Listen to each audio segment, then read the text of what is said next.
Chapter 1087. Mo Xiaobao stood up from the bookcase and stuffed a thin booklet into his arms. Obviously, he had found what he was looking for. Waving his hand, he said, "Don't be afraid. It's our people outside." Mo Suiyin looked at Mo Xiaobao, who was dressed in plain clothes, and then looked at Qin Lai, who looked exactly like Mo Xiaobao, and was dressed in black brocade clothes, and looked more like Ding Wang Fu's heir than Mo Xiaobao. He was speechless. Mo Xiaobao didn't care about Mo Suiyun's shock at all. He smiled and put his hand on Mo Suiyun's shoulder. "Good brother. Thank you very much." No matter how stupid Mo Suiyun was, he knew that he was being used. He angrily pushed away Mo Xiaobao's hand, pointed at Qin Lai, and asked, "Who is he?" Mo Xiaobao smiled and said, "This is not important. Don't they look alike? Like twin brothers? This isn't easy to do." Mo Suiyun looked at Qin Lai for a long time before saying, "Such a perfect disguise. No wonder Uncle Prince Ding could fool Jinim of Gojoseon and Kingly." Mo Xiaobao smiled and pulled Qin Lai's face. "This is especially hard to do. Normal people can't learn it." "I don't know it either." Qin Lai raised his hand and slapped away Mo Xiaobao's hand that was messing around on his face. "He's shorter than you." Mo Suiyun looked carefully for a long time before saying, "He's Qin Lai." When the word short was mentioned, the aura around Qin Lai's body immediately turned cold. Although his face couldn't be seen because of his disguise, just by looking at the cold light in his eyes, one could tell that this was Qin Lai's sore spot. In terms of age, Qin Lai was the oldest among them, but in terms of height, he was only about the same height as Su Zhiruei. Su Zhiruei wasn't even 10 years old yet. Not being tall was every man's pain. Boys were the same too. Seeing that Qin Lai was about to explode, Mo Xiaobao hurriedly pressed him down and smiled. "Don't be angry, don't be angry. Little Emperor, it was a slip of the tongue. We can't afford to pay for it. Mr. Shun also said that you started martial arts too early and matured late. After 16, you'll start to grow." Being comforted by a little brat who was several years younger than him, Qin Lai didn't feel comforted at all. Su Zhiruei stood by the side and looked at them with his arms crossed. He said unhappily, "Are you leaving or not? Do you think this is your home?" Mo Xiaobao smiled and said, "Go. You and Qin Lai go. I will stay with the little emperor." "Nonsense." Su Zhiruei glared at him coldly. He had the demeanor of the second son of the Su family. Mo Xiaobao's face drooped. "Brother Zhiruei, if we leave now, how are we going to play when Zhao Zhifang comes back and finds out?" Su Zhiruei said, "Didn't you find something? Go back and hand it over to Uncle Prince Ding's husband, and he can come here directly to arrest them. What's there to catch? I don't know which rat hole Mo Jingli is hiding in.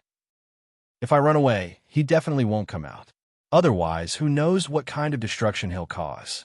If he gets angry and kills people in Glass City, what will happen to Xener and Lin Er's first birthday banquet? Also, Royal Father said that we have to put on a good show tonight to scare those old men who don't know the severity of the situation. If the show is lost, I will die a horrible death." Mo Xiaobao said righteously. Su Zhiruei rolled his eyes. "Then what do you want?" Mo Xiaobao took out the book and stuffed it into Su Zhiruei's arms. "You go back with Qin Lai first and give this to my royal father and mother. I will stay here and see how powerful this Mo Jingli is." Mo Suiyun didn't agree. "If you want to stay, then stay. I don't want to stay here and risk my life with you." Mo Xiaobao looked at Mo Suiyun with a fake smile. "Brother, you are wrong. We are clearly on the same boat. How can you run away before leaving?" Mo Suiyun said, "I only agreed to cooperate with you to bring you here, but I didn't agree to accompany you to catch Mo Jingli." Mo Xiaobao's delicate little face instantly turned sinister. He grabbed Mo Suiyun's collar and shook it hard. "Oof. You want to leave after boarding this prince's pirate ship? Do you want to do it or not? Do you want to do it or not? If you don't want to do it, do you believe that I will shout loudly and tell Mo Jingli that you are working with me to trick him?" Mo Suiyun waved his hand away in exasperation. "You lunatic. You don't want to live anymore." Mo Xiaobao stared at him with a slightly wretched smile. "If Mo Jingli really comes, I might be able to escape with my life. But it's hard to say for you. I understand. Mo Suiyun gritted his teeth and glared at Mo Xiaobao. Mo Xiaobao nodded in satisfaction. That's a good boy. Stay here obediently and accompany me. I can guarantee your safety. How does the saying go? For a brother, you are willing to sacrifice yourself, right? Aren't we good brothers? Hey, who's your good brother? If I'm your brother, I'll only be stabbed by you a few times. After settling Mo Suiyun, Mo Xiaobao sat on the soft couch and waved his hand at Su Zhiruwei and Qin Ran. All right, Qin Lai, come with me and change your clothes. Then you two could go back first. Qin Lai looked at him indifferently and said, I'll stay, you go back. Mo Xiaobao puffed up his little bun face and stared at the face that was exactly the same as his. I'm the prince. I have the final say. You secretly disguised yourself as this prince and ran out. This prince hasn't settled the score with you yet. Qin Lai looked at him indifferently and said, What is it that you can do, but I can't do? You don't have to stay here personally. Other than not being as wretched and vile as a certain person, he wasn't worse than Mo Xiaobao in any other aspect. He wasn't older than Mo Xiaobao for nothing. No, he still wanted to see that pervert Mo Jingli. Lord Father told him a very interesting thing. He wanted to verify it himself. Otherwise, it would be a pity. Qin Lai was too lazy to speak and casually pulled out the dagger that Su Zhiruwei used to defend himself and pressed it against his neck. Go. Mo Xiaobao was stunned and wanted to say something, but Qin Lai pressed the dagger down a bit more, almost piercing his neck. Are you going or not? Mo Xiaobao was dumbfounded. For the first time in his life, he found that he was being threatened. Moreover, the person who threatened him was threatening him with his own life. How ridiculous! You're not even my wife. Mo Xiaobao cursed in his heart. But the one wearing shoes was afraid of the barefoot, and the barefoot was afraid of the one who didn't care for his life. Compared to Mo Xiaobao, who liked to play tricks on others, Qin Lai was the one who didn't care for his life. After being stunned for a moment, Mo Xiaobao was finally defeated. He could only unwillingly glare at Qin Lai and walk to Su Zhiruwei's side.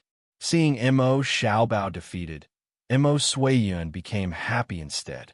Jin finally knows why you're so crazy. Because you guys aren't normal people. Coming out of the study, Mo Xiaobao saw the two guards standing at the door and wasn't surprised at all. It's been hard on you guys. It's not hard. It's what this subordinate should do. One of the guards replied seriously. He silently said in his heart, Little Shitsi, the best consolation for us is that you don't cause too much trouble. Mo Xiaobao nodded his head and said, Protect the people inside. Zhiruwei, let's go. Su Zhiruwei speechlessly followed Mo Xiaobao. Even if this study is remote and people rarely come here, you don't have to be so carefree as if it's your own backyard. Chapter 1088. Tonight, the entire Princeton mansion was ablaze with lights. The main hall in the front yard of the Princeton mansion, which was used for entertaining guests, was also full of guests. Sitting at the head of the table were naturally Mo, Xiaoyao, and Yili. On the right side were Mr. Qin Yun and the Su family. On the left side were Chun Xiufu, Su Qingchun, and the important civil and military officials of the Princeton mansion. Further down were the guests and envoys of various countries. Below, Mo Suiyun and Mo Jingyu sat in the seats of the guests of the Chu state, but both of them looked a little absent-minded. Opposite them, in the seats of the West Hill envoys, an official behind, Lei Tengfeng whispered in Lei Tingfeng's ear, I haven't seen the little heir of the Prince Ding mansion all day. Lei Tingfeng looked up and saw that the seat belonging to the little heir, Mo Yuchen, was still empty below Mo Xiaoyao and Yili. And he didn't seem to see Mo Yuchen when the two children were doing their homework at noon. Lei Tingfeng glanced at the calm Mo Xiaoyao, and Yili raised his eyebrows and said with a smile, We are guests. Don't worry about these things. Lei Tingfeng didn't care, but it didn't mean that others didn't care. A man from the western region stood up and asked curiously, Prince Ding, why don't I see the little prince of your mansion? It was no wonder that these envoys were curious. The western region didn't have much contact with the Central Plains. Others had seen Mo Xiaobao once or twice, but these envoys had never seen Mo Xiaobao. Naturally, they were very curious about the future heir of the Prince Ding mansion. Mo Xiaoyao smiled faintly and said, "The heir is not feeling well and will come later." It was just a simple sentence, but everyone present could understand the meaning and thoughts behind it. Thus, some people's expressions changed slightly. Some looked pensive, and some looked worried. Mo Xiaoyao glanced at the crowd below, and his gaze paused for a moment on Mo Jingyu and Mo Suiyun. Mo Jingyu and Mo Suiyun immediately felt a heavy pressure pressing down on them, as if it was real. Mo Suiyun's face paled, and he hurriedly lowered his head. The wine cup in Mo Jingyu's hand shook, and some fine wine spilled out onto his sleeves. Ignoring the gazes of the people around him, Mo Jingyu hurriedly put down his wine glass and clenched his fists tightly under the table. Mo Xiaoyao stood up, raised a glass of wine, and smiled. "Today is the first birthday of my son, Yufeng, and my daughter, Yuya. Thank you all for coming from afar. I and the princess consort propose a toast to everyone." Beside Mo Xiaoyao, Yili also raised her wine cup and proposed a toast to the guests below. Everyone hurriedly stood up and said, "We should be the ones wishing the heir and princess a happy birthday." The guests and the host drank a cup, and the hall instantly became lively. Mo Xiaoyao waved his hand, and the maids wearing the Prince Ding Mansion's uniform immediately came forward to pour wine for everyone. The sound of musical instruments faintly sounded in the hall, and beautiful dancers started to dance. The entire hall was bustling with noise and excitement. After a song and dance ended, the envoys from various countries came forward to present their congratulatory gifts. The gifts from the Prince Ding Mansion subordinates were naturally normal. Some were treasures that symbolized peace and joy, and there were also some interesting things among them. However, the gifts from the various countries were different. Not only did they flaunt their country's treasures, they also faintly had the intention of competing with other countries. The northern tribes had just fought an earth-shattering battle with the Prince Ding Mansion, and had suffered heavy casualties. However, they were also the country that was most anxious to repair their relationship with the Prince Ding Mansion.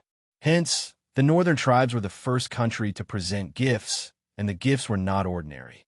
The moment the two boxes were opened, the contents of the boxes shocked everyone present.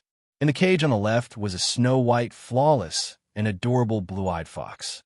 On the other side, in a box, there was indeed a huge green lotus flower. Although this lotus flower had been plucked, it was still in full bloom in a box carved from cold jade, as if it had just been plucked from pond. Beside the lotus flower was a dark green lotus seed pod. The others were fine, but when Shen Yang and Dr. Lin saw the items in the jade box, their eyes immediately lit up. Yelu Hong smiled and said, "These are the treasures of the northern tribes, the blue-eyed snow fox and the fiery lotus. We wish the little prince and princess a happy birthday." The crowd was in an uproar. Needless to say, the fiery lotus had a deep relationship with the Prince Ding Mansion.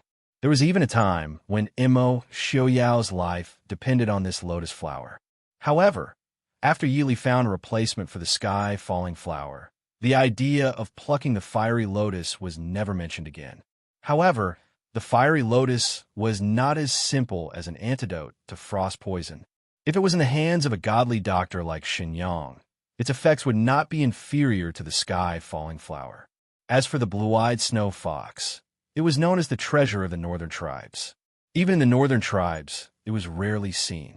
It was said that it lived on the snowy peak of the western tribes, just like the fiery lotus. Ordinary people would be lucky enough to be able to catch a glimpse of it.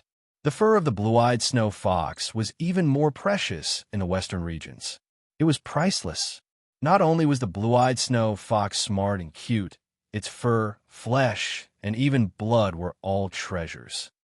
The people in the Central Plains were fine, but many of the envoys from the western regions were envious of the little fox in the white jade cage.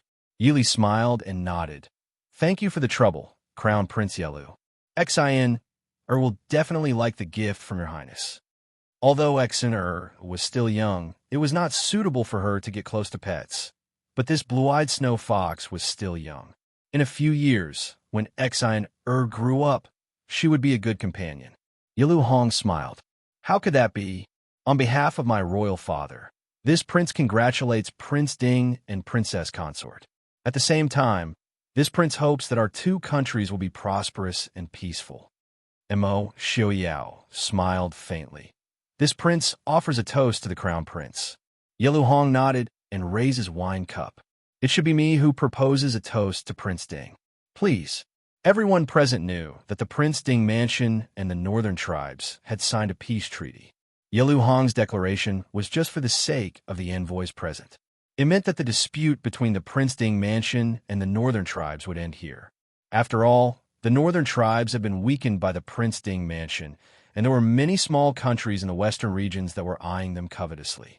In this world, no one could easily live a peaceful life. Then, Lei Tengfeng and Mo Jingyu also came forward to present their gifts. They were all rare treasures. Although Princess Anxi and Pu had not found the little prince's whereabouts, they also presented their gifts appropriately. However, given the relationship between Princess Anxi and the Prince Ding mansion and the Su family, their gifts were naturally not as scheming as the others. They only gave a few precious specialties from Nanjiao. Later on, the envoys from the western regions presented even more strange gifts.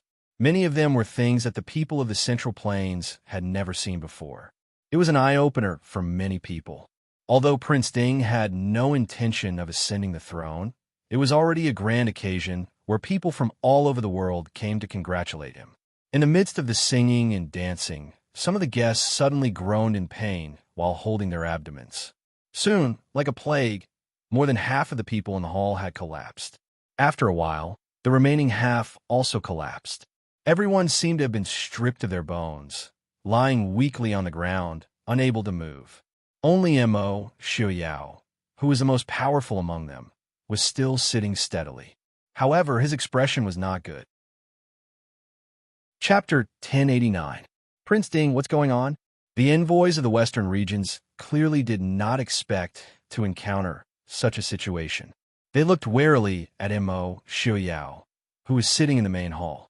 They thought that the Central Plains people were plotting something, but when they saw that the Su family and the Prince Ding mansion's trusted aides had all collapsed, they couldn't help but feel even more confused. Mo Xiaoyao sat in a wide chair, one hand supporting Yi Li, who was leaning on him. He said calmly, I also want to know what's going on. Mo Jingli, are you still not coming out? Ha ha. Mo Xiaoyao, you finally fall into my hands. At the entrance of the main hall, a man wearing a bright yellow dragon robe walked in. He looked at the guests who had collapsed in a mess with a smug expression. Mo Jingli waved his hand, and many men wearing black clothes and holding swords rushed in, surrounding the main hall. Mo Jingli walked to the center of the main hall proudly and looked up at Mo Xiaoyao. His Ming Emperor's dragon robe shone brightly under the candlelight. Other than his pale face, Mo Jingli really did have the aura of an emperor. Mo Xiaoyao, you didn't expect this, did you? The mantis stalks the cicada, unaware of the oriole behind. In the end, the winner is still me. Mo Xiaoyao looked calmly at his smug face and said calmly, I don't see what you have to be so proud of. Mo Jingli laughed coldly. Mo Xiaoyao, you don't need to put on an act to scare me. Can you still move? My agarwood intoxication will poison the stronger the person. If you could still move, would you still be sitting there talking to me? Mo Xiaoyao lowered his eyes and smiled. If that's the case, why don't you come up and try? Mo Jingli's eyes narrowed. He stared warily at Mo Xiaoyao for a while, then laughed and said, You're right. I don't dare to come up. So you don't need to provoke me. I don't even need to come up to kill you. Mo Xiaoyao nodded and said, So, the so-called Emperor Chu is a piece of trash that even a person who has lost all of his internal energy is afraid of? No wonder the Chu State's Empress Dowager and her subjects wanted to depose you. If it was I would have crippled you 800 years ago. Compared to Mo Jingqi, you're still lacking. Mo Jingli's eyes flashed with anger. If the person he hated the most in his life was Mo Xiaoyao, then what he hated the most was people saying that he was inferior to Mo Jingqi. He could admit that he was inferior to Mo Xiaoyao, but he never thought that he was inferior to Mo Jingqi. What? It's a pity that he's dead, and soon you'll be dead too. 100 years later, the people of the world will not think that I am inferior to you. They will only know that I defeated Mo Jingqi and you, Mo Xiaoyao. I am the true number one person in the world. Speaking of pride, Mo Jingli did not forget to look at Yili beside Mo Xiaoyao. He smiled and said, "Yili, don't you think so?" Yili calmly looked at him and lightly said, "If you think so, then so be it." It was just a simple sentence, but it caused Mo Jingli's expression to change 3 times in an instant. This was because Yi Li's words and tone were like she was telling a madman that everything he said was right. "Yi Li, come down. I can spare your life. Don't try any tricks. Your internal strength is not strong. Even if you use a bit of strength, it's not like you can't move." Mo Jingli stared at Yi Li and said in a low voice. Mo Xiaoyao held Yi Li's waist and looked at Mo Jingli with a cold light in his eyes. "You don't need to worry about Yi Li's life. If you have the time, you should worry about yourself. Or did I not teach you enough lessons?" Mo Jingli was stunned. He seemed to have thought of something, and his expression became strange. After a while, he finally began to laugh. He pointed at Mo Xiaoyao and said in a fierce voice, "Mo Xiaoyao, you're still so arrogant. Even now, you can't save your own life. So how can you save Yi Li? I will definitely make you die an ugly death today. Yi Li, come here. I can let bygones be bygones." Yi Li raised her eyes and looked at him as she calmly said, "How is it that this consort doesn't know of anything that requires this distinguished one to let bygones be bygones?" A trace of ruthlessness flashed through Mo Jingli's eyes. "Do you think that Mo Xiaoyao can still protect you right now?" Yi Li smiled without saying anything. She calmly leaned against Mo Xiaoyao's shoulder and ignored Mo Jingli. Mo Xiaoyao held Yi Li's waist with one hand and played with the wine cup in his hand with the other. He looked at Mo Jingli and said, "I am very curious. How did you poison her?"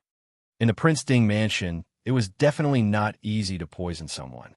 Otherwise, the people in the Prince Ding mansion would have been poisoned hundreds of times already. In the wine? That's not right. Even the people who didn't drink were poisoned. It's in the candle. Mo Jingli's eyes flashed, and he smiled. Prince Ding is truly quick-witted. This colorless and tasteless agarwood was not wasted after all. It's a pity that Prince Ding doesn't know about it now. Don't you think that it's too late? Mo Xiaoyao shook his head and said, "Even so, it's impossible for your people to do it. Who else can step forward now?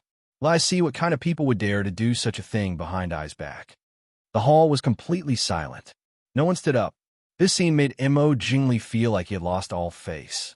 These people had helped him in secret, but now that Mo Xiaoyao was about to die, these people still didn't dare to step forward and openly stand behind him.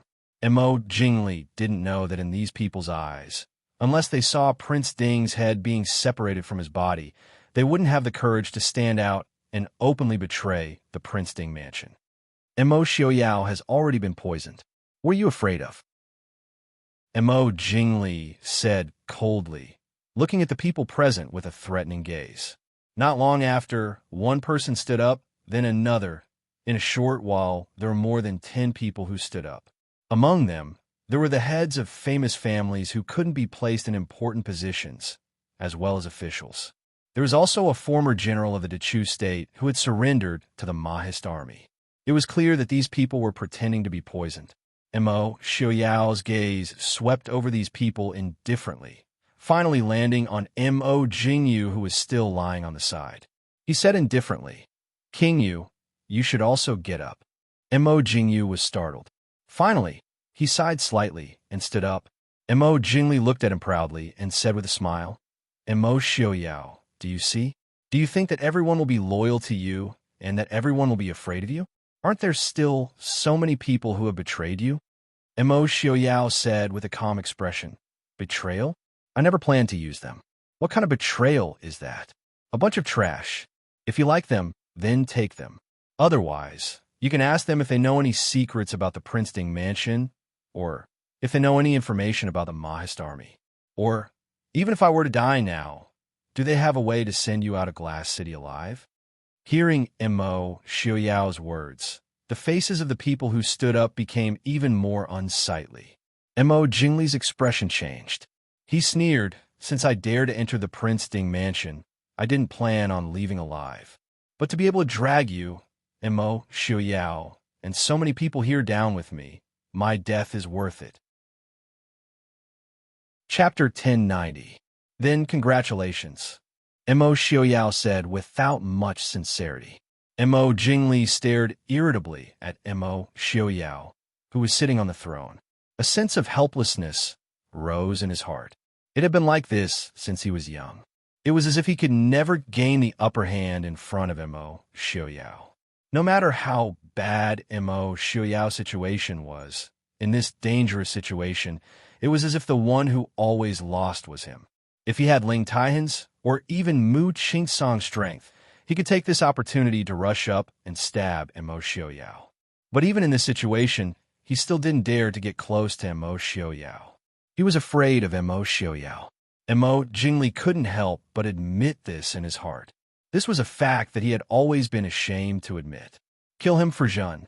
Seeing Mo Xiaoyao's calm appearance, Mo Jingli suddenly lost his patience and became more and more annoyed. A black-clothed man stepped forward and cautiously walked up the throne room.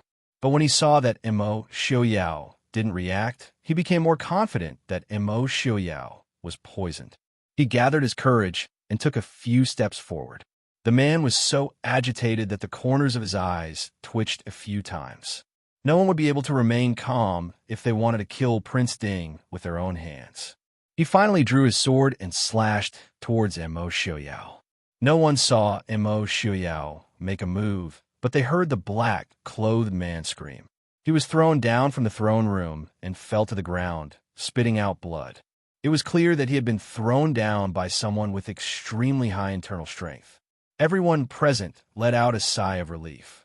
Seeing that Mo Xiaoyao was fine, they didn't know if they should feel lucky or regretful.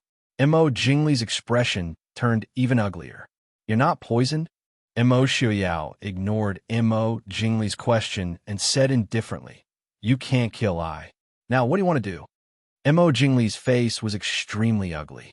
After a while, he sneered, "So what if I can't kill you? We don't believe that they aren't poisoned like you. Kill them all."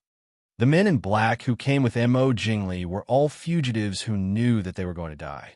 When they heard Mo Jingli's order, they didn't care who the guests were and directly drew their swords to attack. Whoosh, whoosh, whoosh. Countless arrows pierced through the air. At the same time, the guests all stood up. Those who knew martial arts stood up to fight back, while those who did not know martial arts dodged. In just a few moments, the men in black that Mo Jingli had brought with him all fell to the ground. He was not subdued by the guests present. Instead, he fell to the ground like the previous guests. "This what's going on?" Mo Jingli said angrily. Although he wasn't completely poisoned, the people around him, including Mo Jingyu, weren't spared. "You have the nerve to use such a small trick like the agarwood intoxication." Xin Yang's voice came from a corner of the hall. The agarwood intoxication is indeed a very good knockout drug. It's colorless and tasteless. It can be mixed in water and can be burned. It's a pity that the antidote is easy to find. And the most common antidote is the ice jade orchid. But if one takes the antidote made from the agarwood fruit and smells the ice jade orchid, it will become another type of poison. Everyone then realized that the flowers used to decorate the hall were all orchids, and more than half of them were ice jade orchids. Only the ice jade orchid was a type of orchid with very small flowers. It was placed among many other expensive orchids, and if one didn't pay attention, they wouldn't be able to see it. Mo Jingli's face turned black. He gritted his teeth and said, "Shen Yang, as expected, it's you who spoiled our plans again." Shen Yang smiled and said, "Prince Li is too kind. It's just a coincidence." "Coincidence my ass. How could there be such a coincidence in this world?" Mo Xiaoyao clearly knew of his plan long ago. He even knew clearly what kind of poison he was going to use. Prince Ding really has good methods. In order to capture us, he didn't hesitate to risk the lives of so many guests. Mo Jingli gritted his teeth and said, if he didn't care about anything when he first came in and just slashed randomly, even if Mo Xiaoyao had people secretly protecting him, he definitely wouldn't be able to protect every single one of them. As expected, when these words were said, the guests' faces turned ugly. They didn't care if Prince Ding wanted to capture Mo Jingli, but if he used their lives as bait, that was too much. Prince Ding, what do you mean by this? The envoy from the western regions knew Mo Xiaoyao the least, so he took the initiative to question him. Mo Xiaoyao smiled calmly and said, I've frightened everyone. It's just that the song and dance are boring, so I invited everyone to watch a good show. I guarantee that no one will be hurt. What guarantee does Prince Ding have? Someone asked sharply. Based on the fact that no one is hurt. Jinim King of Gojoseon, Crown Prince Yelu, Queen of Nanzhao, Princess Elan, what do you think? Mo Xiaoyao asked with a smile. Lei Tingfeng sighed and said, I admit defeat. Prince Ding is brilliant. I concede defeat. Yelu Hong was even more direct. This humble prince admits defeat. I'll add another 1,000 horses to Prince Ding. Since the horses had already been given, there wasn't much of a difference between 10,000 and 11,000 horses. Yelu Hong admitted that he could afford to lose. Princess Anqi was worried about her child. She nodded slightly and said, I concede defeat as well. Princess Elan blinked and giggled. Everyone's eyes lit up and shone brightly. It said that the people of the Central Plains are very smart. Prince Ding is the smartest among them. I concede defeat as well. Within 2 years, I'll charge you 20% less for the furs and herbs that my northern tribe sells to the Prince Ding mansion. Mo Xiao nodded satisfactorily and said with a smile, Thank you. Since all of you are so generous, this prince will kindly accept it. Mo Xiao. Mo Jingli couldn't help but roar. How could he not understand that he had been tricked by Mo Xiao? He was even used as a bet with the northern tribes and Nanzhao of Shilling. Such humiliation almost made Mo Jingli lose his mind. Mo Jingyu, who had fallen to the ground, was pale and unfocused. It's over, Mo Xiaoyao said leisurely. Jingli, I told you more than 10 years ago that you shouldn't do things that require you to use your brain. That's not suitable for you. With your personality, if you have the upper hand, how can you make a clean move without humiliating I? If I were you, I wouldn't even enter this hall. I'd just shoot arrows from outside. Do you think I only have these bargaining chips? Mo Jingli sneered.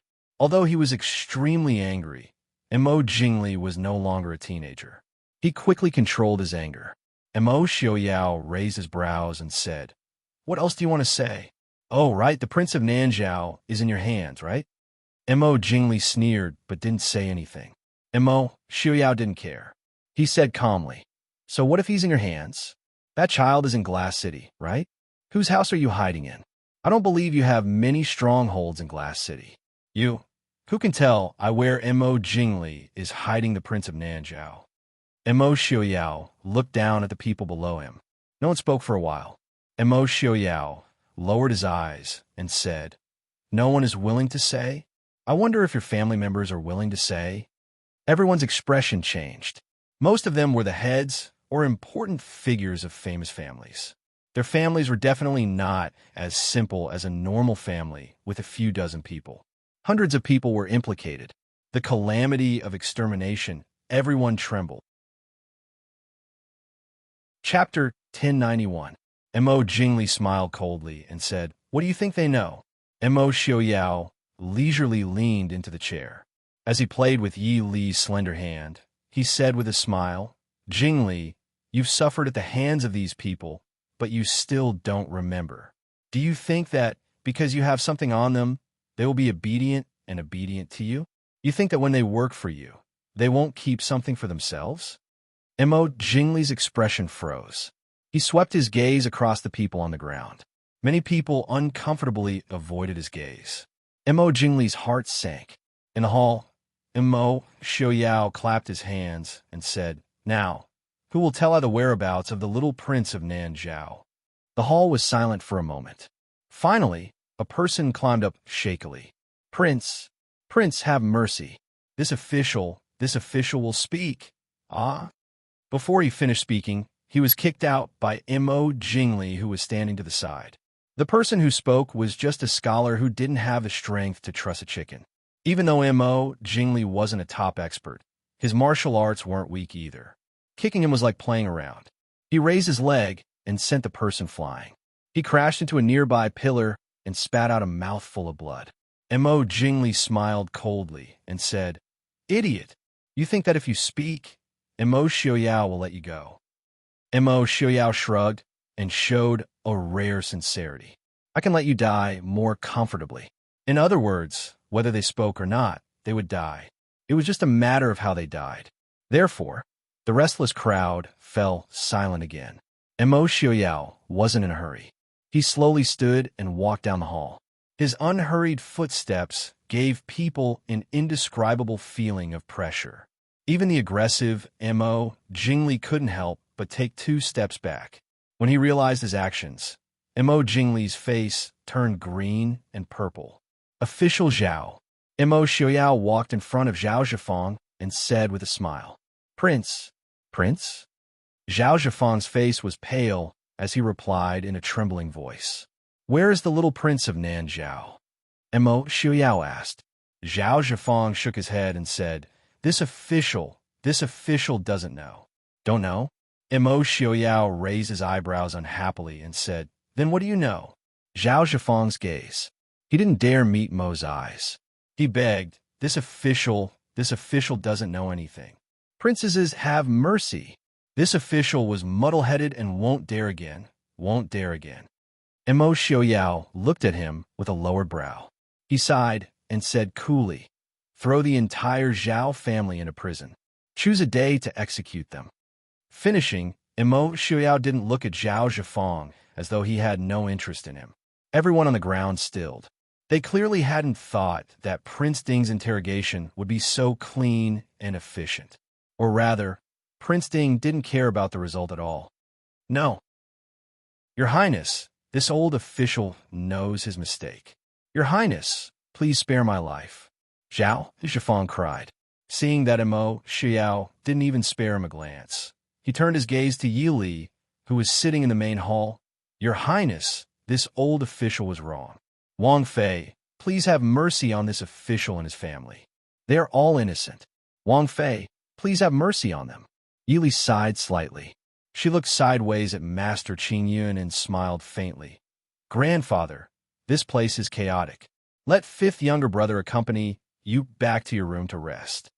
Master Qingyun was old and didn't want to see too much blood, but he knew that today's situation wouldn't end so easily. He sighed deeply and nodded. "Qingyun, come with me." 5th young Master Su, who had been watching the show with wide eyes, looked at Yi Li with grievance. But he couldn't disobey his grandfather's orders. He could only help Master Qingyun out.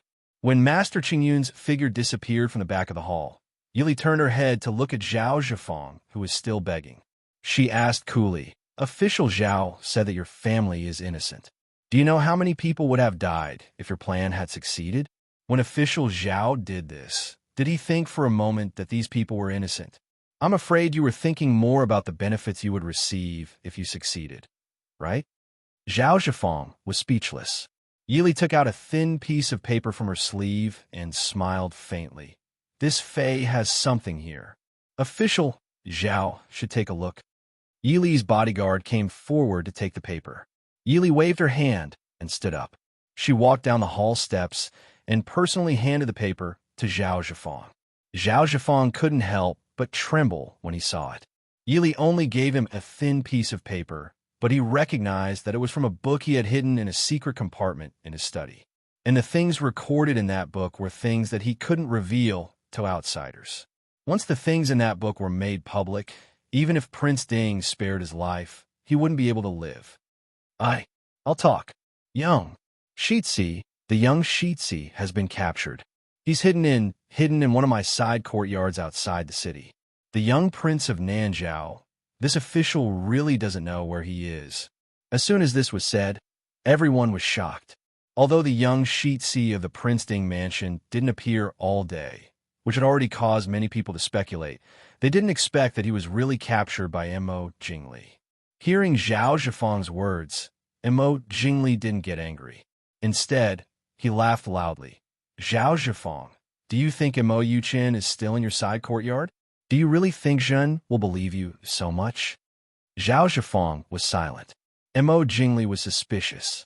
It wasn't impossible for him to send someone to secretly take Mo Xiaobao away after he transferred him. How is it? Mo Xiaoyao, did you win this round, or Zhen? Looking at Mo Xiaoyao and Yi Li, Mo Jingli sneered. Mo Xiaoyao held Yi Li's hand and looked at Mo Jingli indifferently. Mo Jingli also knew that he couldn't take advantage of Mo Xiaoyao here today. He stared hatefully at Mo Xiaoyao and said, "Get out of here, let Zhen out. Otherwise, just wait to collect your son's corpse?" Mo Xiaoyao lowered his eyes and said indifferently, "I had someone bring a message to you before. Now it seems that you didn't hear it?" Mo Jingli was stunned and finally remembered what Mo Xiaoyao meant. He sneered and said, "If Zhen can't even live, why should Zhen care about him?" Mo Xiaoyao frowned and finally nodded. "Fine, I said the longer you live, the more painful it will be. Since you don't believe me, then go out. I promise that in the 15 minutes after you leave the Princeton mansion, no one will do anything to you." Mo Jingli stared at Mo Xiaoyao cautiously, clearly not believing his promise. Mo Xiaoyao didn't mind and pulled Yi Li back to the main hall. "You're really not afraid that I'll kill your son?" Mo Jingli asked. He didn't believe that Mo Xiaoyao would let him go so easily. Mo Xiaoyao raised his eyebrows and said, "You can try. You think I don't dare?"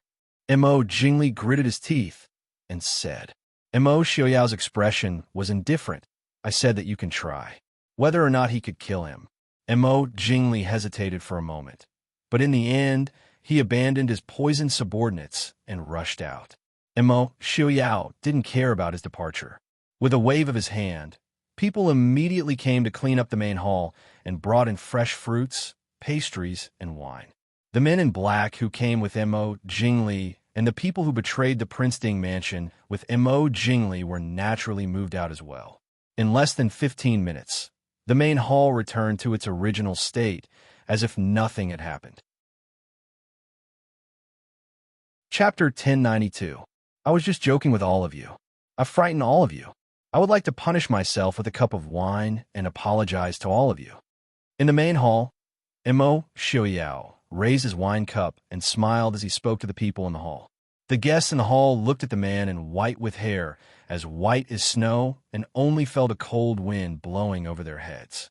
They also stood up in confusion and drank a cup with Mo Xiaoyao.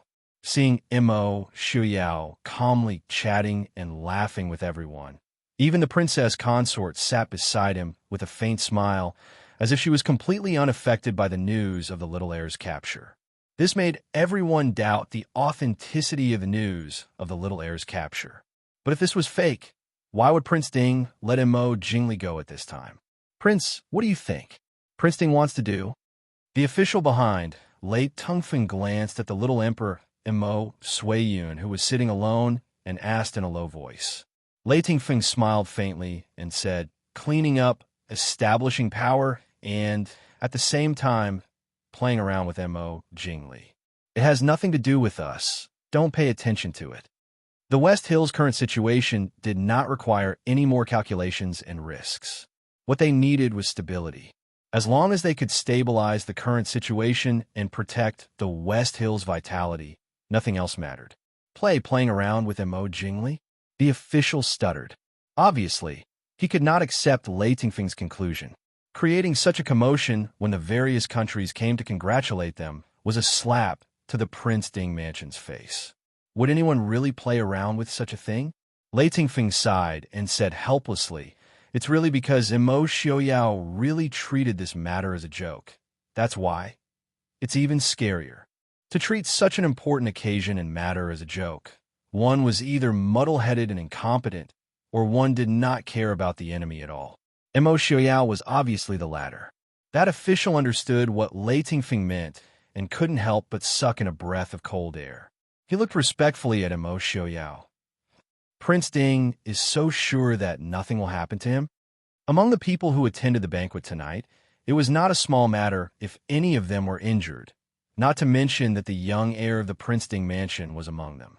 Lei Tingfeng shook his head. He had never felt that he understood Imo Xiaoyao, and perhaps he would never understand him. In the hall, Su Qingsheng glanced at Imo Xiaoyao and said indifferently, "Aren't you guys going to take a look?" Imo Xiaoyao laughed. "There's no need to rush. Let him jump around for a while." It was obvious that he was treating Lei Tingfeng as if he were walking a puppy. "Don't overdo it," Su Qingshan reminded him. Even though Imo Xiaobao was very smart and had people secretly protecting him, he was still a child. If Imo Jingli was driven into a corner and did something to hurt Xiaobao, the losses would outweigh the gains. Imo Xiaoyao helplessly pulled Yili up and smiled. "All right, we'll go take a look. We'll have to trouble Brother Qingshan here." Seeing Imo Xiaoyao stand up, the people who were still discussing paused. They heard Imo Xiaoyao say with a smile, "Everyone, I and Princess Consort still have matters to attend to, so we'll take our leave first. We'll have to trouble young Master Qingshan to accompany us. Everyone, please enjoy yourselves." Imo Xiaoyao spoke very politely and tactfully, but it did not prevent the people from understanding. I was going to deal with Imo Jingli. If you don't want to die, then stay here obediently. Seeing Prince Ding leaving leisurely with the princess consort, everyone turned their gaze towards young Master Qingshan. Young Master Qingshan smiled indifferently, looking handsome and otherworldly. "Everyone, please feel free. This one will first toast everyone. Please. Young Master Qingshan, please." Glass City was also bustling with noise and excitement tonight. It was the first birthday of the two princes and princess of the Prince Ding mansion, and all the people were celebrating together. Although it was already late, the important streets of Glass City were still crowded with people, as if it was a festival. There were also many people who were praying for the princes and princesses in various ways. From this, one could see the Prince Ding mansion's status and reputation in the hearts of the people of the Northwest. Imo Jingli quickly shuttled through the dark alleys of Glass City. He had already taken off the dazzling dragon robe he was wearing, and he was only wearing a dark inner robe. If Imo Jingli was like a complacent emperor at the banquet, the current Imo Jingli was like a disheveled stray dog. Imo Xiaoyao kept his promise and knew that no one would stop him from leaving the Prince Ding mansion. However, this did not make Imo Jingli feel at ease. He always felt that there were countless Mahist army shadow guard, and Qi Lin secretly following him, ready to catch him off guard at any time. Fortunately, it was already May, and he was only wearing his inner robe, so he did not feel cold at all. Imo Jingli walked through the darkest alleys of Glass City, so he did not attract much attention. After walking through the alleys for more than an hour, Imo Jingli thought that he had shaken off the people following him at the Prince Ding mansion. Only then did he heave a sigh of relief and use his qing gong to head in another direction. In a secret room, two children who looked exactly the same sat on the side of a simple bed. In their hands, they were holding a baby who was sleeping soundly in swaddling clothes. Imo Xiaobao looked at the baby in Qin Lai's arms and couldn't help but reach out to poke his little face, so ugly. Qin Lai said coolly, "You looked like this when you were little." Imo Xiaobao did not believe it. "That's impossible. Lin and Exin were very pretty when they were little." Qin Lai said, "This only proves that the second prince and the little master are better looking than you." Imo Xiaobao snorted and proudly glanced at his little face, saying, "You don't need to be jealous of this prince's extraordinary handsomeness. Don't you look the same as this prince now?" Qin Lai looked at the ceiling of the secret room and rolled his eyes. Imo Xiaobao looked outside and frowned, saying, "Imo Jingli will be back soon. Let's take this little demon and leave quickly." A certain person's biggest mistake was not knowing that a crafty rabbit has 3 burrows and put all his chips in one place. Therefore, Immerse Xiaobao brought people to follow Qin Lai and coincidentally found the little prince of Nanzhao Kingdom who had been missing for several days. After leaving Princess Anqi, the little prince had suffered a lot. Immerse Jingli naturally did not know how to take care of children, nor would he treat other people's children well. He just maintained a state where he would not starve to death. When Immerse Xiaobao found him, Qin Lai was busy coaxing the child. Reality proved that even though Qin Lai had been trained to follow the Princeton mansion since he was young, he was far inferior to Immerse Xiaobao when it came to coaxing children. At least Immerse Xiaobao had 2 younger siblings to practice with. After successfully coaxing the little prince whose voice was hoarse from crying to sleep, Immerse Xiaobao discussed with Qin Lai how to retreat. Qin Lai said coolly, "This courtyard is filled with Immerse Jingli's people. You being able to enter does not mean you can leave. Also, you have a child with you." A half-year-old baby did not know anything. Once he woke up, he would definitely cry endlessly. Also, this child was too young and too weak. Qin Lai did not dare to take the risk with him. Immerse Xiaobao lowered his head in dejection. "I made a bet with Royal Father that I could not use the Shadow Guard in Qilin." Qin Lai resisted the urge to roll his eyes. "You used such an important matter to bet?" Immerse Xiaobao pointed his finger guiltily. "It's only because it's important that I bet." Royal Father would not lower himself to make a bet with him over a small matter. Chapter 1093. What are you betting? If I win, I don't need to be locked up. That was why young Master Immerse spent so much effort to use himself as bait to find Immerse Jingli's tracks and refused to mobilize the Shadow Guard behind him to help. Being locked up was too terrifying, too cruel, and too unreasonable. "I knew it would be like this. What do you want to do now? May I ask what makes you think that the 2 of us can kill Immerse Jingli?" Qin Lai asked coldly. Immerse Xiaobao hesitated. "Poison. Do you have it?" Qin Lai asked. "I have a poison that makes people have diarrhea," Immerse Xiaobao said. Mr. Chen wasn't willing to give him a poison that could take people's lives. Qin Lai nodded seriously and said, "You can pray that he dies from diarrhea." Immerse Xiaobao could only roll his eyes. By the time Immerse Jingli died from diarrhea, it would be too late. Immerse Xiaobao's eyes turned, and he said with a smile, "I got it. I'll tell you." Moving close to Qin Lai's ear, Immerse Xiaobao whispered.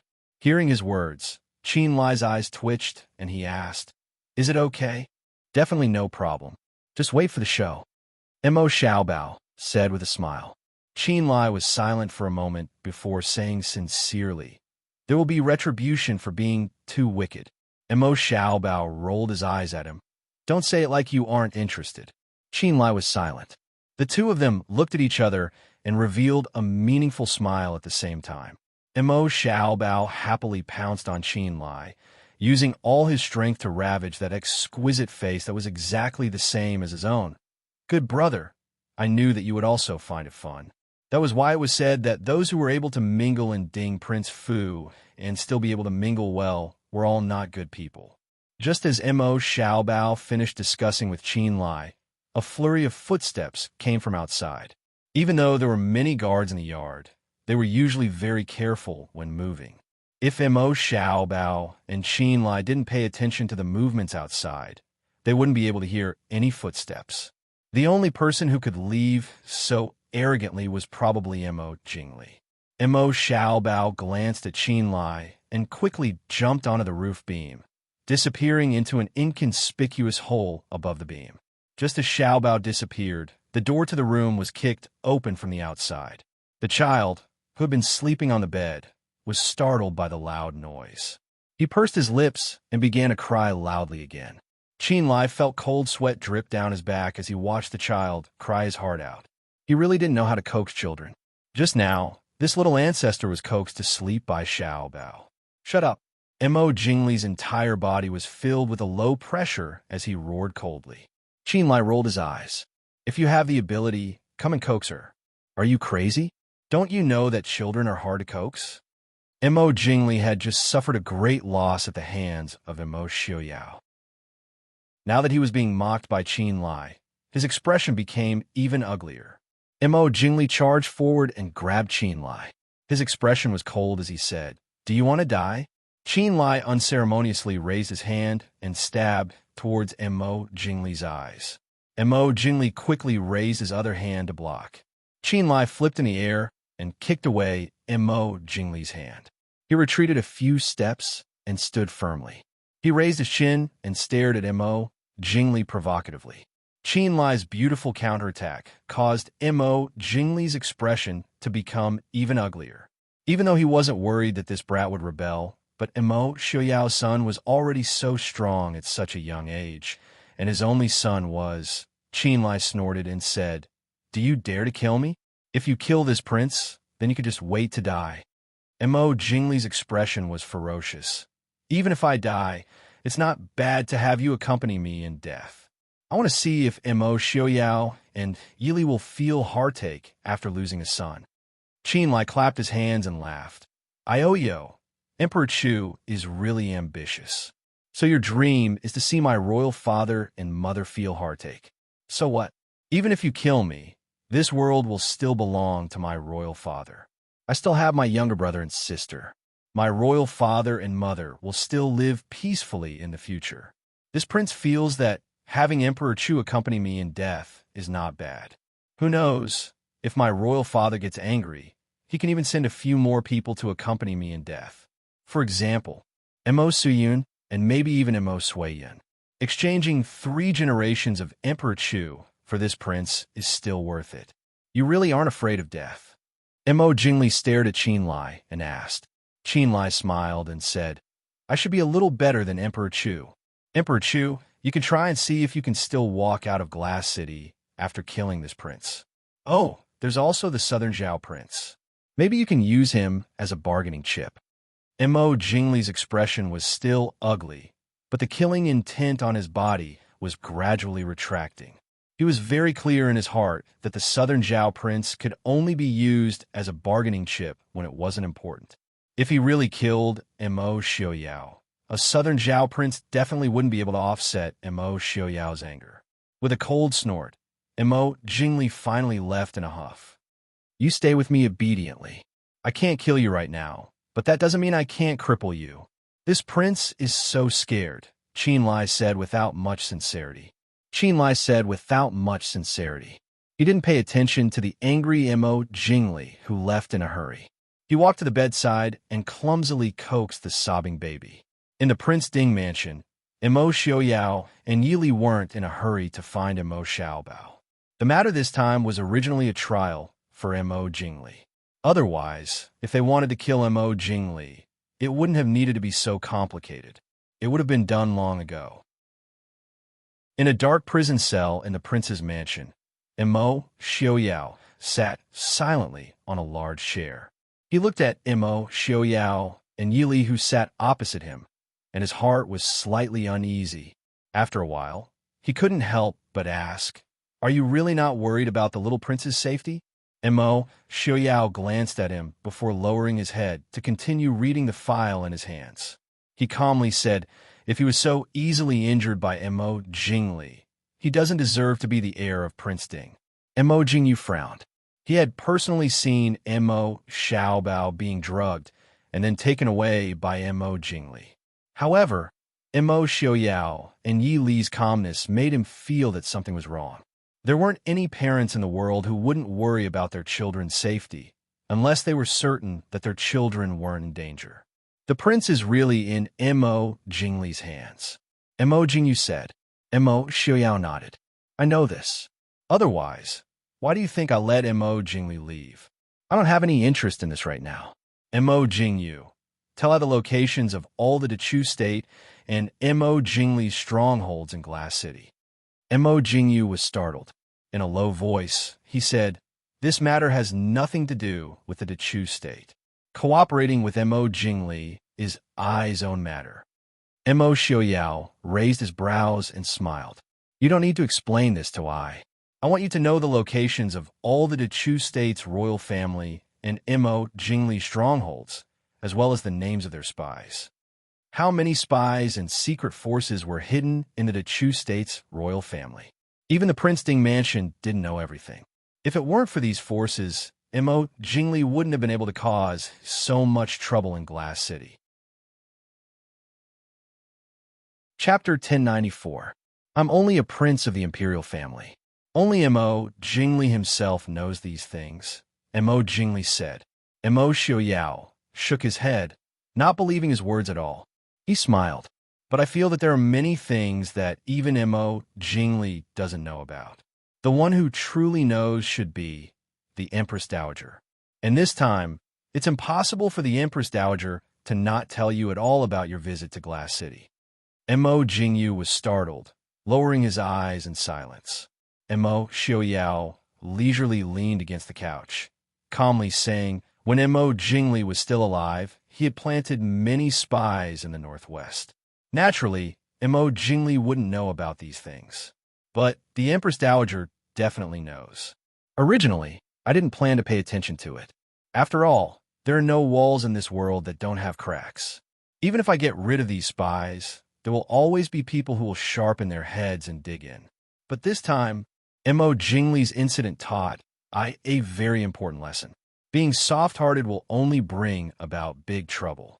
So, I decided to clean up those bugs, spray them with insecticide water, and set them on fire. Perhaps they won't grow in the future. Mo Jingyu's lips couldn't help but twitch. You call this being soft-hearted? Everyone in the world is a living Buddha. From the start, did you want to dig out the Chu state spies in the northwest? Or did you want to capture Mo Jingli? After a long time, Mo Jingyu finally asked. Mo Xiaoyao rubbed his chin, calmly asking, why can't I think of both? That old witch from the Chu state sure has guts. Using this to negotiate with I? The Mahist army can't attack Jiangnan for 20 years? How did she come up with such a cute condition? Mo Jingyu finally understood that all these unlucky matters originated from the Empress Dowager's own decision. He didn't know that the Empress Dowager had proposed such a condition to Mo Xiaoyao. It was obvious that the Empress Dowager was still on guard against him. Sighing, Mo Jingyu said, I don't know about this. The Empress Dowager didn't even tell me about this. Do you think I would know about the list of the Chu state spies in the northwest? Mo Xiaoyao sneered. If you didn't know, would you dare to make this trip? Mo Jingyu fell silent again. After a long time, he raised his head and asked, what benefits will I get if I tell you? Mo Xiaoyao looked at him with a radiant smile. You don't have to be tortured. Mo Jingyu shook his head. No, you have to guarantee my safety. Although I agreed to help Mo Jingli, I didn't actually do anything. So, it shouldn't be considered as offending the Prince Ding mansion, right? I can tell you where the little heir is, but you have to guarantee my safety and let me leave the northwest. Mo Xiaoyao looked at him with a smile that wasn't a smile. You didn't do anything? Forcing the Chu state's little emperor to trick Mo Xiaobao out, does that count as doing something? Mo Jingyu's eyes widened. How did you? Mo Xiaoyao waved his hand, and the door to the nearby prison opened. An 11 or 12-year-old youth wearing a bright yellow dragon robe walked in. Looking at Mo Jingyu, he softly called, Uncle Yu. Mo Jingyu stared at Mo Xiaoyao in disbelief. It was you who told Mo Xiaoyao. Just by looking at Mo Suiyun's appearance, he knew that he didn't suffer much. In other words, the people from the Prince Ding mansion didn't force him. He even saw a hint of joy and schadenfreude in Mo Suiyun's eyes. Mo Jingyu couldn't help but think that perhaps he had always underestimated this unremarkable little emperor. Mo Suiyun blinked, looking at Mo Jingyu with some grievance. Uncle Yu, I'm very sorry. I don't want to die, and I don't want to die with you. I'm very scared of Uncle Prince Ding. Haven't you always told me that Uncle Prince Ding is very powerful? Then why did you still want me to capture his son? I'll die. Mo Jingyu was so angry that he wanted to vomit blood. How could he not see that this kid was simply pretending to be a pig to eat a tiger? Mo Jingyu gritted his teeth. Mo Suiyun, do you know what you're doing? Mo Suiyun hesitated for a moment, but still nodded. Mo Xiaoyao lazily said, This child knows what he's doing better than you. How do you think I knew what you were going to do tonight? How did Xinyang not know about the ice magnolia in the main hall? It was you. Although he knew that he had been betrayed by Mo Suiyun, Mo Jingyu still didn't dare to believe that Mo Suiyun had started to collude with the Prince Ding mansion so early. You, cooperating with the Prince Ding mansion, aren't you afraid of asking a tiger for its skin? Mo Suiyun looked up at Mo Jingyu, saying seriously, Uncle Yu, if I didn't cooperate with the Prince Ding mansion, I might have already died. If I cooperate with Uncle Prince Ding, I'll still have a chance to live. Only by living can I have a chance to turn the tables. After taking a deep look at Mo Suiyun, Mo Jingyu finally fell back in his chair powerlessly, looking as though he had nothing to say. Mo Xiaoyao waved his hand, signaling for someone to bring Mo Suiyun back. The prison cell quieted down again. Mo Xiaoyao looked at Mo Xiaoyao and Yi Li, saying with a bitter smile, Prince Ding is indeed a good schemer. He can play everyone in the world in the palm of his hand. Mo Xiaoyao slightly raised his eyebrows, not saying anything. Mo Jingyu looked at him and said, From the start, you knew that Mo Jingli wanted to make a move on Prince Ding, and you knew what he wanted to do. Then, Prince Ding being captured so easily by Mo Jingli was probably part of his plan, right? After suddenly realizing that everything was in the palm of someone else's hand, Mo Jingyu became clear-headed instead. He suddenly recalled that when Mo Xiaoyao's corpse came back to life, Mo Jingli and Lei Jinting did not see any clues. His heart sank, and he said, the one captured by Mo Jingli was not the prince at all. No parents would be able to remain so calm and collected when their son was taken away, even if there were countless people secretly protecting him. Mo Xiaoyao sighed softly, looking at Mo Jingyu with some regret. Mo Jingyu, you've always been a smart person. It's a pity you did a foolish thing in Ai's territory. I really had no choice but to take action against you. What benefits did Mo Jingli give you to dare to go against Ai? Mo Jingyu's face was pale. He closed his eyes and said in a low voice, the Imperial Jade Seal. The Imperial Jade Seal? Mo Xiaoyao raised his brows with interest. He turned to look at Yi Li and asked, Li, do you like the Imperial Jade Seal? Yi Li looked at him with a smile. The Imperial Jade Seal? What use does it have? It doesn't seem to have any use. Mo Xiaoyao was silent for a moment. It's just a bit bigger than the Prince Ding Mansion seal. Yi Li shook her head. If you think it's too small, you can carve the 9-dragon seal onto the Prince Ding Mansion's handwriting. Mo Xiaoyao nodded in agreement. He had no interest in the Imperial Jade Seal, and the one in Mo Jingli's hand could not be called the Imperial Jade Seal. At most, it could only be considered the Dechu State's Imperial Jade Seal. If he was interested, he could directly establish a country and take the throne. He could find any piece of jade and carve an Imperial Jade Seal for generations to come. Mo Xiaoyao's smile was somewhat bitter. Not everyone had Mo Xiaoyao's ability and boldness. For someone who had ambitions for the throne, the Imperial Jade Seal was definitely an irresistible temptation. Moreover, Mo Jingli's conditions were far more than just the Imperial Jade Seal. He had no choice but to agree. Chapter 1095. Mo Xiaoyao looked at him and calmly said, A mere Imperial Jade Seal shouldn't give you the courage to go against Ai. Is there anything else? Mo Xiaoyao did not speak. It was not that he still wanted to deny it to Mo Xiaoyao, but he really could not say it. If he said it, he would only die. Seeing his stubborn appearance, Mo Xiaoyao coldly laughed and said, You think that if you don't say it, I won't be able to find out? Mo Jingyu's face paled. He finally lowered his head and said hoarsely, Prince, since you already know, why ask? Mo Xiaoyao stared at him and said, I just don't understand. As a member of the imperial family of the Dechu State, why would you sell your country for a mere few 100,000 taels of silver?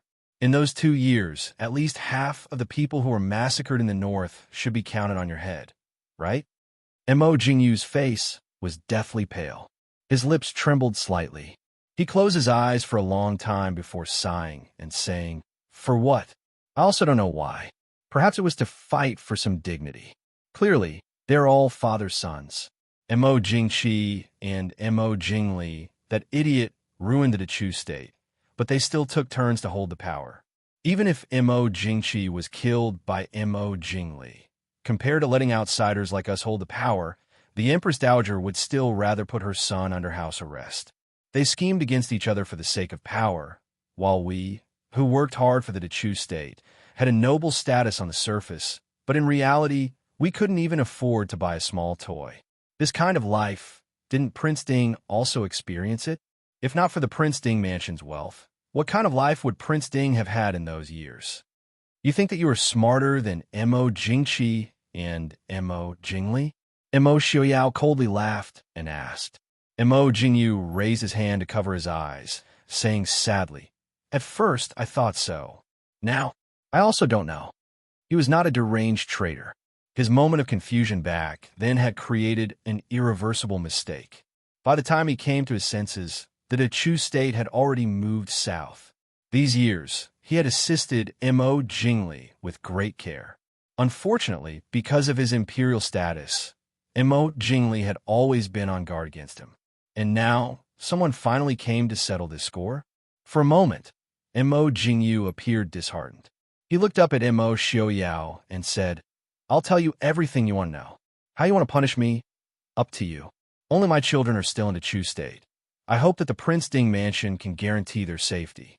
I don't ask for glory and wealth. I only ask for their safety." After saying these words, Mo Jingyu seemed to have aged several years. Mo Xiaoyao was silent for a moment, then nodded in agreement. Mo Jingyu understood Mo Xiaoyao.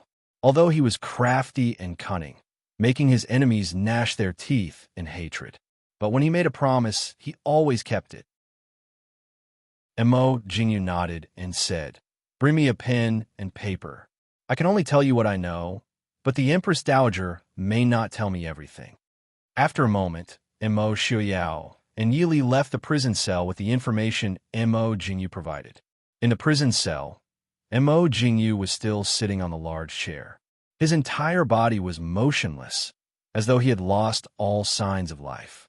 Mo Jingyu's fate had long been decided. Regardless of whether it was Mo Xiaoyao or the Prince Ding mansion, traitors who betrayed the country were severely punished. Whether he confessed or not, only death awaited him. But now, no one cared whether he lived or died. This night seemed to be extremely long. In a place where the citizens who were immersed in joy did not know, a bloody storm was secretly brewing. The hidden forces that Mo Jingli had been secretly proud of and relied on were removed one by one. The next day, many people would discover that the people who had been living by their side had suddenly disappeared without a trace. From then on, they would never be able to find any traces of them. At this time, Mo Xiaobao naturally did not know that while he was racking his brains on how to play with Mo Jingli, his father had already finished many things. At this time, Mo Xiaobao was lying on the roof with a smile, peeking down through the cracks in the roof. Daring to climb onto the roof of a person whose martial arts were not low in this heavily guarded place, it was enough to show that Mo Xiaobao had quite a bit of confidence in his Qinggong. The shadow guards who were secretly protecting him were willing to let him climb onto Mo Jingli's roof, proving that they were quite confident in their prince's ability. At this time, Mo Xiaobao had a sinister smile on his face as he stared at the furious man below. Everything in the room had been smashed clean.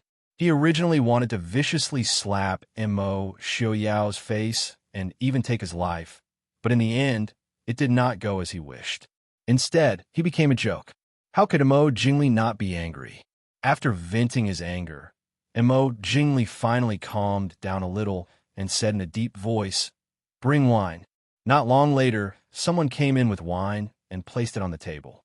Mo Jingli looked at the guard who brought the wine in with annoyance and said in a deep voice, "Get out."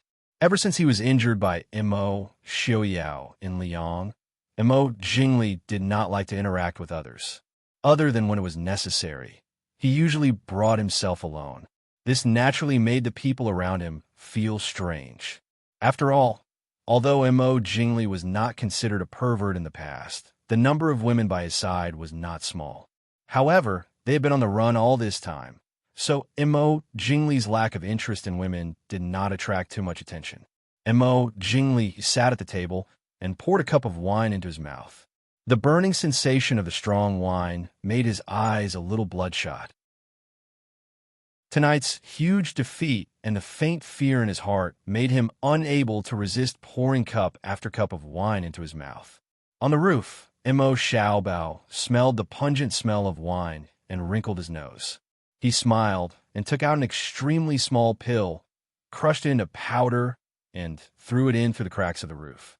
The light powder casually floated, some landing in the wine cup, some landing on Mo Jingli's body. Mo Xiaobao frowned in disappointment and helplessly sighed. If he directly threw the pill into Mo Jingli's wine, it would definitely be discovered by Mo Jingli. Although it would not be easily discovered if he crushed it into powder, he was afraid that the medicinal effect would not be enough.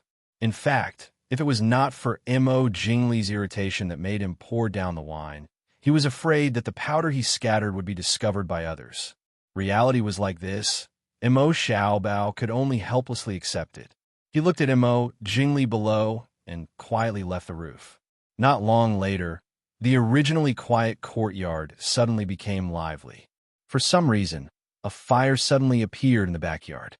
Originally, a fire was not a big deal, but at this very sensitive time, any abnormality could attract the shadow guards of the Prince Ding mansion. The entire courtyard became a mess. Other than the guards at the door, everyone else was busy putting out the fire and looking for traces. Mo Jingli, who had been drinking, suddenly heard the noise and became even more displeased. He abruptly opened the door and walked out, shouting sternly, "What's going on?" A guard hurriedly came forward to report. "Reporting to your highness, the backyard suddenly caught on fire." Chapter 1096. Fire in the Backyard. Mo Jingli frowned and quickly reacted. He rushed to Qin Lai's room. He kicked the door open. Sure enough, it was empty inside. There was no trace of Qin Lai. "Idiot! Go and find him." Mo Jingli turned back and slapped the guard behind him, roaring. This was Glass City, the Prince Ding mansion. As long as they got out of this small courtyard, it was as difficult as ascending to the sky for them to catch Mo Yuchen again. After thinking about it, Mo Jingli decided to leave this place as soon as possible. Outside the small courtyard, Mo Xiaobao and Qin Lai handed the sleeping little prince of Nanzhao to Lung Junhan and Su Zhiruwei, who had been waiting outside. They ordered them to send the little guy back to the Prince Ding mansion.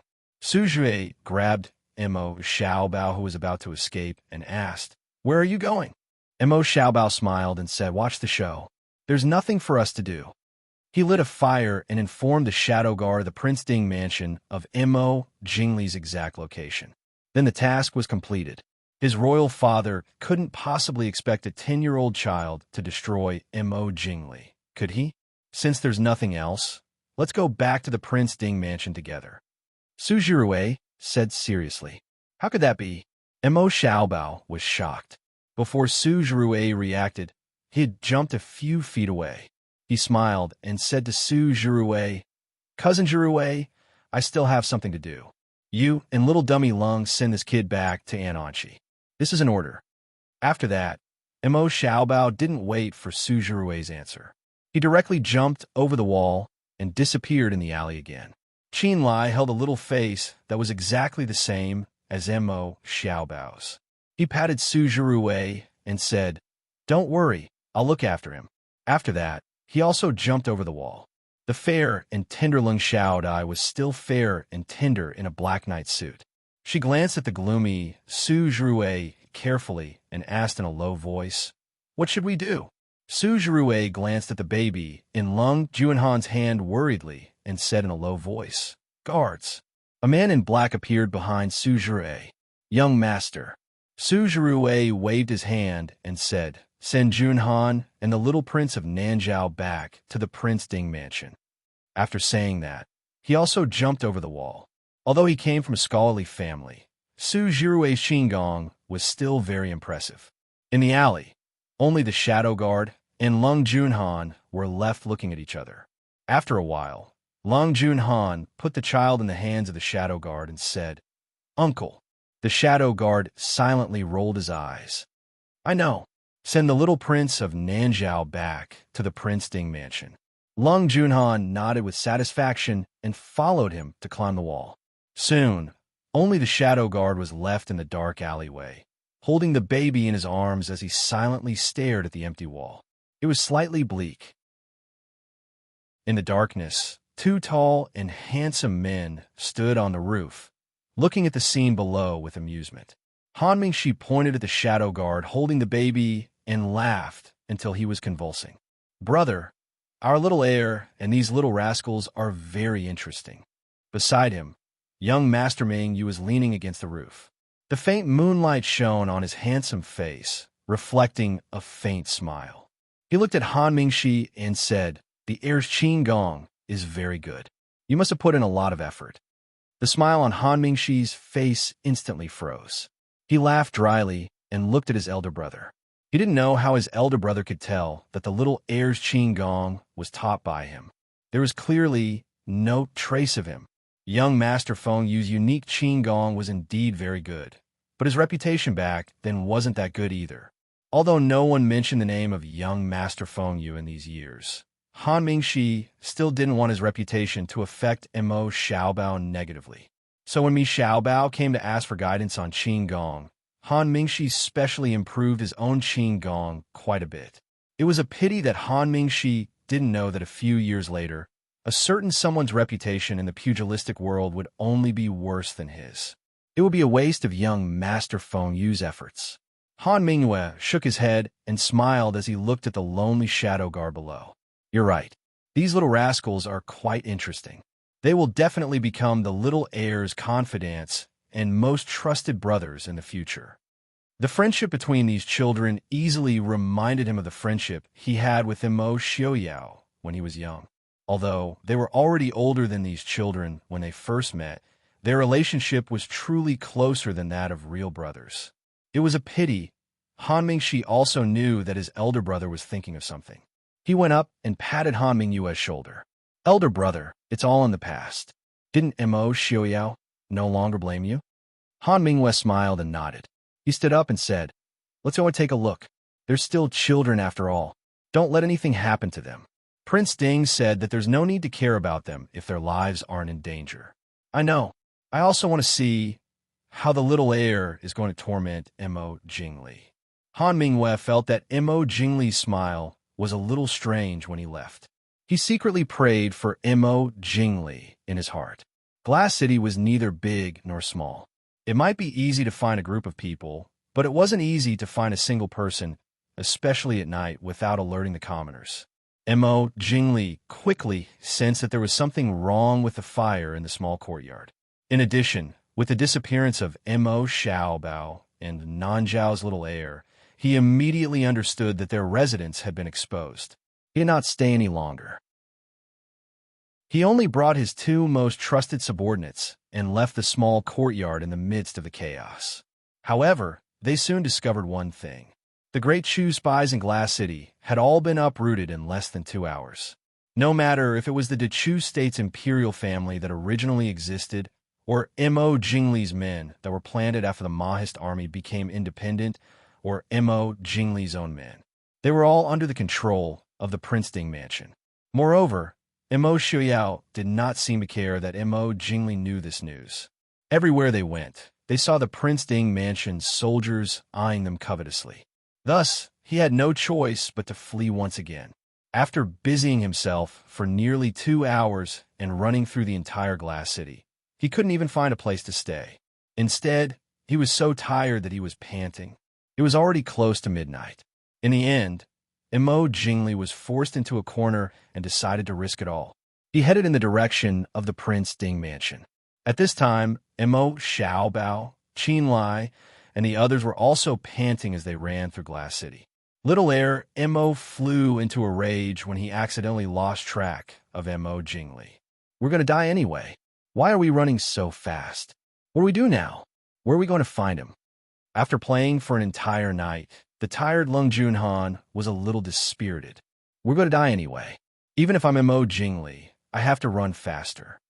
Mo Xiaobao rolled his eyes and turned to look at Qin Lai. Qin Lai shrugged. indicating that he also did not know where Mo Jingli ran off to. Mo Xiaobao was a little aggrieved. If he could not mess with Mo Jingli, he would die a horrible death. "Yo, little heir, why are you still outside so late?" A laughing voice came from the top of the wall. The four looked up and saw Han Mingxi sitting leisurely on the wall, smiling at them. Mo Xiaobao's eyes lit up. "Uncle Han, do you know where Mo Jingli ran off to?" Chapter 1097. Han Mingxi tilted his head to look at him. "Uncle Han, is the little heir calling me? I'm really overwhelmed by your favor." Mo Xiaobao had no qualms about acting spoiled. He directly jumped onto the wall and sat beside Han Mingxi. He smiled and said, "Uncle Han, you're the best. Why are you here so late at night? You must have seen where Mo Jingli ran to, right?" Han Mingxi looked at him with a smile. "So what if I saw him?" Mo Xiaobao looked at him anxiously. His clear eyes were filled with the words, seeking an answer. Han Mingwei helplessly rubbed his little head and said, "He went in the direction of the Prince Ding Mansion." "Prince Ding Mansion?" Mo Xiaobao frowned. "Isn't he seeking death by running to the Prince Ding Mansion now? It's good that it's night now. In another 2 hours, it will be daybreak. At that time, he'll still be dead." Han Mingwei appeared on the wall. She looked at Mo Xiaobao and smiled faintly. "Since he's going to die either way, why not take a gamble?" Mo Xiaobao tilted his little head and thought for a moment. He nodded and said, "All right, I'll go back first." He hoped that Mo Jingli could hold on long enough to break into the Prince Ding Mansion again. He nimbly jumped off the high wall. Mo Xiaobao pulled the other children and dashed in the direction of the Prince Ding Mansion. He was afraid that Mo Jingli would be killed by his royal father if he was late. As he dashed, Mo Xiaobao took the time to think in his heart. Was the drug he had given her effective? Did it lose its effect after too long? Or was there really too little of it? It had no effect on Mo Jingli. Although it was already the middle of the night, the Prince Ding Mansion was still brightly lit. In the main hall, the guests from various countries were still enjoying the dancing and drinking. The main hall was filled with singing and dancing. In any case, Prince Ding's intentions were clear. There would be a lot of things happening in Glass City tonight.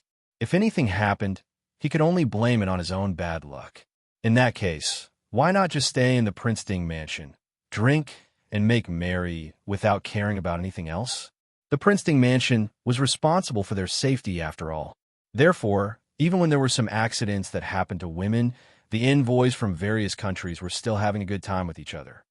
"Father, Mother, Xiaobao is back." In the inner courtyard of the Prince Ding Mansion, Xiaobao happily skipped into the reception pavilion and threw himself into Yi Li's arms. Mo Xiaoyao, who was sitting by the side, frowned in displeasure. He lifted his hand and pulled Xiaobao out of Yi Li's arms. "Look at how old you are. Why are you still throwing yourself into Yi Li's arms? What if you hurt your mother?" Mo Xiaobao struggled unhappily. "I won't hurt Mother. Xiaobao loves Mother the most." Seeing her son come back safely, Yi Li also let out a sigh of relief. She hurriedly rescued her son from Mo Xiaoyao's arms. She touched his little face and asked, "Where did Tian Tian go? Are you hurt?" Xiaobao disdainfully curled his lips and said, "Mo Jingli, that idiot. He didn't even see this prince's face. How could he be hurt? But he ran away." Han Mingxi said that he ran to the Prince Ding Mansion. "Mother, did you kill him already?" Yi Li helplessly sighed and said, "He hasn't come yet. You've done very well. Mother and Father will take care of the rest. You just have to be obedient." Xiaobao shook his head. "No, I must see Mo Jingli." Did the medicine in his body have any effect? Mo Xiaoyao sat by the side, looking at his son critically. He said to Yi Li, "Li, don't comfort him. What did he do well? He's already in front of us, and he still let Mo Jingli run away. If we knew earlier, we would have killed Mo Jingli in the mansion. Now we can rest in peace." Xiaobao was furious. "It's clearly your shadow guard that came too late. Do you think this prince can beat Mo Jingli and his many guards?" Xiaobao compared his height and then faked a height, glaring angrily at Mo Xiaoyao. Mo Xiaoyao snorted in disdain. "Even if you can't beat him, Can't you capture him with your wits? I wasn't much taller than you when I went to the battlefield at 14. These words weren't false. Xiao Bao had grown crazily in this half a year, to the point where his originally round face had disappeared. Although he was only 11 years old, compared to a normal 13 or 14-year-old child, he wasn't shorter. Capture him with my wits? Xiao Bao frowned and began to consider this possibility. Actually, it wasn't that he didn't have a way to capture Mo Jingli, but at that time he was in the mood to play and didn't consider that there was a more efficient way. Carefully glancing at Mo Xiaoyao, Xiao Bao blinked his large eyes and said shyly, "But Father said, wouldn't that be fun?" Mo Xiaoyao looked at Xiao Bao with disappointment, saying, "Idiot, you wouldn't have." Prince Ding rarely whispered in his son's ear. The more Xiao Bao listened, the brighter his eyes became. At the side, Yili only felt her eyelids twitching. Just by looking at Xiao Bao's evil smile that made people unable to look at him, she knew that Mo Xiaoyao definitely didn't teach him anything good. Unable to continue watching, Yili gave a light snort. One adult and one child quickly sat down obediently and looked at Yili. Yili sighed and said to Mo Xiaoyao, "Don't teach him any nonsense, he's still a child." Mo Xiaoyao smiled at Yili. "I know, Li, I didn't teach him any nonsense." It was rare for father and son to be on the same side. Xiao Bao nodded heavily. In, father is teaching son how to deal with bad people. Bad people. Mo Xiaoyao secretly waved his hand at Xiao Bao. Xiao Bao immediately understood. "Mother, son is tired and will go to sleep first. Good night, mother." After saying that, Xiao Bao rushed out like a gust of wind. Mo Xiaoyao looked at Yi Li with a smile, smiling innocently. "Xiao Bao's qigong is really good. Li, I didn't teach him that." Looking at his innocent smile, Yi Li helplessly sighed. "I heard what you said to him. Saying that it was a mess was being polite. What kind of father would teach his son to use those low-class methods to deal with the enemy?" Mo Xiaoyao smiled wholeheartedly. Methods and methods are divided into useful and useless, not high-class and low-class. At Xiao Bao's age, he can't be compared to Mo Jingli at all. If he can't beat Mo Jingli, then even high-class methods are useless.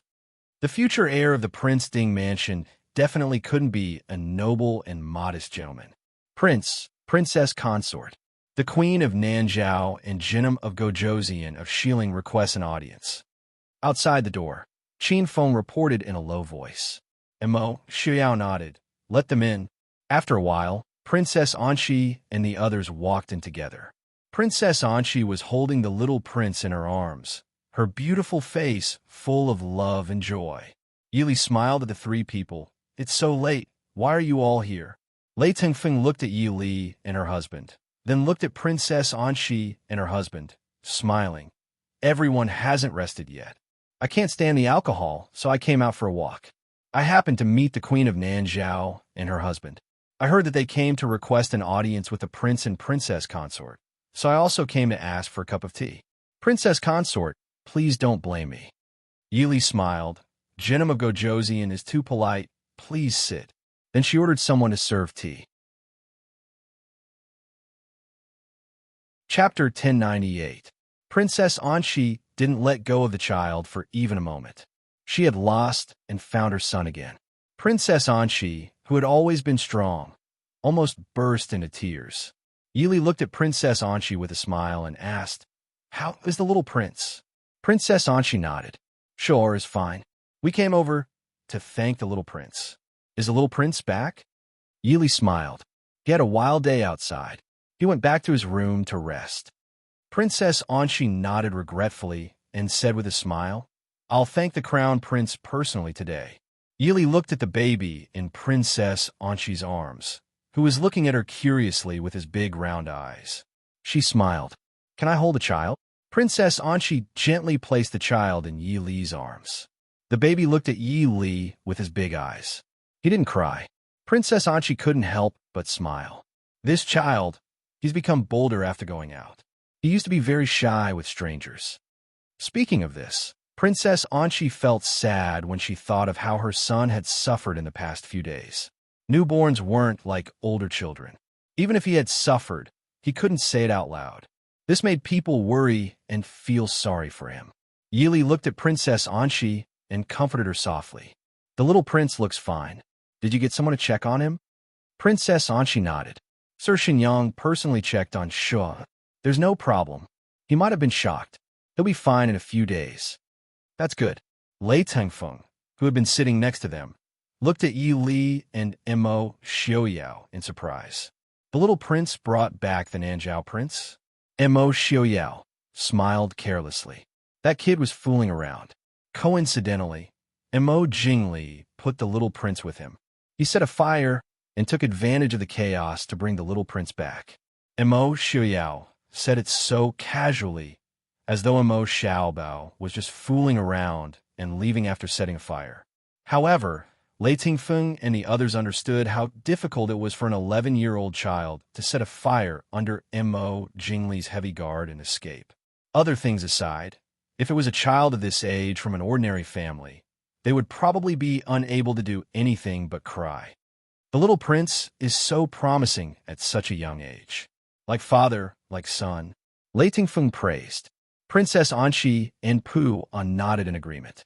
They were extremely grateful to Mo Xiaobao for saving their son. Lei Tingfeng sipped his tea and asked casually, Prince Ding, Princess Consort, I wonder if Mo Jingli. Hearing Lei Tingfeng's question, Princess Anshi and Pu couldn't help but look at Yi Li and Mo Xiaoyao. Once bitten, twice shy. To them, Mo Jingli was already a target that had to be eradicated immediately. Mo Xiaoyao raised his eyebrows and smiled faintly. Someone will take over soon. Lei Tingfeng raised his eyebrows and looked at Mo Xiaoyao in disbelief. With Prince Ding and Princess Consort's abilities, Mo Jingli can't jump around so easily. Mo Xiaoyao smiled. He's just a clown. Jinim of Gojoseon doesn't need to care about him. This kind of small matter can be left to Mo Yuchen to deal with. If I get involved, it will seem like I'm bullying others. It wasn't that Prince Ding had no experience in bullying others with his power. However, when it came to bullying someone like Mo Jingli, Prince Ding still felt that it was a little inferior. A trace of surprise flashed through Lei Tingfeng's eyes. He didn't expect that the Prince Ding mansion had begun to cultivate the ability of the Crown Prince so early. Because in Lei Tingfeng's view, although Mo Xiaoyao might be a very strict father, Yili was definitely a soft-hearted mother who loved her child. Thinking of how he was complacent under his father's wings when he was 20 years old, Lei Tingfeng could only shake his head secretly and feel ashamed of himself. Princess Anshi was also a person who began to deal with political affairs as the crown princess when she was a teenager. Naturally, she was not surprised by Mo Xiaoyao's words. But because Mo Xiaobao saved her son, she was very grateful. The courtyard where Mo Xiaobao lived was in the southeast corner of the inner courtyard of the Prince Ding mansion. In order to let their son have enough private space, Yi Li and Mo Xiaoyao put a large courtyard and a small garden in the mansion, which was second only to the main courtyard, in Mo Xiaobao's territory after he reached the age of living alone.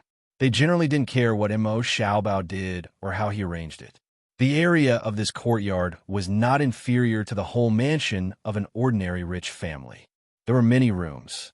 Many times, Su Zhuwei, Lung Junhan, and others would also stay here for a few days.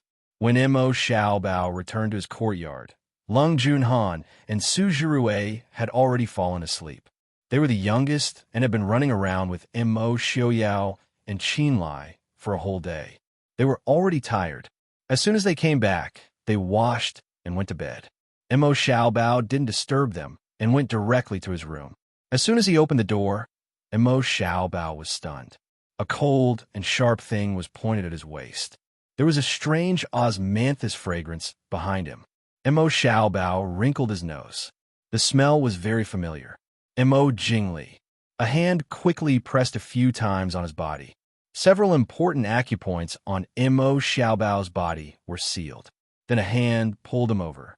In a somewhat dark room, a tall and gloomy man was staring at him with malicious eyes.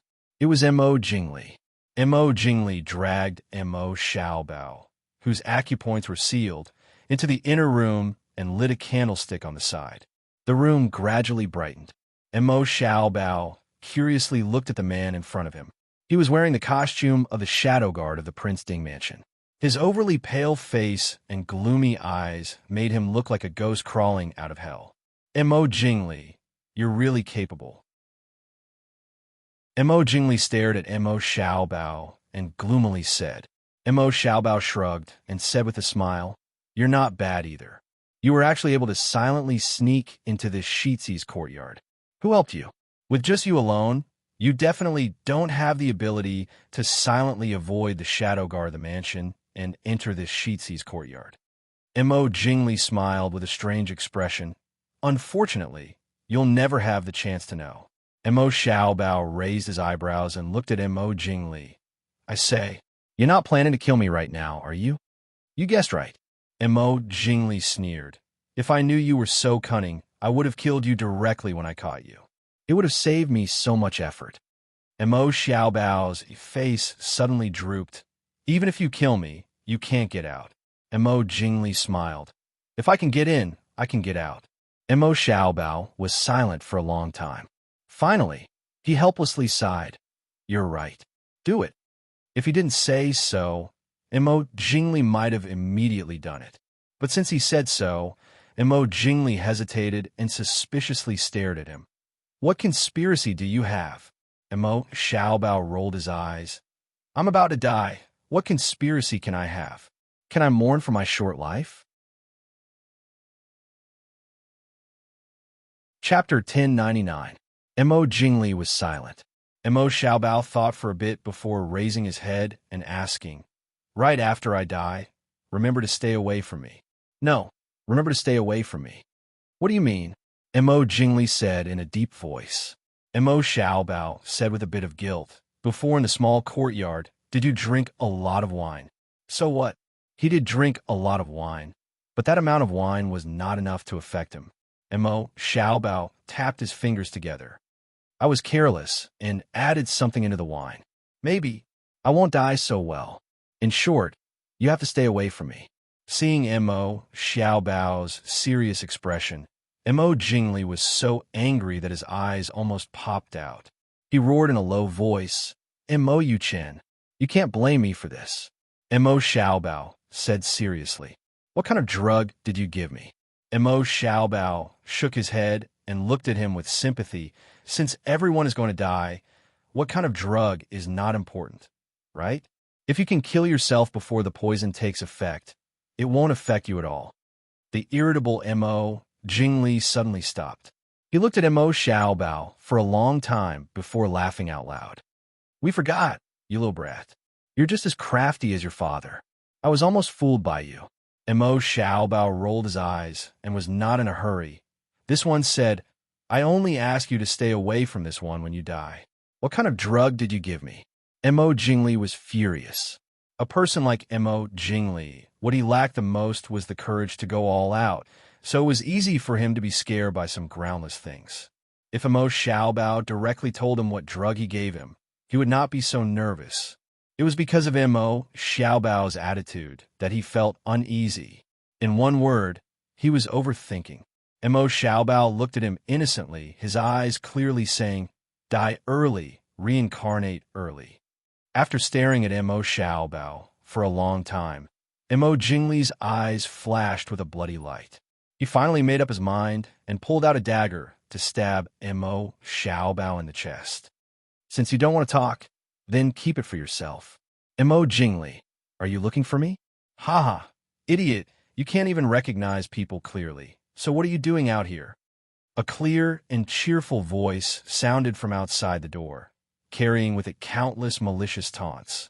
Mo Jingli was stunned and looked at the person in front of him in disbelief. Mo Xiaobao, who was forced to sit on the stool, squeezed out a helpless and bitter smile.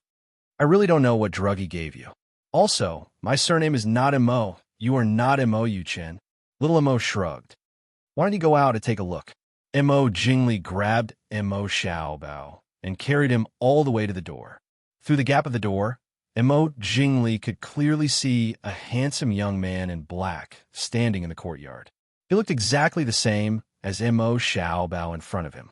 But under the moonlight, those eyes did not hide the disdain and gloating towards the people in the room. "Qinlai, you idiot! How did you get caught again?" Mo Xiaobao in the courtyard shouted in a bad mood. Mo Xiaobao, in Mo Jingli's hand, rolled his eyes, also in a bad mood. "Who did this to me?"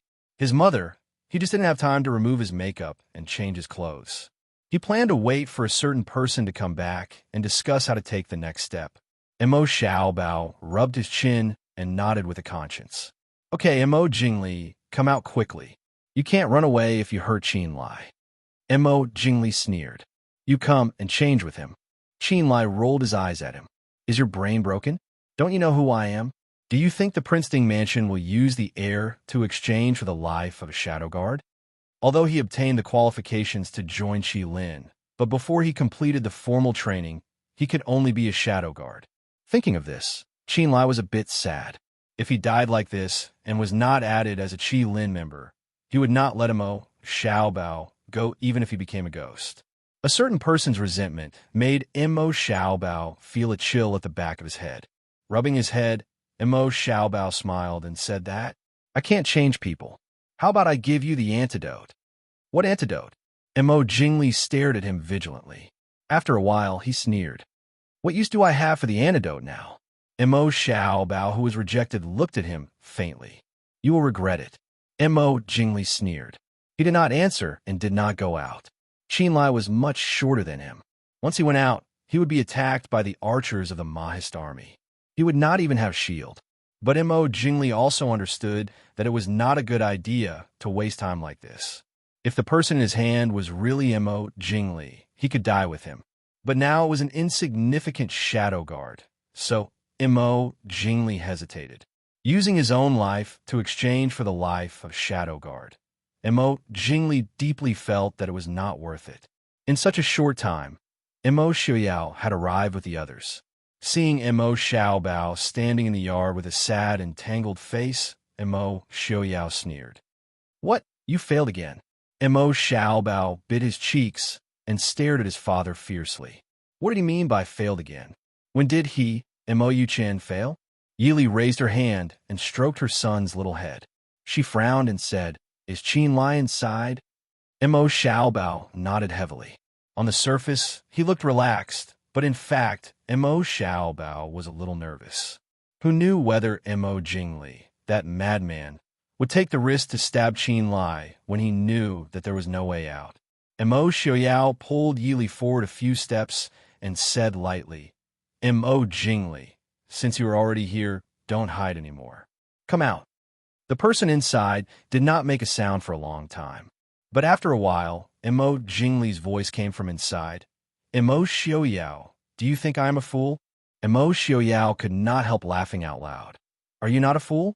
I let you go, but you came back by yourself. Do you expect that I will let you go this time? Who gave you the confidence to think that you can hurt I's son in the Princeton Mansion? Come out by yourself. I'll let you die a little easier." In the room, Mo Jingli tightly held Qinlai against the door. Qinlai was a little uncomfortable. He moved uncomfortably and sighed. "It's useless to hold me. I am just a shadow guard of the Crown Prince. Do you think the prince will let you live for me? Also, even if I let you go, the Crown Prince has poisoned you. You can't run far." Mo Jingli stared at him with a ferocious smile. "Are you encouraging me to take you down with me?" Qinlai tactfully shut up. He didn't want to die. Even if he died, he didn't want to die together with Mo Jingli. Mo Xiaoyao, tell all your archers to get away. For those holding hostages, the thing they were most afraid of was the archers hiding in the dark, making it impossible for them to guard against them. Especially the archers of the Princeton Mansion. They're all excellent archers.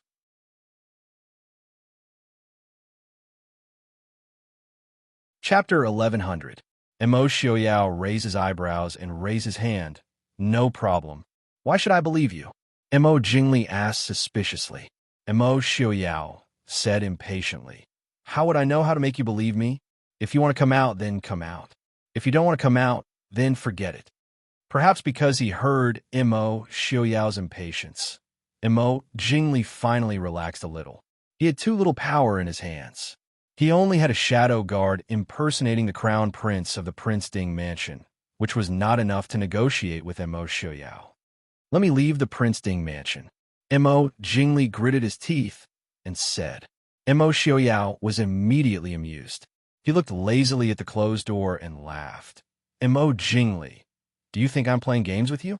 Or do you think I want to play a few games with you? Do you have that kind of value? After a while, the door was finally opened from the inside. Mo Jingli walked out with Qin Lai in his hand. Mo Jingli used one hand to hold Qin Lai in front of him, and the other hand held a dagger to Qin Lai's back. As long as there was any movement, he could be the first to stab the dagger into Qin Lai's back. Mo Xiaoyao faintly glanced at Mo Jingli. Are you finally willing to come out? Now, what do you plan to do? Mo Jingli vigilantly looked at the group of people in the courtyard. Even if there were no archers, with these people alone, he would not be able to escape the Prince Ding mansion alive. In the candlelight, he saw Mo Xiaobao standing beside Mo Xiaoyao and Yili. As expected, he looked exactly the same as the person in front of him. But the light in the child's eyes made him certain that this child was the real crown prince of the Prince Ding mansion, Mo Yuchen. This was because the way this annoying brat looked at him was exactly the same as his father's when he was young. Mo Jingli grabbed Qin Lai and stared at Mo Xiaoyao. If you don't want this brat to die, then back away. Mo Xiaoyao's expression was calm.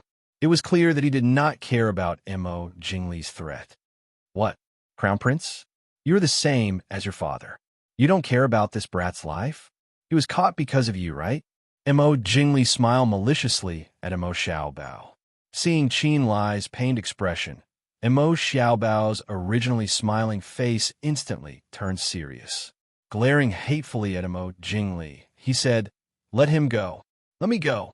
Mo Jingli said without hesitation. "Impossible." Mo Xiaobao gritted his teeth. Seeing him angry, Mo Jingli's mood became better.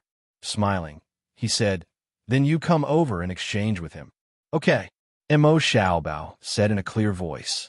Everyone was stunned. Even Mo Jingli, who had proposed the condition, had said it with a hint of mockery. He had never thought that Mo Xiaobao would agree so readily. "Crown Prince, please reconsider." The people beside Mo Xiaoyao and Yili were shocked and quickly stopped him. In their eyes, 100 Qin Lai's life was not as important as one Mo Xiaobao. It was not that they looked down on other people's lives, but in the eyes of anyone in the world, no one would think that a shadow guard's life was more precious than the future heir of the Prince Ding mansion. Mo Jingli was stunned. Cautiously looking at Mo Xiaobao, he said, "Are you serious?" Mo Xiaobao proudly raised his little chin and said, "Of course. If this crown prince is afraid of you, I'm not Mo Yuchen." Mo Jingli looked at Mo Xiaoyao and Yi Li who were standing to the side. In the crowd of people trying to persuade him, Mo Xiaobao's parents were especially quiet. "Mother!" Mo Xiaobao looked up at Yi Li. Yi Li's lips curled into a faint smile. Rubbing Mo Xiaobao's little head, she said, "Xiaobao has grown up. You can make your own decision. You must be careful." Mo Xiaobao's little face lit up. Nodding heavily, he said, "This child knows." "Thank you, mother." Saying this, Mo Xiaobao raised his hand towards Mo Jingli to indicate that he did not have any weapons on him. Then he slowly walked towards them. When he was 3 steps away from Mo Jingli, Mo Xiaobao stared at Mo Jingli and said, "Let go of Qin Lai." With Mo Xiaobao as his hostage, Mo Jingli naturally did not care about Qin Lai. Not to mention that he could not bring 2 hostages with him. Raising one hand, he pushed Qin Lai out, and his other hand grabbed at Mo Xiaobao. "Go die." Qin Lai, who was pushed out, was not thrown out. Instead, he twisted his body and charged towards Mo Jingli.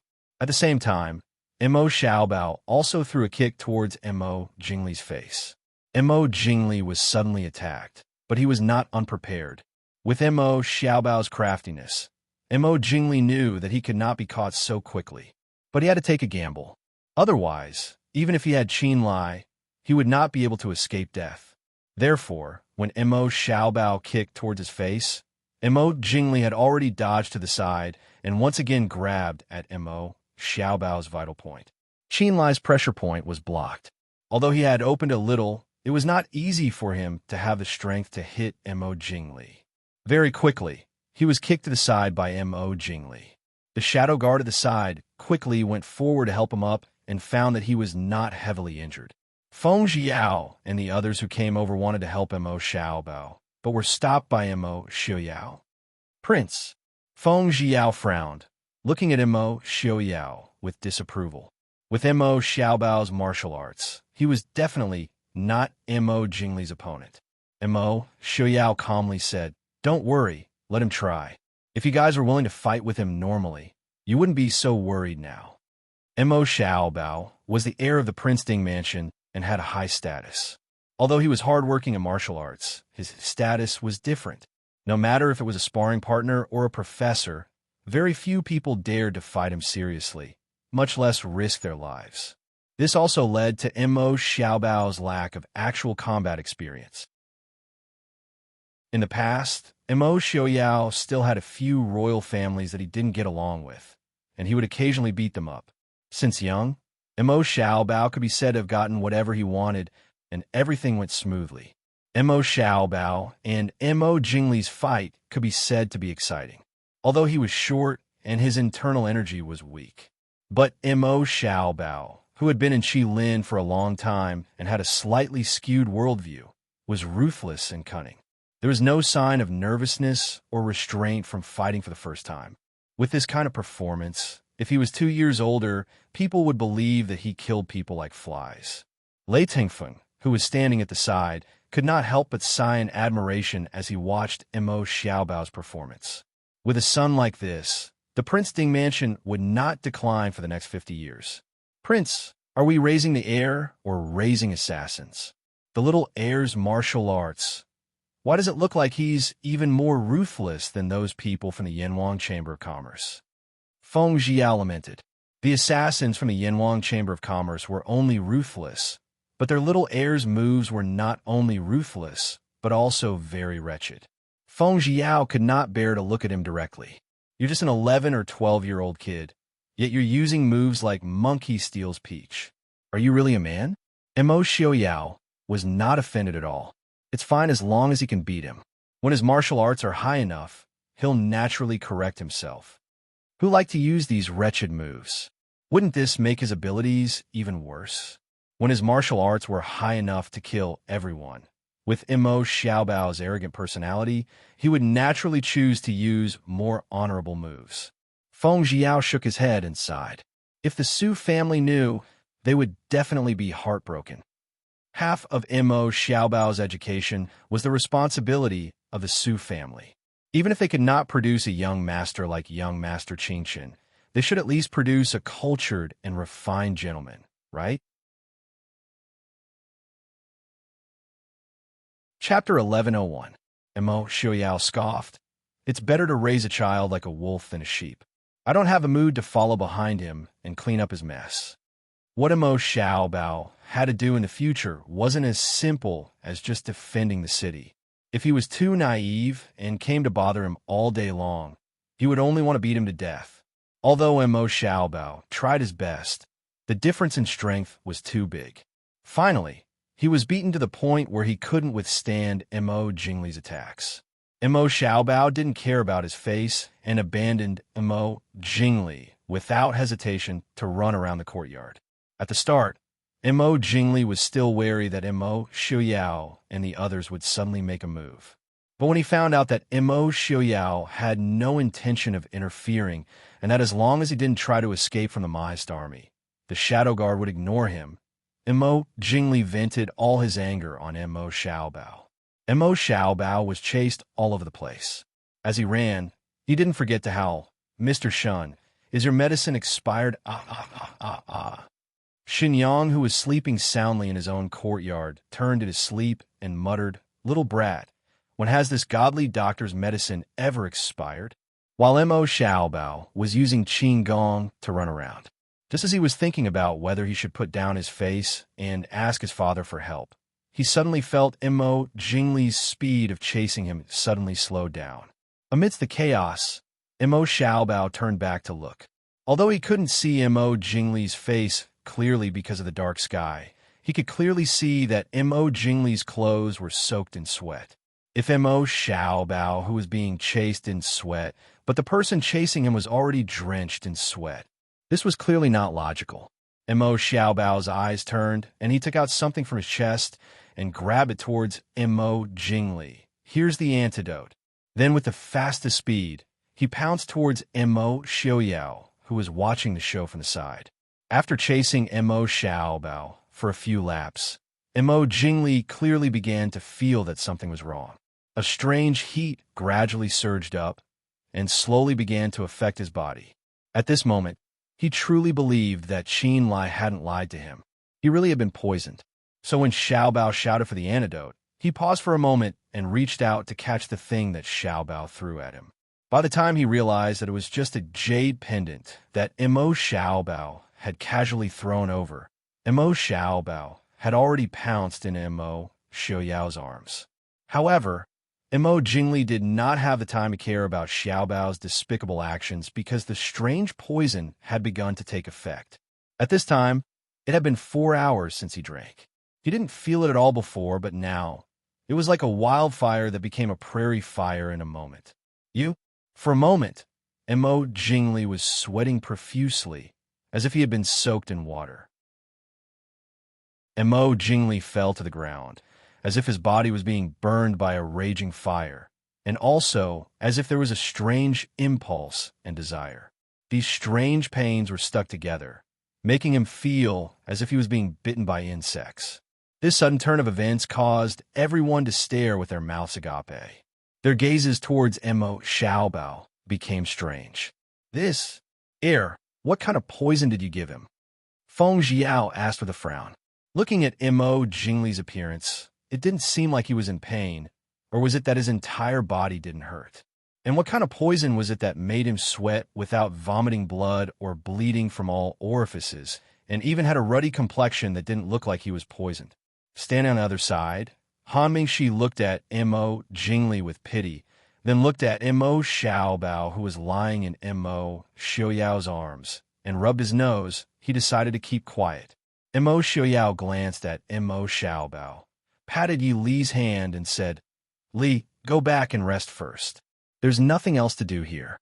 Yi Li slightly frowned, looking at Mo Xiaobao, who was lying in Mo Xiaoyao's arms, and looking at her with a pure smile.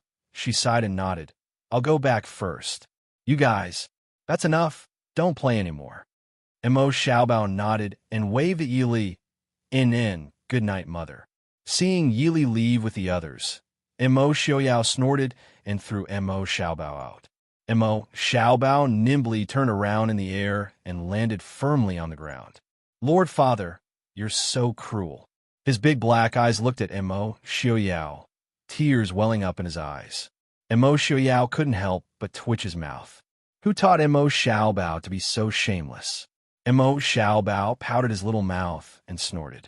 Facing a cruel father like Lord Father, who treats his son like grass, what's the use of being shameless? This prince is using gentleness to conquer strength. On the side, Feng Jiao coughed and said, "I say, Prince, shouldn't we deal with it?" Pointing at a certain person who was crying out in pain on the ground, Feng Jiao asked. Mo Xiaoyao raised his eyebrows. "Did I poison him, Prince?" Feng Jiao looked at Mo Xiaobao, but he found that Mo Xiaobao was trying to pull Qin Lai away from the scene. Being stopped by someone, Mo Xiaobao turned around and glared at Feng Jiao with hidden bitterness.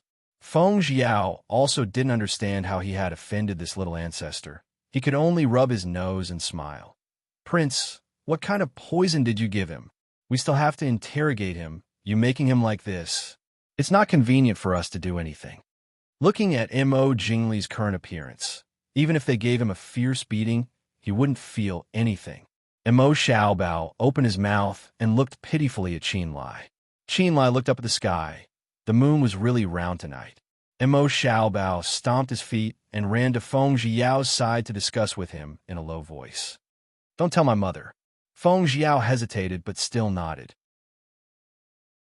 Mo Xiaobao then leaned over to Feng Jiao's ear and whispered a few words. Feng Jiao was stunned and looked at Mo Xiaobao in disbelief. I remember the princess consort said. Mo Xiaobao glared at him angrily. That's why I said, you're not allowed to tell mother. Saying this, he didn't forget to give Feng Jiao a threatening glare, then turned around and ran with Qin Lai. From afar, Qin Lai's puzzled voice came. Didn't you say you wanted to watch a show? Mo Xiaobao's voice was clearly flustered. Do you think that looks good? It doesn't look very good. He saw Mo Jingli writhing on the ground and moaning in pain. It would be better to torture him and make him look more interesting. Looking at the two children running away, Feng Jiao's expression twisted. Han Mingxi already had a conclusion in his heart and didn't care. He smiled and patted Feng Jiao, asking, What did the little prince say? Feng Jiao weakly waved his hand and said, Which one of you? Take him to the brothel.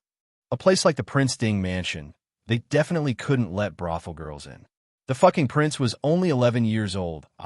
11 years old. And he had already drugged Mo Jingli twice in a row. How could this be? He bitterly looked at Mo Xiaoyao at the side. Prince, this subordinate feels that you and princess should strengthen the education of the prince. The corner of Mo Xiaoyao's mouth twitched, nodding in a rare moment of silence. He hesitated for a moment before saying, Brothel, you should go ask Shenyang if he has the antidote. What was called the pupil surpassing the master. Mo Xiaobao's current actions were the pupil surpassing the master. Mo Xiaoyao asked himself if he had ever come across such a genius and such a vicious idea in his life. Mo Xiaoyao, who wanted to teach his son to do bad things, deeply felt that he was too naive.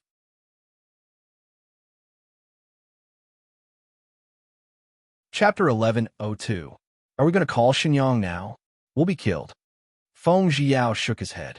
Han Mingxi coughed lightly and said, I remember, Mr. Shun said before, that medicine isn't poison. We can't make an antidote for now. Mo Xiaoyao rubbed his nose and waved his hand, saying, Do as you see fit. I'll leave first. Prince Ding left without hesitation, leaving the mess for his subordinates to clean up. Mo Jingli, who was lying on the ground, was in so much pain that he wished he could die sooner. Even though there was no part of his body that wasn't in pain, as if his entire body was about to explode, he still heard every single word that Feng Jiao and the others had said. Don't kill me. Kill me. Mo Jingli finally understood what the greatest pain in life was. He even wished that he had never entered the Prince Ding mansion, that this was just a terrifying nightmare, or that he would have been killed by Mo Xiaoyao in the Prince Ding mansion's main hall. A man who had long lost the right to be a man, but had been drugged with an aphrodisiac. Even if he had lost some of his abilities, it didn't mean that Mo Jingli had lost some of his senses. Because of this, the pain he was suffering was twice as much as a normal person. What made him even more fearful was that if other people knew, even though his entire body was covered in sweat, Mo Jingli couldn't help but shiver. Mo Xiaoyao, if you have the ability, then kill me. Do it. At this point, Mo Jingli couldn't hide anything anymore. His voice became sharp and piercing, making people who heard it frown. Many of the people present had entered the palace before, so how could they not hear the strangeness of this voice? This was clearly the sharp voice of the eunuchs who served in the palace. Mo Jingli was originally a very manly and handsome man, but after the end of the year, his voice became even deeper and deeper. Compared to the sudden sharpness and strangeness, it was even more hair-raising. What's going on? Feng Jiao asked in horror. Mo Xiaoyao's character was actually quite good. At the very least, he had never told anyone about the cruel things he had done to Mo Jingli. Of course, Mo Jingli himself wouldn't tell anyone about it either. Thus, when Mo Jingli suddenly let out such a strange sound, everyone's gaze fell on a certain part of Mo Jingli's body. Lei Tengfing coughed lightly and said in a low voice, Ever since Prince Li's late wife gave birth to a prince, it seems that he has never. Thus, this person suspected that Mo Jingli had already done that more than 10 years ago. Feng Jiao and the other people of the Princeling mansion rubbed their chins thoughtfully. According to what they knew, Prince Li had cheated many things out of Prince Li for the antidote. Could it be that after the prince had cheated him, he had made a fake antidote that not only made him unable to have children, he couldn't even be a man? Mo Shuyao, who was misunderstood, coughed lightly and waved his hand. Feng San, I'll leave this matter to you. After saying that, he didn't care about everyone's strange expressions and left with His Highness Prince Ding. Lei Tongfeng and Yelu Hong, who only noticed later, looked pitifully at Mo Jingli on the ground and said with an awkward smile, "We should go back. They're probably still drinking in the hall. Northern Tribe's Crown Prince. Let's go back and have a drink." Yelu Hong nodded and left with Lei Tongfeng. He left this hot potato to the people of the Prince Ding mansion. They only needed to know that Mo Jingli wouldn't be able to make a comeback in the future. Feng Jiao wanted to cry, but had no tears. Capturing a captive was no problem, but capturing a captive who couldn't be cured by a strong aphrodisiac, what should he do? Han Mingxi rubbed his nose and said with a smile, just bear with it and it'll be over." When he said this, Han Mingxi also felt a little guilty. Normally, people would be able to bear with it and it would be over, but no one knew whether or not it would be over. The little heir was really too cruel. No one would believe that he didn't know what Mo Jingli was doing. Who would purposely drug someone with aphrodisiac for no reason? In the bedroom of the main courtyard, Yili washed up and removed the accessories and makeup on her body. She leisurely sat on the soft couch and slowly flipped through a book. Even though it was already past the fourth watch period, after a busy day, she suddenly relaxed and didn't feel sleepy. Yili sat on the soft couch beside the bed and read while waiting for Mo Xiaoyao to return. "Wang Fei, it's already so late. You should drink some soup and rest early." Qing Shuang came over with a bowl of chicken soup and said with a light smile. Yili smiled and nodded. She took the chicken soup and tasted it. She smiled and said, "The taste is really good. Qing Shuang's hands are the best. I'm a little reluctant for you to get married." Qing Shuang's face was slightly red, and she said coquettishly, "Wang Fei is joking with newbie again." Yili sighed and said, "I'm not joking. You've been by my side the longest. This time, after this matter is over, the prince and I will personally host a wedding for you and Ajin." Qing Shuang's eyes were slightly red, and she said, "There is no one in the world who treats Qing Shuang better than Wang Fei." Yili smiled helplessly and said, "You girl, why are you crying? Go and see if the prince has returned. Just leave these trivial matters to the subordinates." Qing Shuang hesitated for a moment, but still nodded and said, "Yes, this servant will take her leave." After a while, Qing Shuang came in and said with a smile, "Wang Fei, the prince has gone to the study." On the soft couch, Yili had fallen asleep with a scroll in her hand. There was still half a bowl of chicken soup beside her, and it was slightly cold. "Wang Fei." Qing Shuang walked forward slowly and looked at the beautiful sleeping face in front of her. A complicated look flashed in her eyes. "Wang Fei, are you asleep?" Yili was sleeping peacefully and didn't seem to be affected at all. Qing Shuang bit her lips and whispered, "Wang Fei, I'm sorry." Standing up, Qing Shuang raised her hand and pointed at the sleeping Yili. Just by looking at the skillful finger technique and strength, one could tell that her internal strength wasn't weak. She might even be stronger than Qing Wan, who used to be by Yi Li's side. A slender hand blocked her finger. Yi Li, who was in deep sleep, slowly opened her eyes. She sighed helplessly and said, "Qing Shuang, you've really disappointed me." Wang Fei." Qing Shuang's face changed, and she quickly squeezed out a smile. "Wang Fei, what are you talking about?" Qing Shuang doesn't understand. Yili shook her head and smiled. "How can you not understand?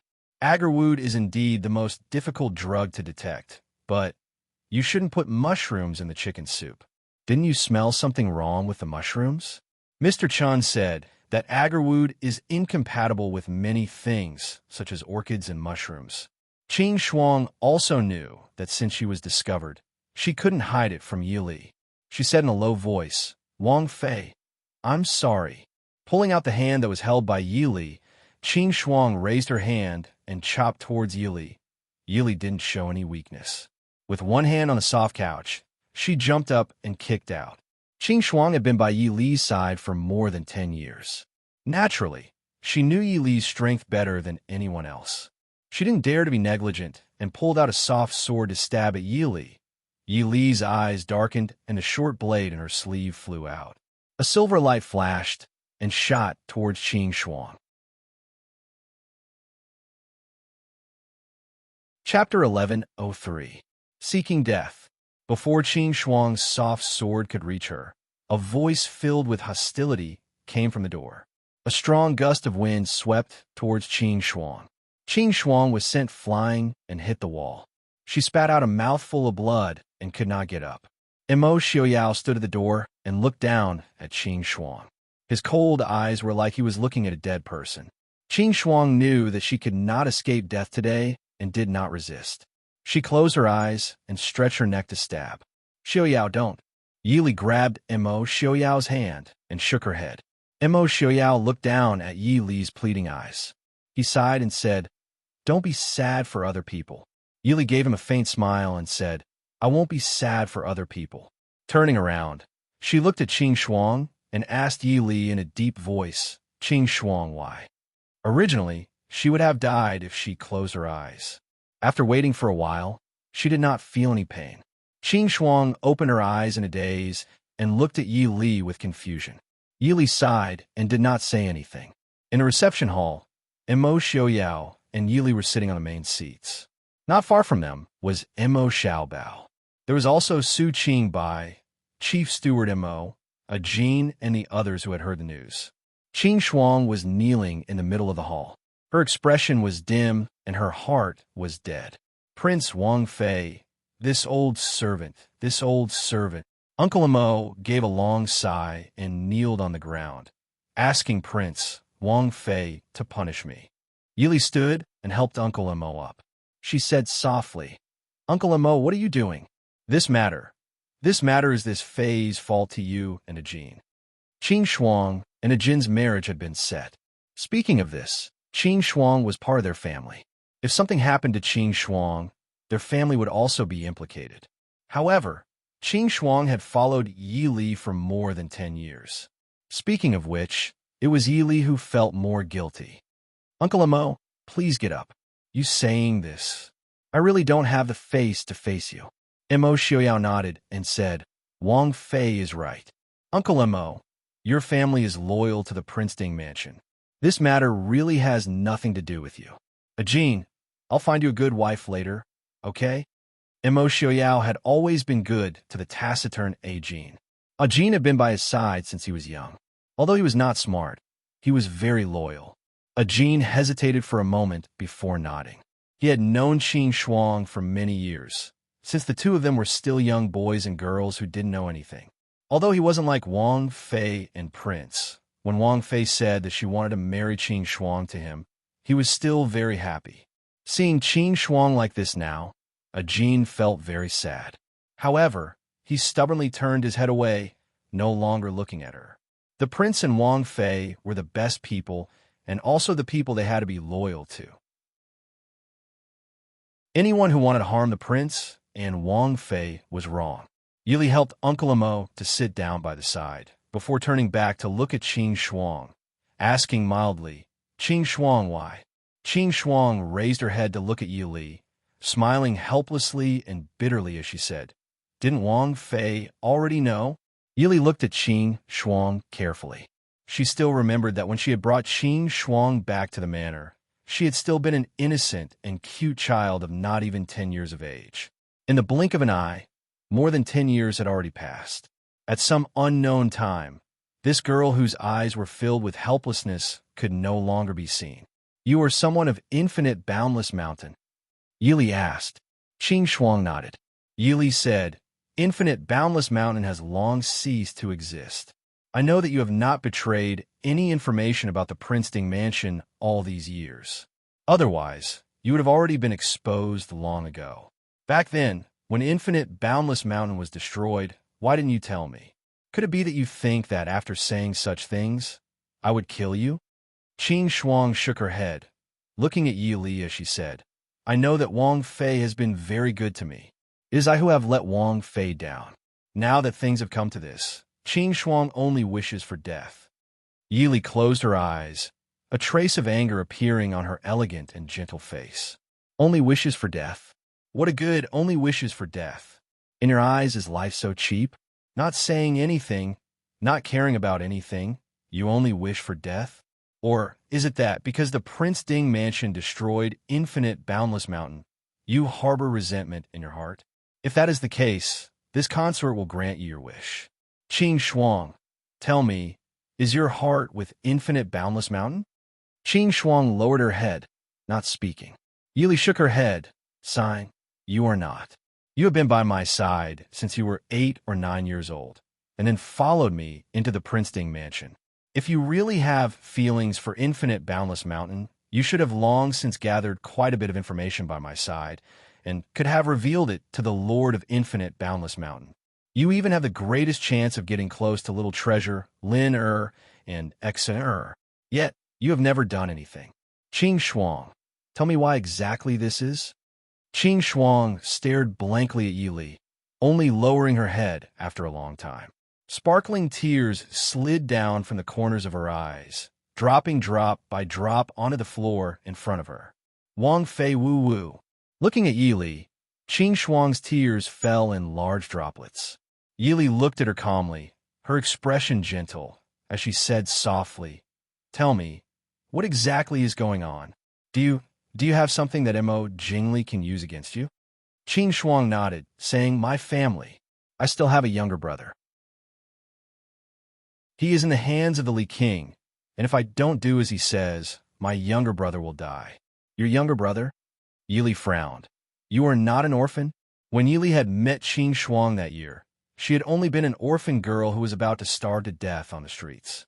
Afterwards, Qing Shuang had also said that her parents had drowned during the flood. Yi Li shook her head. Since Qing Shuang was someone of Infinite Boundless Mountain, all of this was naturally fake. Qing Shuang shook her head, saying softly, My parents died when I was young, and I grew up in Infinite Boundless Mountain with my younger brother. The year I met Wang Fei, there happened to be a flood. Infinite Boundless Mountain then sent a group of people to infiltrate the Chu capital, waiting for an opportunity to infiltrate the mansions of the noble families there. I pretended to be an orphan and was just saved by Wang Fei. Yi Li raised her brows, saying, So, you originally did not want to enter the Yi Manor? Qing Shuang bit her lips and said, For spies like us, many of us will not receive any missions in the end. We can live our lives peacefully like ordinary people. At that time, Wang Fei bought me back. I knew that Wang Fei was the fiancée of the Li King, and following her into the Yi Manor could not be considered wrong. Afterwards, Wang Fei's engagement was annulled by the Li King, but I did not expect that she would marry into the Prince Ding mansion. This servant only wanted to live out her days peacefully, so I persuaded the people of Infinite Boundless Mountain that if this servant revealed any information about the Prince Ding mansion, it would definitely arouse the suspicions of the prince and Wang Fei. Rather than revealing some insignificant information, it would be better to keep it for the most important time. In the following few years, Infinite Boundless Mountain did not ask this servant for any more information. Also, the Prince Ding mansion is heavily guarded, and this servant does not know any truly important information. I know, not long after Madame Dongfang passed away, the Li King sent someone to find this servant. Previously, this servant had always been perfunctory with him. This time, he personally came to Glass City, and even brought this servant's younger brother's keepsake. Qing Shuang recounted her story intermittently, and everyone present couldn't help but sigh when they heard it. A girl who had been raised by Infinite Boundless Mountain from a young age, and a younger brother who had been taken hostage. Qing Shuang also had her own difficulties.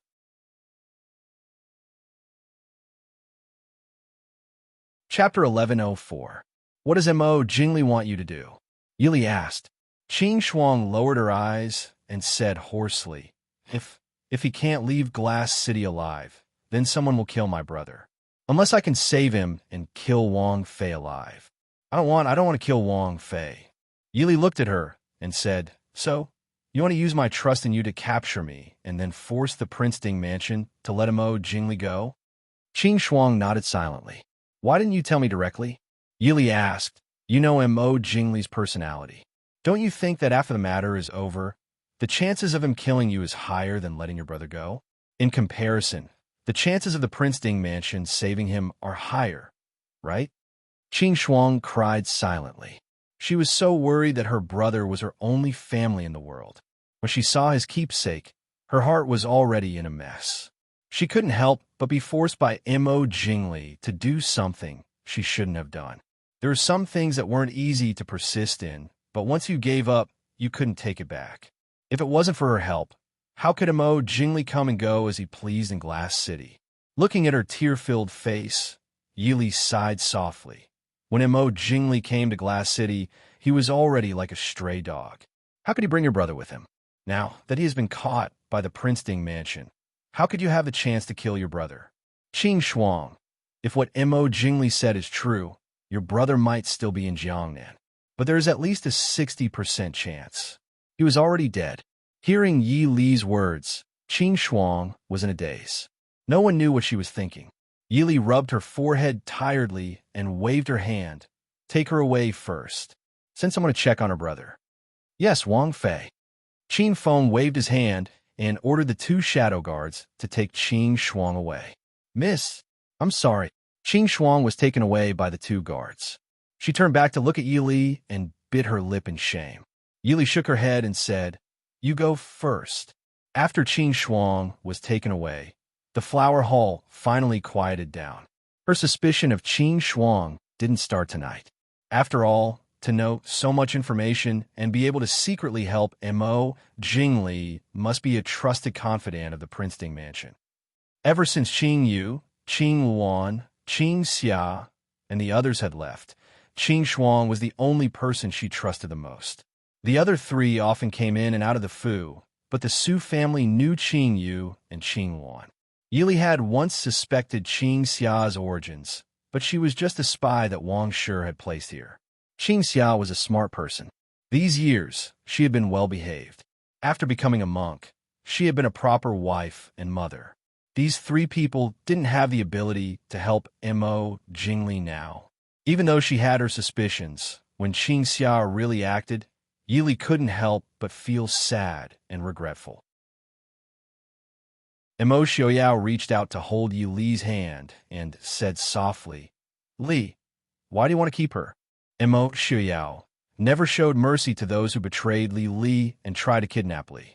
If not for the fact that Yi Li was so determined to keep Qing Shuang, Mo Xiaoyao would have long since struck her with a palm.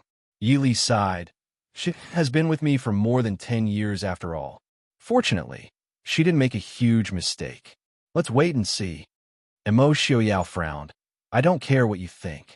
Even if she was forced, such a person definitely can't stay by your side. I know.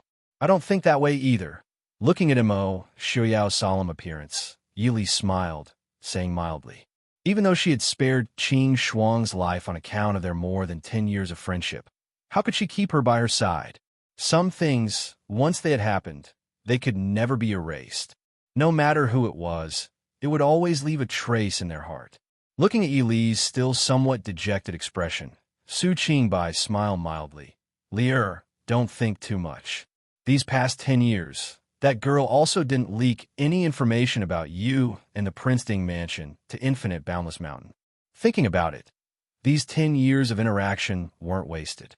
People were all selfish. Their own blood relatives were always the most important. Even the Su family, known as the head of the world's pure-blooded families, would still choose their own kin over those unrelated to them. It was just that Qing Shuang's method of solving the problem was wrong. This also meant that these 10 years of feelings were destined to turn into bubbles. Knowing that her 4th brother was comforting her, Yi Li smiled mildly. 4th brother doesn't need to worry. I'm fine. Your subordinate Feng Jiao requests an audience with Princess. Outside, Feng Jiao hurriedly requested an audience. Come in. Yili saw Feng Jiao walk in with a strange expression on his face and hurriedly asked, "What's wrong?" Mo Jingli sighed. Young Master Feng San's handsome face was slightly distorted.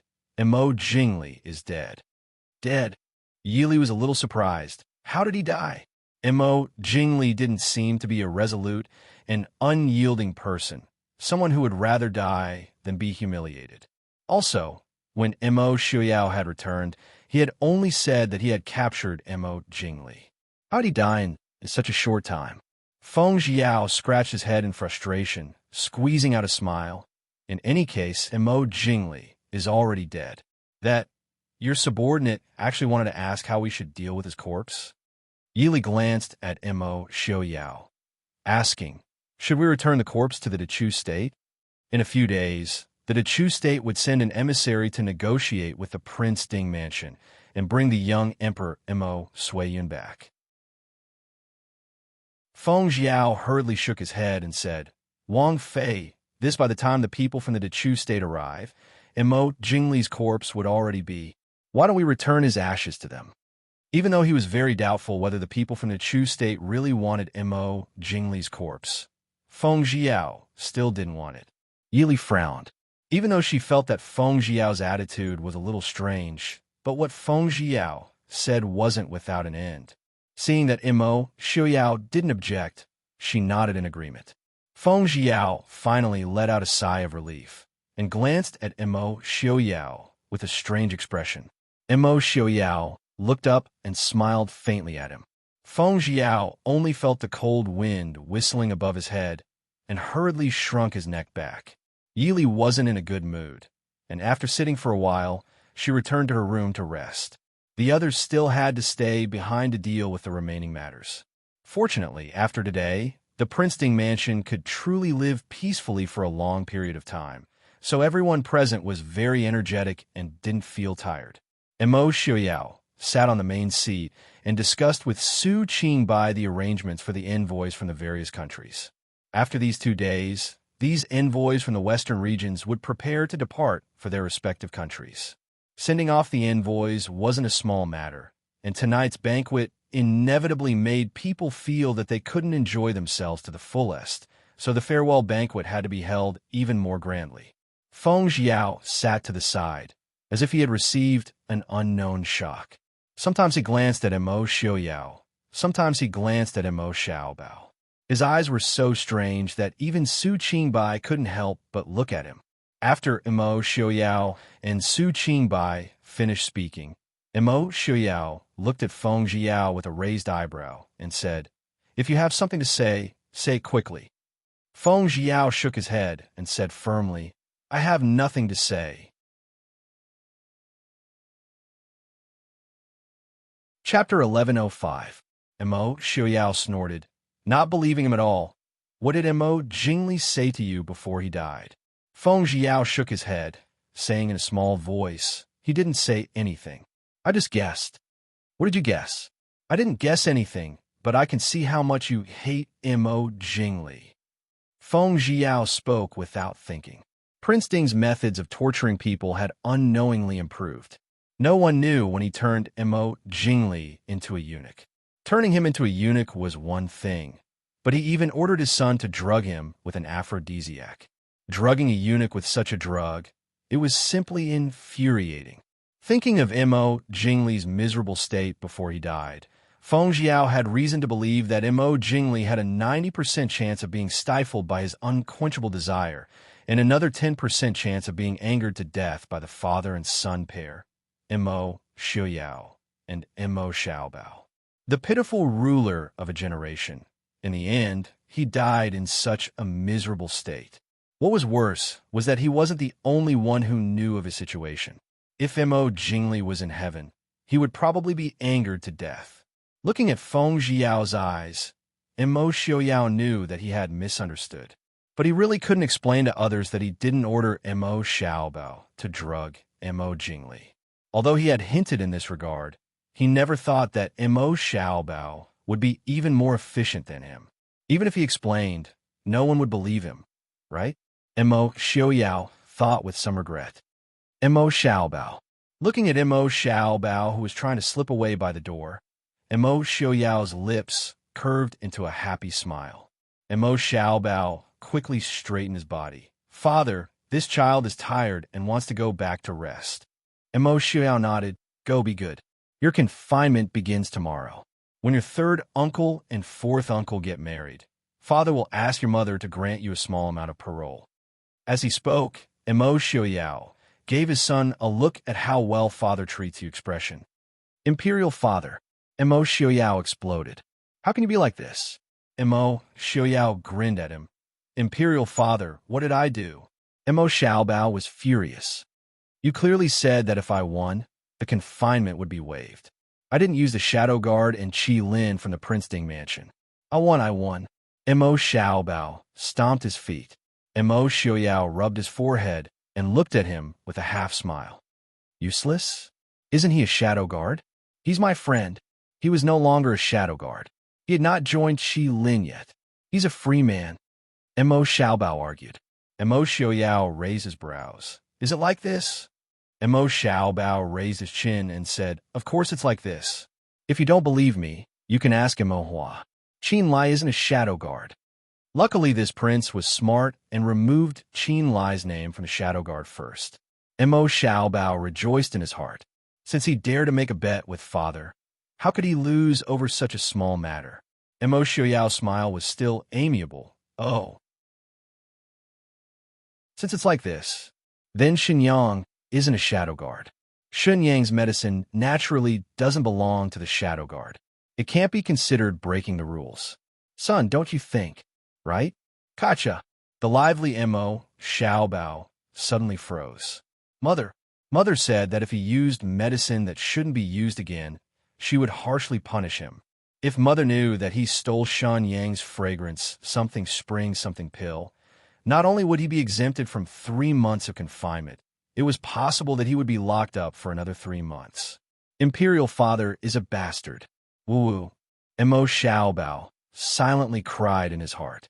Mo Xiaoyao didn't feel the sadness in his son's heart at all. The smile on his face was like a spring breeze. The wind was cold. Son, did Father say something wrong? Mo Xiaoyao gently asked. Mo Xiaobao gritted his teeth. No. Father is right. Qin Lai is a Shadow Guard. Despicable. Bastard. Framing me. Mo Xiaobao stared with all his strength. Idiot.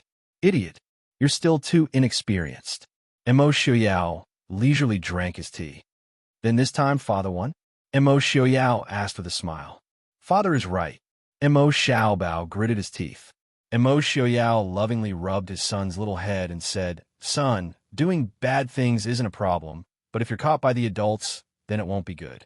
In the future, keep up the good work. Mo Xiaobao bit his cheeks. Father, didn't you get caught by grandfather and uncle when you were young? Mo Xiaoyao lightly sighed. Father never did bad things when he was young. Mo Xiaobao directly rolled his eyes at him and angrily turned to leave. If I believed you, then I'm a fool. Seeing his son's figure rushing out like the wind, Mo Xiaoyao shook his head with a smile and sighed. I really didn't lie to you. Ever since I was young, people have always praised me for being smart and sensible. Feng Jiao, who was watching the father and son fight on the side, was speechless. That's right. Ever since you were young, everyone has praised you. That's because your son is openly insulting you, while you're insulting him in the dark. So even now, other than this young master, no one knows that Mo Jingli was messed with by you. Poor Mo Jingli. This young master will definitely go burn incense for you later. You can rest in peace. At least, in the world after death, there wouldn't be a creature like Mo Xiaoyao. After the Princeton Mansion's first birthday banquet, Glass City was still bustling with noise and excitement. Everything that happened on the night of the banquet was firmly locked in the Princeton Mansion. All the common people happily spent a day that wasn't a holiday, but was more festive than a holiday. Although some people found that their neighbors or good friends were missing the next day, after a long time, they just left it as it was. The ones that truly changed their attitude were the envoys from the various countries that came to congratulate them. Although the Princeton Mansion wasn't publicly announced, Almost everyone knew that the Chu state's deposed emperor, Imo Jingli, was already dead, and his death was quite dishonorable. When the nobles heard this news, they couldn't help but feel a chill in their hearts. That kind of death was really everyone's nightmare, and the Prince Ding mansion was able to silently kill an emperor in a short night, even if that emperor was a deposed one. And it was said that Prince Ding and Princess Consort didn't do anything. Everything was done by the 11-year-old little Shitsi. How could people not be respectful and fearful? Because there was an accident at the first birthday banquet of the two children, the host and guests could not enjoy themselves. Ding Wang and Ding Wang Fei invited all the guests to attend the wedding banquet of the Su family's third young master and fourth young master in 10 days. Although the third and fourth young masters of the Su family weren't as powerful and famous as the eldest young master, they were still the direct descendants of the Su family and were Princess Ding's cousin. The fourth young master of the Su family was a powerful official of the border. Especially when he came with the envoys from the western regions, they could be considered close friends. Therefore, all the envoys agreed to attend the Su family's wedding before leaving. The two madams of the Su family were in a hurry to get married. The two young masters of the Su family also wanted to get the beauties. One of the two brides was the former princess of the Chu state, and the other was the granddaughter of Duke Hua, who had sacrificed herself for the country. She was Princess Ding's close friend.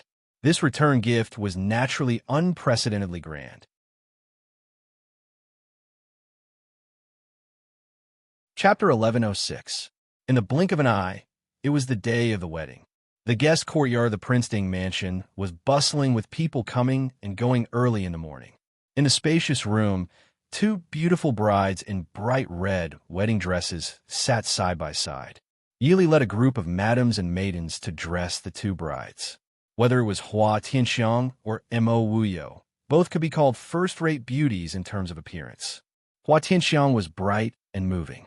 Although she was over 20 years old, her appearance still hadn't changed. With a light touch of makeup, she looked even more magnificent and eye-catching. Mo Wuyo looked somewhat similar to Hua Tianxiang, but she had more of a gentle and quiet temperament than when she was young.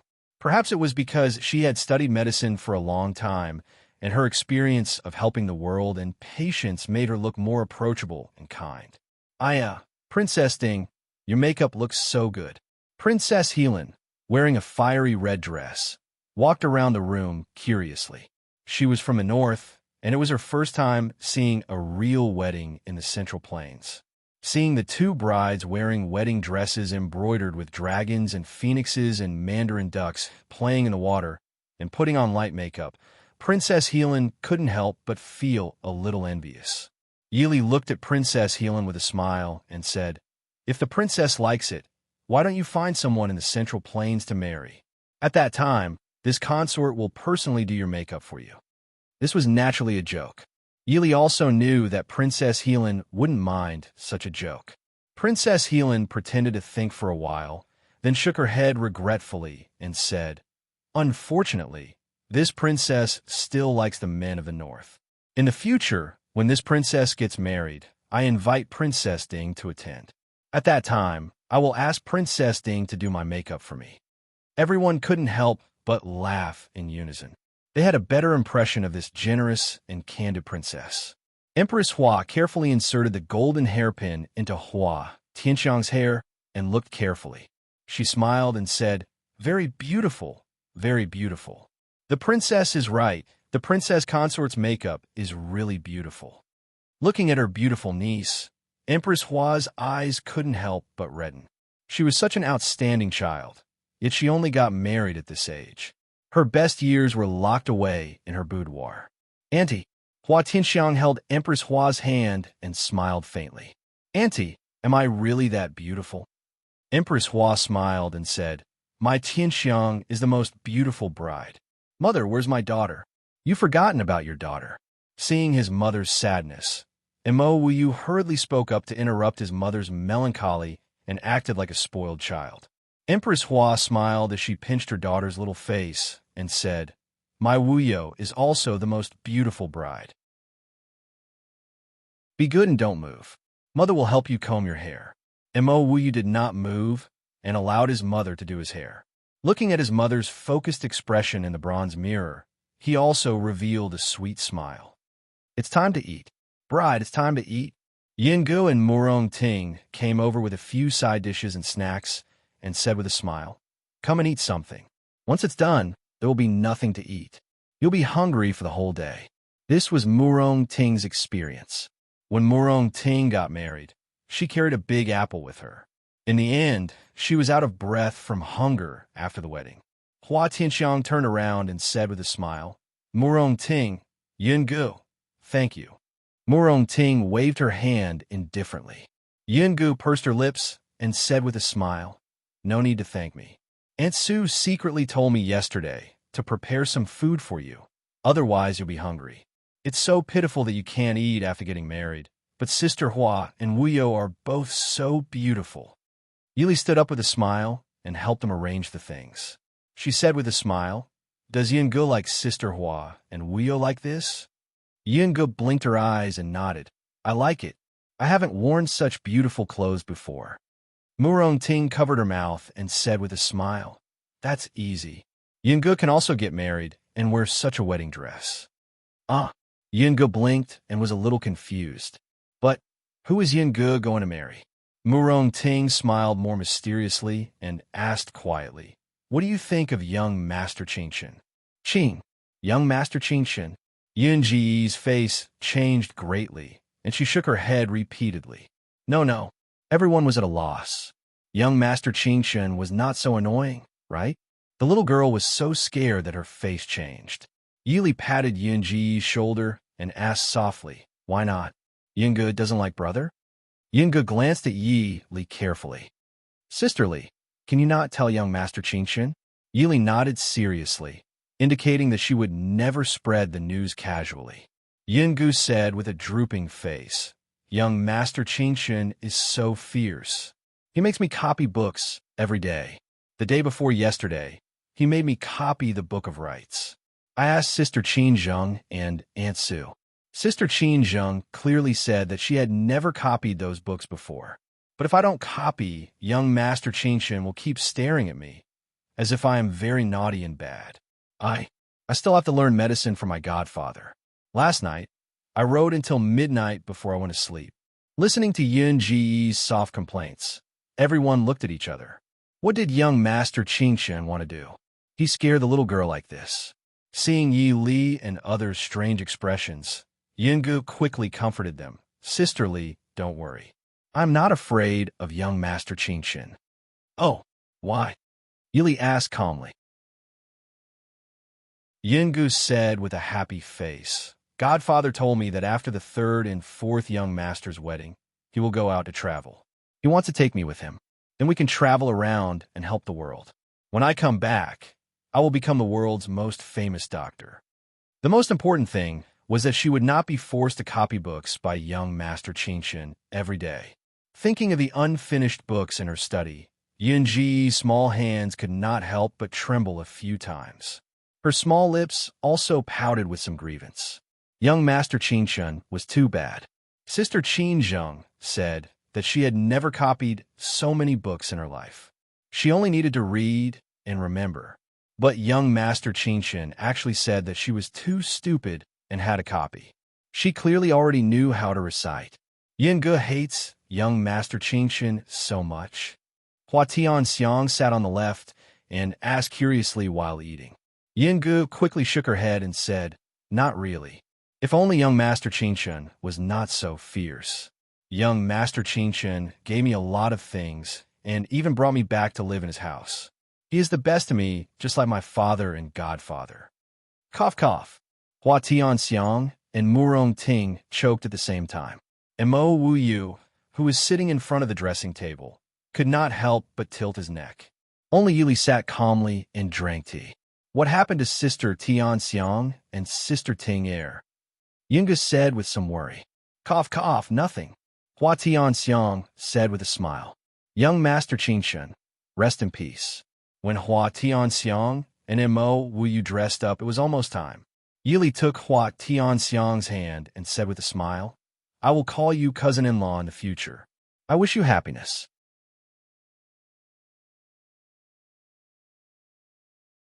Chapter 1107. Hua Tianxiang blushed and nodded. Thank you. Silly, what are you thanking me for? Yili smiled. As long as you are happy and third brother is happy, everything will be fine, right? Hua Tianxiang nodded. Yes, everything is in the past. We will all be better in the future. Reporting to Princess Consort, the bridal procession has arrived. The maid outside the door reported. Yili nodded and smiled. I know, come in.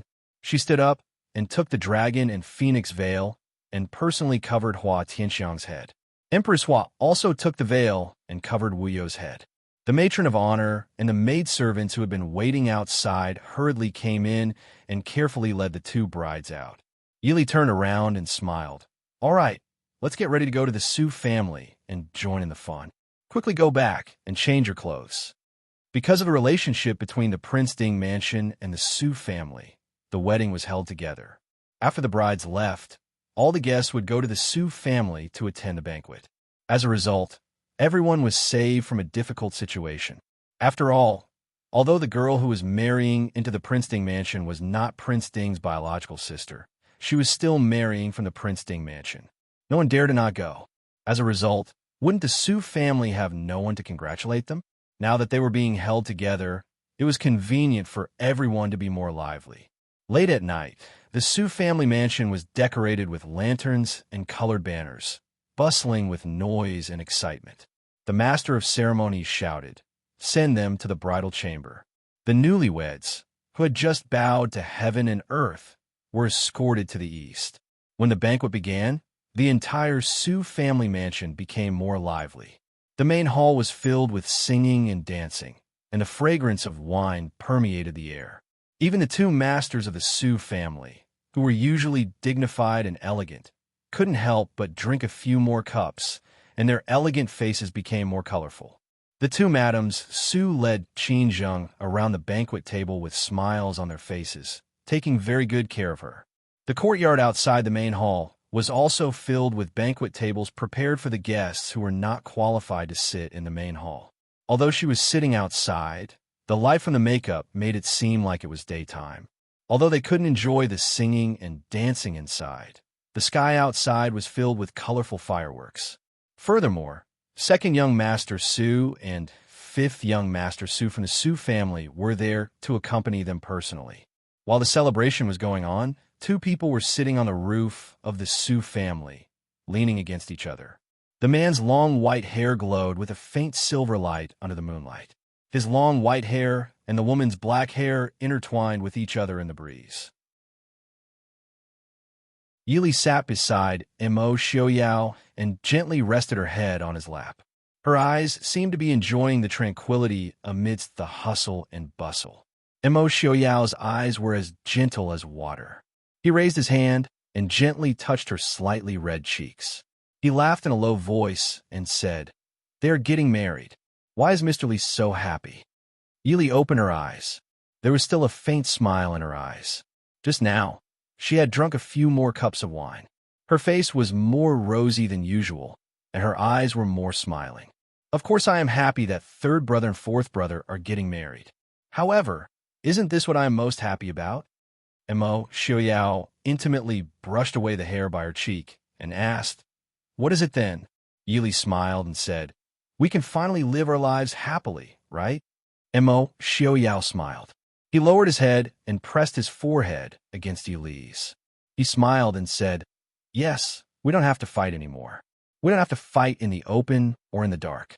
In this world, no one will dare to bother us anymore. From now on, we can live whatever life Mr. Li wants." Yili nodded and said, "It's good that we don't have to fight anymore. The commoners are very pitiful. Now that the world is at peace, we don't have to do anything. I won't feel guilty. No matter what the world becomes, Mr. Li doesn't need to feel guilty," Mo Xiaoyao said gently. "There is no woman in the world who could do better than Mr. Li." Yili smiled and said, "If the world is still in chaos, and I still insist that you give up everything to accompany me, then I will feel guilty." "Yes, that would be unreasonable." Mo Xiaoyao raised his eyebrows and said softly with a smile, "Mr. Li can be unreasonable. No matter what Mr. Li wants, it is always right." "Is Mr. Li drunk?" Yili leaned against Mo Xiaoyao's chest and shook her head. She closed her eyes sleepily and said, "The way things are now is very good. It will be even better in the future." Mo Xiaoyao gently pulled her into his arms and said, "What is very good?" Yili said, "The way things are now is very good. In the future, the rivers are clear and the seas are clear. The four seas are peaceful. When we go out to play, we will see the common people living and working in peace and contentment." Mo Xiaoyao smiled and said, "I know Mr. Li doesn't like to fight. I remember Mr. Li's poem. Pitiful white bones piled up in a lonely grave, all for the general's military exploits. I'm not talking about you. I don't know. The rivers are clear and the seas are peaceful. Let's leave this goal to Mr. Mo. Mr. Li, what do you think?" Mo Xiaoyao lowered his head and smiled. A soft kiss fell on her blushing face. Bam bam. In the distance, several huge fireworks bloomed in the sky, blooming with beautiful light and flowers. Yili opened her eyes at some point. The man's expression was reflected in her gentle eyes. "Xiaoyao, I love you." Looking at the man's handsome face, gentle eyes, and snow-white hair, Yili suddenly opened her mouth. It wasn't hard to say love. What was hard was to hold hands and live and die together. Even after the world was in their hands, they still loved each other deeply. Mo Xiaoyao was slightly stunned. His handsome eyes flashed with joy and satisfaction. Mr. Li, for all eternity, I will only love you." He lowered his head and gently covered her dark red lips. Yili raised her hand and held his shoulder. "For all eternity, I will love you. If it weren't for me, you would have already ascended the throne and created a new era of peace and prosperity." Mo Xiaoyao insisted on not ascending the throne. Yili understood that most of it was for her sake, because he knew she didn't want to be in the palace, and because he promised to give her the one and only in this life. Mo Xiaoyao laughed softly. "Mr. Li, without you, where would the peace and prosperity of the Prince Ding mansion come?" The dazzling fireworks in the night sky continued to bloom. The two sat side by side and snuggled up to each other, quietly enjoying the dazzling scenery. "When Xiaobao grows up, I will accompany Mr. Li to travel thousands of miles and mountains, free and unfettered. As long as our family is together, no matter when or where, I will feel free and unfettered." Meeting Mr. Li was the best thing that happened to Mo Xiaoyao in this life. In both my previous and current life, meeting you is also the happiest thing that happened to me. If I could meet you, so what if I had to suffer and experience life and death? If I could meet you, so what if I had to travel through time and experience the world? Bam! The red fireworks bloomed into a gorgeous peony in the air, transforming into a huge handwriting that read, "May you be together for 100 years. Meeting you in this life, I only wish for 100 years of bliss and peace." 5 years later, Prince Ding passed on the throne of the Prince Ding mansion to crown Prince Mo Yuchen and left with the princess consort. From then on, they lived a carefree life and no longer cared about the world. Mo Yuchen succeeded the position of Prince Ding and once again refused the request of the ministers to ascend the throne. He worked hard to govern the country, and the power of the Prince Ding mansion became stronger and stronger. 13 years later, Prince Ding's brother Mo Yufeng, who was 14 years old, was appointed as the Grand Marshal of the Prince Ding mansion. He swept the West Hill, and the West Hill bowed down. Mo Yuchen, the Prince Ding, personally led the northern tribes and retreated to the western ice field. The Maoist army arrived at the Yunnan River. Mo Yufeng personally persuaded the southern Chu to surrender. The Emperor Chu of the southern Chu saw the general trend and voluntarily submitted to the Prince Ding mansion. From then on, the world was peaceful. Mo Yuchen ascended the throne at the age of 30 and named the country Li. At the age of 30, Mo Yuchen ruled the world. From then on, the world was unified. One of the most powerful dynasties in the history books began. End of text.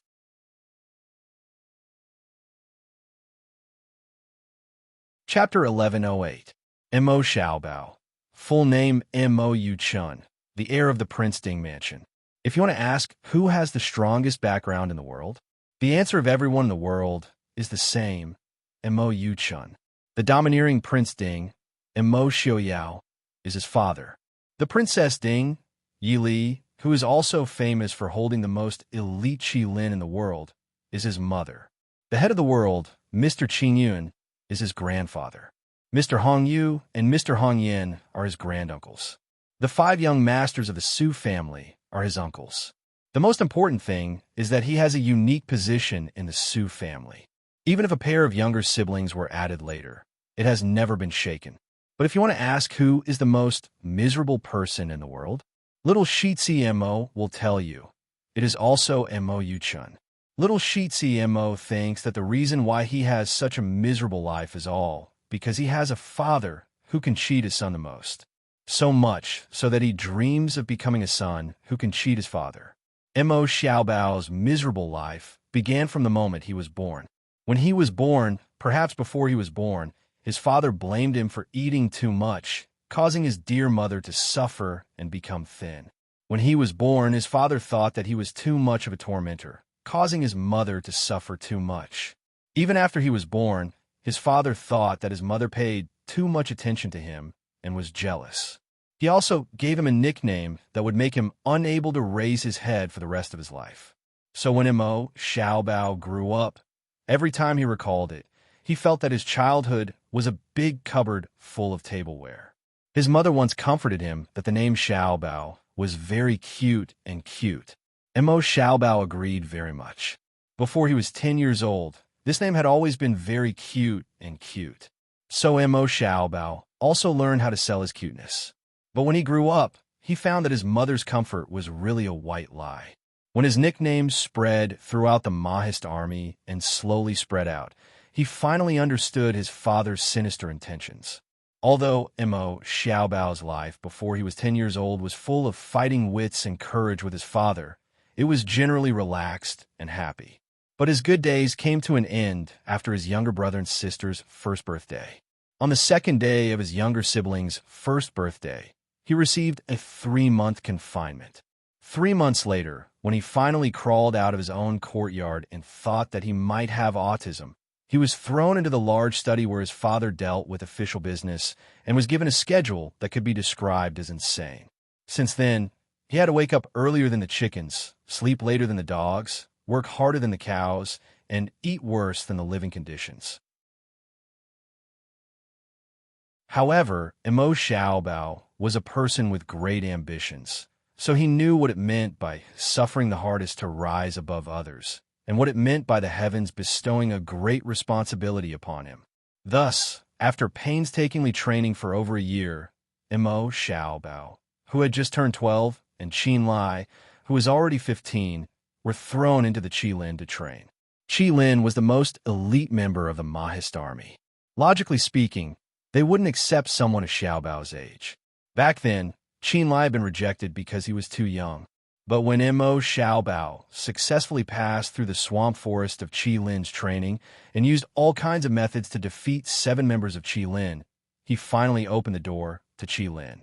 Using the words of Qilin's commander, Qin Feng, third-rate methods, second-rate strength, first-rate results.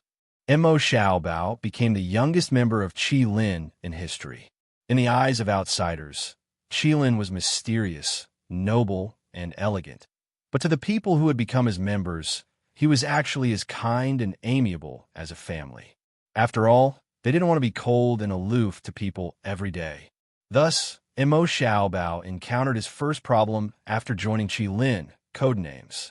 Every official member of Qilin had to have a codename that they liked and recognized by their comrades. Mo Xiaobao and Qin Lai were assigned to the same group. The group had a total of 8 people. As for the codenames, there were all kinds of them.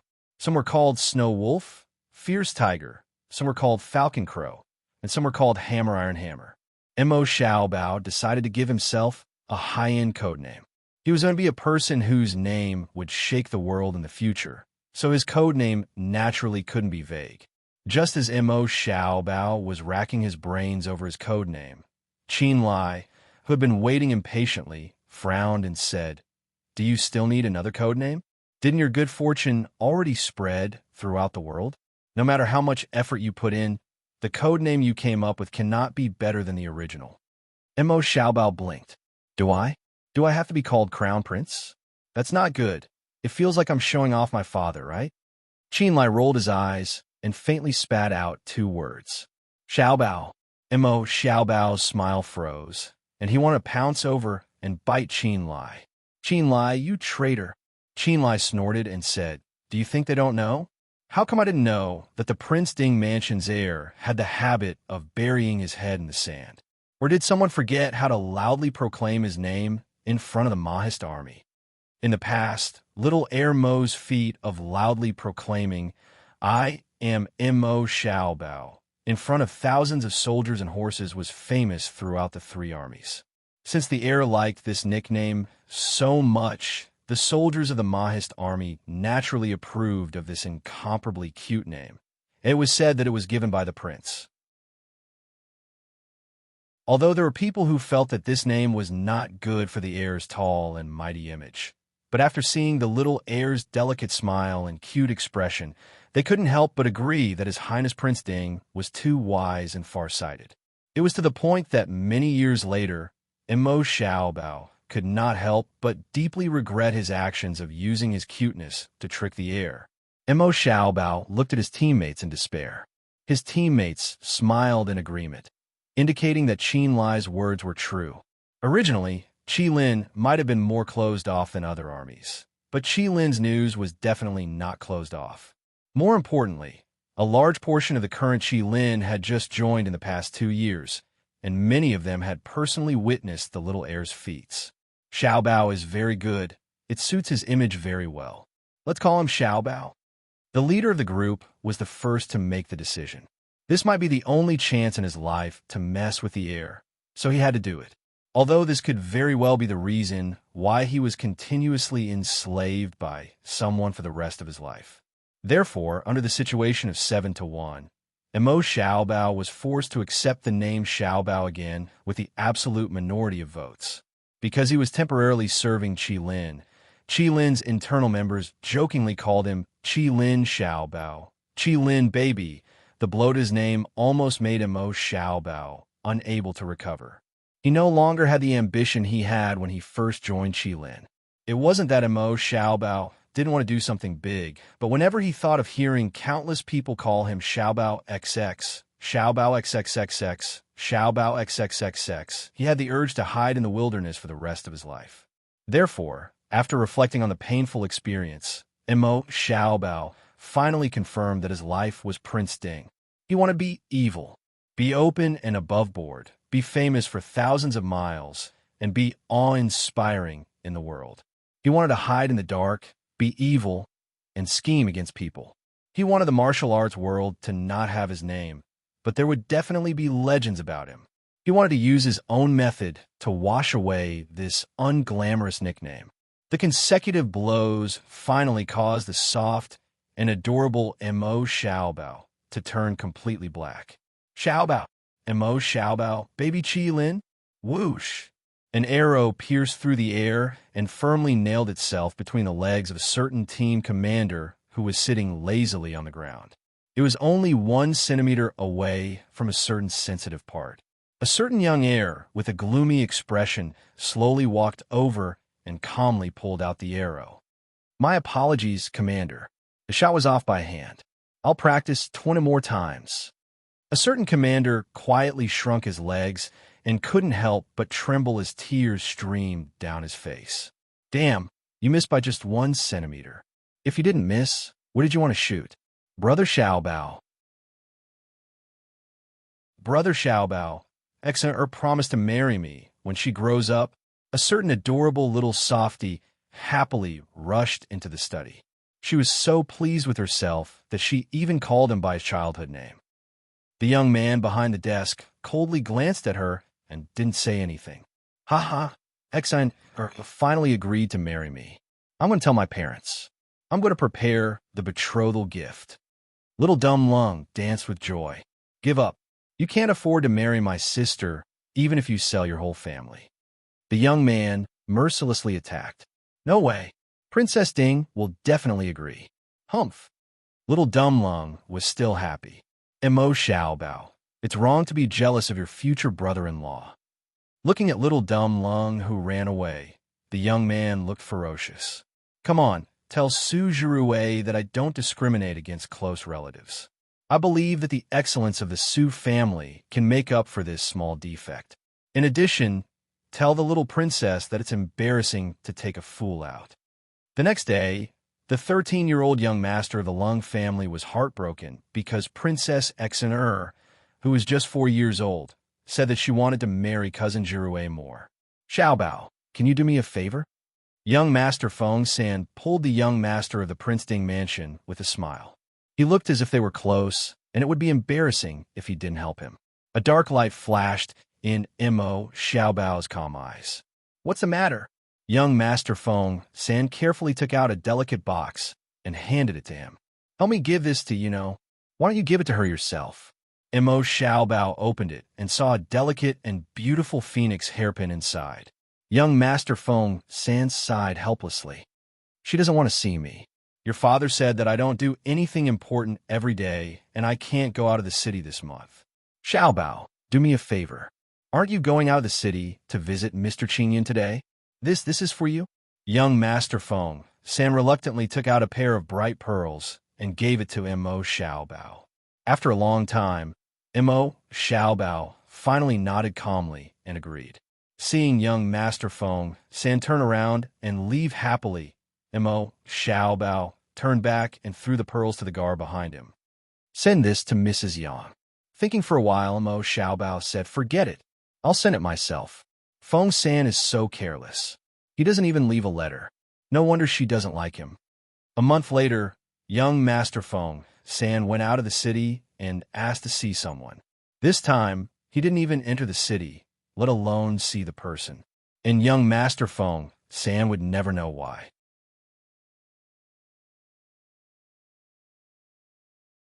Chapter 1109. Yunge grew up in the mountains with her father. Her mother passed away too early, so she did not have much of an impression of her mother. In her memory, there was only a grave full of grass and flowers. Her father often brought her to the grave to talk to her mother. Yunge thought that her life would continue like that until one day, her father passed away. Before her father passed away, he took care of everything. What Yunge did was to cry and bury her father next to her mother's grave. Then, she knew that no one in this world could accompany her forever. His father had even made plans for his future. So Yunge waited peacefully for the arrival of the person her father said would come to pick her up. But she did not expect that she would wait for 3 years. Although she did not wait for the person her father said would come to pick her up for 3 years, Yunge was not anxious. She had lived like this for more than 10 years. There was nothing wrong with continuing to live like this in the future. She knew how to hunt, pick herbs, plant herbs, and make all kinds of pills to trade for things she needed. But sometimes, Yunge began to like climbing up the high cliff to look at the smoke of the village below the mountain. Sometimes, there would be a strange feeling flowing in her heart. Yunge did not know that it was loneliness. Until one day, Yunge went up the mountain to pick herbs as usual. Then, she heard the faint sound of melodious music coming from the mountain. Yunge knew that it was the sound of a guqin. She also had a guqin. She used to see her father play it often. After her father passed away, no one played it anymore. This person played it very well, even better than her father. Yunge happily ran towards the source of the sound. She wanted to see what the person playing the guqin looked like. After searching for a long time, Yunge finally found that the sound of the guqin was coming from behind the cliff. Thus, she used her qigong to climb up the cliff. When she looked down from the cliff, she discovered that there was actually a large house in the valley below. In the house, there was a man in white sitting next to a pool of water, playing the zither. She played here when she was young. There was no house and no one. She saw that the man was dressed in snow-white clothes. His long black hair was casually tied up behind his back. Although she only saw half of his face, Yunge swore that he was the most good-looking person she had ever seen, just like a celestial being from the heavens. After thinking for quite a while, Yunge slowly made a conclusion about the man in the valley. He was as good-looking as an immortal in the sky. There were several other ugly people in the valley. Those bad guys don't look like the family of the immortals at all. Yinge thought unhappily as she sat on the cliff and listened to the melodious music. Why would that godlike person hang out with those ugly villains? It would be great if he could play with her. Those bad guys always didn't allow him to do this or that. If it was her, she definitely wouldn't do that. Yinge squatted on the cliff for 2 whole days, watching the immortal-like man in white sometimes play the zither, sometimes sit by the water and read a book, sometimes do nothing but sit by the water and be lost in thought. Finally finding an opportunity, Yinge took advantage of the absence of those ugly bad guys and directly jumped down from the cliff to land in front of him. Seeing the young girl descending from the sky, the man in white was not surprised. He only smiled faintly. "You're really good-looking." It was the first time Yinge saw the man in white's true appearance. Sure enough, he was better looking than she imagined. The man in white smiled faintly and said softly, "You're also very good-looking. Why are you here?" Yinge didn't know why, but her face felt a little hot. Although she didn't know much about etiquette, it was still rude to praise this man in front of him. Yinge twisted her fingers and blinked her eyes as she looked at the man in white in front of her. As if he felt the young girl's nervousness and helplessness, the man in white smiled faintly and said softly, "It's very dangerous here. Why did you come here alone?" Dangerous? Yinge looked around blankly. She had grown up in these mountains, and her father had never told her about the dangers. Seeing her blank look, the man in white smiled and said, "That's right. Since you can jump down from such a high cliff, you must have good martial arts. However, there are many dangers in this world that can't be solved with martial arts. It's better for a girl not to run around." "Oh, I know. My father also said that. You're really a good person." Yinge smiled happily. The man in white looked at the young girl with a pure and innocent smile in front of him in surprise. A strange look flashed in his eyes. Yinge squatted beside him and said unhappily, "I heard you playing the zither, so I wanted to come over and take a look. It's been a long time since someone talked to me. I'll stay for a while and then leave, okay?" The man in white smiled and shook his head. "It's very dangerous here." Yinge blinked and said, "I know. Those people are bad people, right? I'll help you defeat them, okay?" "No, it's too dangerous." The man in white softly refused. "My martial arts are very good. I can defeat them," Yinge anxiously declared. The man in white still shook his head and said, "There are many of them. Even if you defeat them, you can't take me out." Yinge's eyes lit up and said happily, "What if I can take you out?" The man in white smiled and raised his eyebrows. He glanced at the steep cliff not far away. Yinge hurriedly waved her hand and said, "No, I know another way. I played here when I was young. I could definitely get out. Trust me, okay?" Looking at the young girl's pleading eyes, the man in white suddenly laughed softly. It was as warm and charming as the return of spring. Yinge could not help but be stunned. When she came back to her senses, she raised her hand and patted her head in annoyance. Why did she feel that this godlike brother in front of her was delicious and wanted to take a bite? It must be because she had not played with others for too long. "Okay, I believe you. Then I'll have to trouble you. I'm Su Qingshun. What's your name?" The man in white asked with a smile. "Su Qingshun, your name is really nice. I'm Shen Yinge." Yinge's eyes lit up, and she said with a smile, "Is my name nice?" The man in white, the world-famous young master Qingshun, raised his handsome eyebrows and smiled indifferently. Yinge took out a pill from her bosom and motioned for Su Qingshun to take it. Although he did not know how the young girl in front of him planned to take him out, young Master Qingshun, for the first time in his life, gave his comfort to a young girl who seemed innocent. After taking the pill, his vision turned black, and he quickly fell into darkness. When he finally felt a trace of strange coldness, young Master Qingshun felt that he did not regret it. Perhaps it was because of the young girl's clear and bright eyes. For the first time, young Master Qingshun willfully gave his life to a person he had just met. When he woke up again, young Master Qingshun could not help but smile bitterly. As a person, one should not be too willful and take risks. At least, he should ask the young girl how she planned to take him out.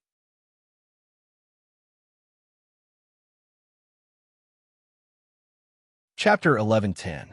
Not only was he uncomfortably wet, the pain coming from his chest and shoulders made him unable to move more than half of his body. The eldest young master of the Sioux family, who had always been known as the immortal young master, was in such a sorry state for the first time in his life.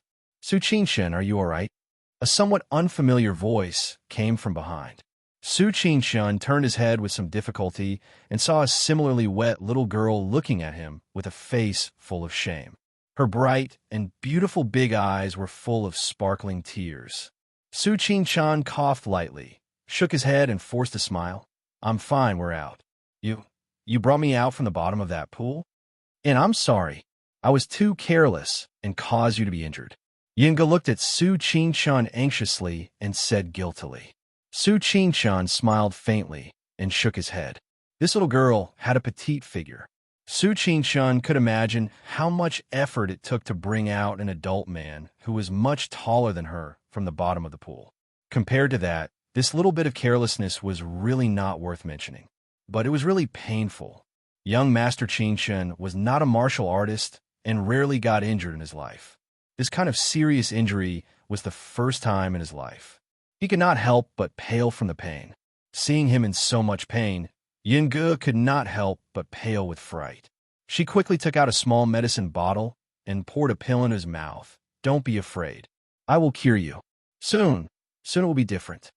After saying that, she did not care about Su Qingshan's expression and directly picked up young Master Qingshan, who was taller than her, and ran in the direction of her home. It was the first time in his life that he had enjoyed such treatment. Even the calm and composed young Master Qingshan could not help but twitch his face. But the pain from his body clearly reminded him that unless he planned to lie here forever, he could only accept the current situation. Yunji's home was located in a hidden valley in the mountains. Su Qingshan had only taken a brief look at the entrance of the valley when she entered, and she knew that there was a rather brilliant formation set up at the entrance of the valley. It was basically difficult for people who were not proficient in formations to find this place. When young Master Qingshan found out that the little girl had been living alone in the valley since her father passed away 3 years ago, he could not help but sigh softly in his heart when he saw the little girl looking at him happily with sparkling eyes. Young Master Qingshan had seen countless people in his life, but this was the first time he had seen such an innocent little girl. It was hard to understand why Yunji's father would leave his innocent and young daughter alone in the deep mountains.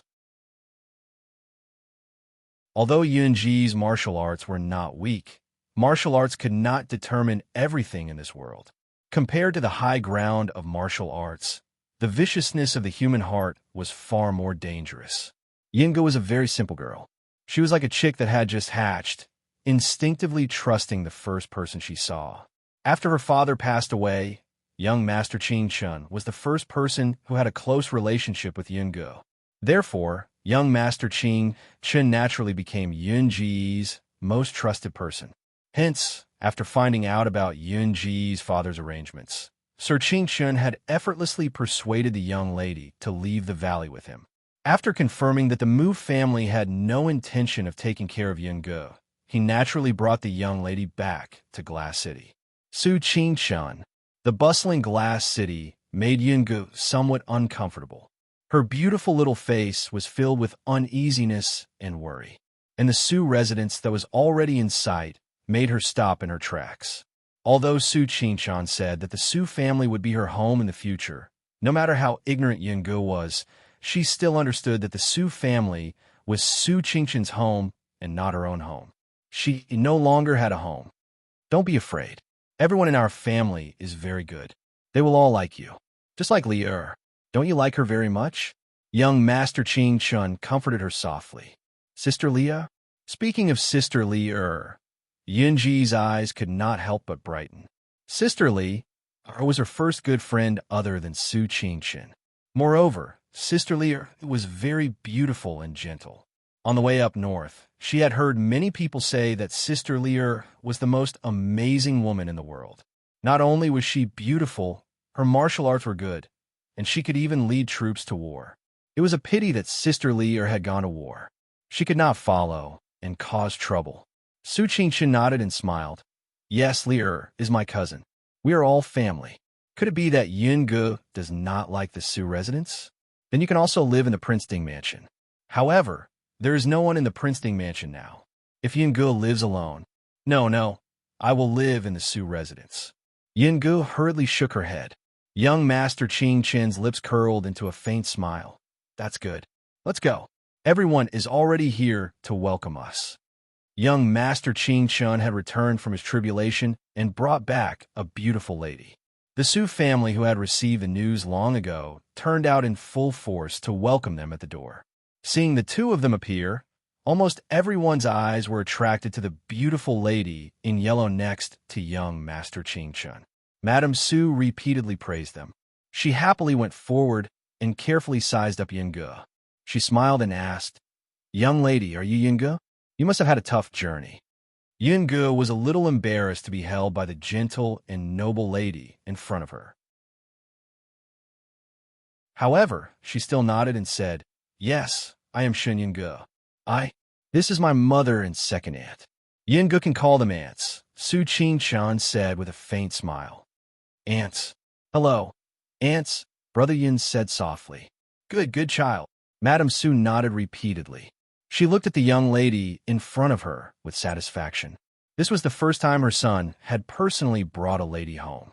Moreover, she could tell at a glance that this was a good and obedient lady. Even her niece's letter had repeatedly praised her. Madame Su trusted Yi Li's judgment. Seeing Yun Ji's blushing and helpless appearance, Qingzheng covered her mouth and smiled. Aunt's mother, let's go in first. Sister Yunge must be tired from the journey. Sister Yunge, my name is Qingzheng. You can call me Sister Zheng. Did Li mention me? Yunge hurriedly nodded. Sister Li said that Sister Zheng is a good person. Thank you, Sister Zheng. Yunge is not tired. My martial arts are very good. Seeing the young lady's honest appearance, everyone could not help but laugh in unison. Second Madame Su pursed her lips and smiled. All right, is right. Let's go in first. Yunge, just treat the Su family as your own home in the future. Madame Su nodded and said, Your second aunt is right. Just treat this as your own home in the future. Let's go in and rest. My own words? Yin Ji's heart softened. Looking at the smiling people in front of her, she could not help but blink, feeling a little jealous. Yunge, let's go in. Qingzheng held Yin Ji's hand and smiled softly. Yes, thank you, Sister Zheng. Yunge nodded heavily. Su Qingchen's family was as good as Sister Li. Following Su Qingchen all the way to the north, her uneasy heart finally relaxed. Yunge could not help but give Qingzheng a bright smile.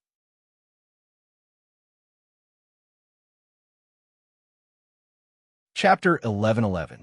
The days of living in the Su family were both happy and uneasy for Yunge. Everyone in the Su family was very easy to get along with. This was a novel and interesting experience for Yunge, who had only been accompanied by her father since she was a child. The two madams of the Su family and Sister Qingzheng were very concerned about her. Although she needed to learn a lot of things that she had never known, which made her a little depressed that she was so stupid, the two aunts of the Su family and Sister Qingzheng were not angry and often comforted her. What really made Yunge depressed was that she felt a little afraid of Su Qingchen along the way, because most of the people in the Su family were afraid of him. Moreover, Su Qingchen was really fierce. Even if Su Qingchen was sick and weak, and she was a healthy person with strong martial arts, she was still afraid of Su Qingchen. Yunge. In the study, Yunge was trying hard to trace the calligraphy left by young Master Qingchen. Hearing Qingzheng's voice, she raised her head and touched her little face. A black ink stain immediately stained the originally white and beautiful little face, but the owner of the little face was at a loss. Sister Zheng. Qingzheng stood at the door and looked at the girl sitting behind the desk in a daze. She could not help but cover her mouth and smile. Yunge, what are you doing? Yunge pursed her little mouth and said with some grievance, I'm practicing calligraphy. Qingzheng walked forward and looked at Yun Ji's handwriting. She smiled and said, Yun Ji's calligraphy has improved. It's very good. Why are you still practicing? Qin Zheng was born in a scholarly family and was once a famous talented woman in the Chu capital. For her to say that Yun Ji's calligraphy was very good, it could be seen that Yun Ji's calligraphy was indeed good. Yin Gu whispered. Su Qingqian said that practicing calligraphy can hone one's temperament. Her big, pitiful eyes blinked at Qin Zheng and almost engraved the words I don't want to write on her face. Looking at Yun Ji's pitiful appearance, Qin Zheng could only sigh helplessly. Although Yin Gu was occasionally a little naughty, she was also well-behaved and pitiful. Even Madame Su could not bear to see her being so stubborn about young Master Qingqian's words. However, no matter how much Yun Gu disliked young Master Qingqian's orders, as long as young Master Qingqian gave the order, Yun Gu would do it without any hesitation. Qin Zheng smiled and wiped the ink stains on Yun Ji's face with a handkerchief. She smiled faintly and said, Yin Gu is very good. Why do you have to stay in the room every day to hone your temperament? I'm going to look for Tinger and Tian Xiang to go shopping together. Yin Gu, do you want to come along?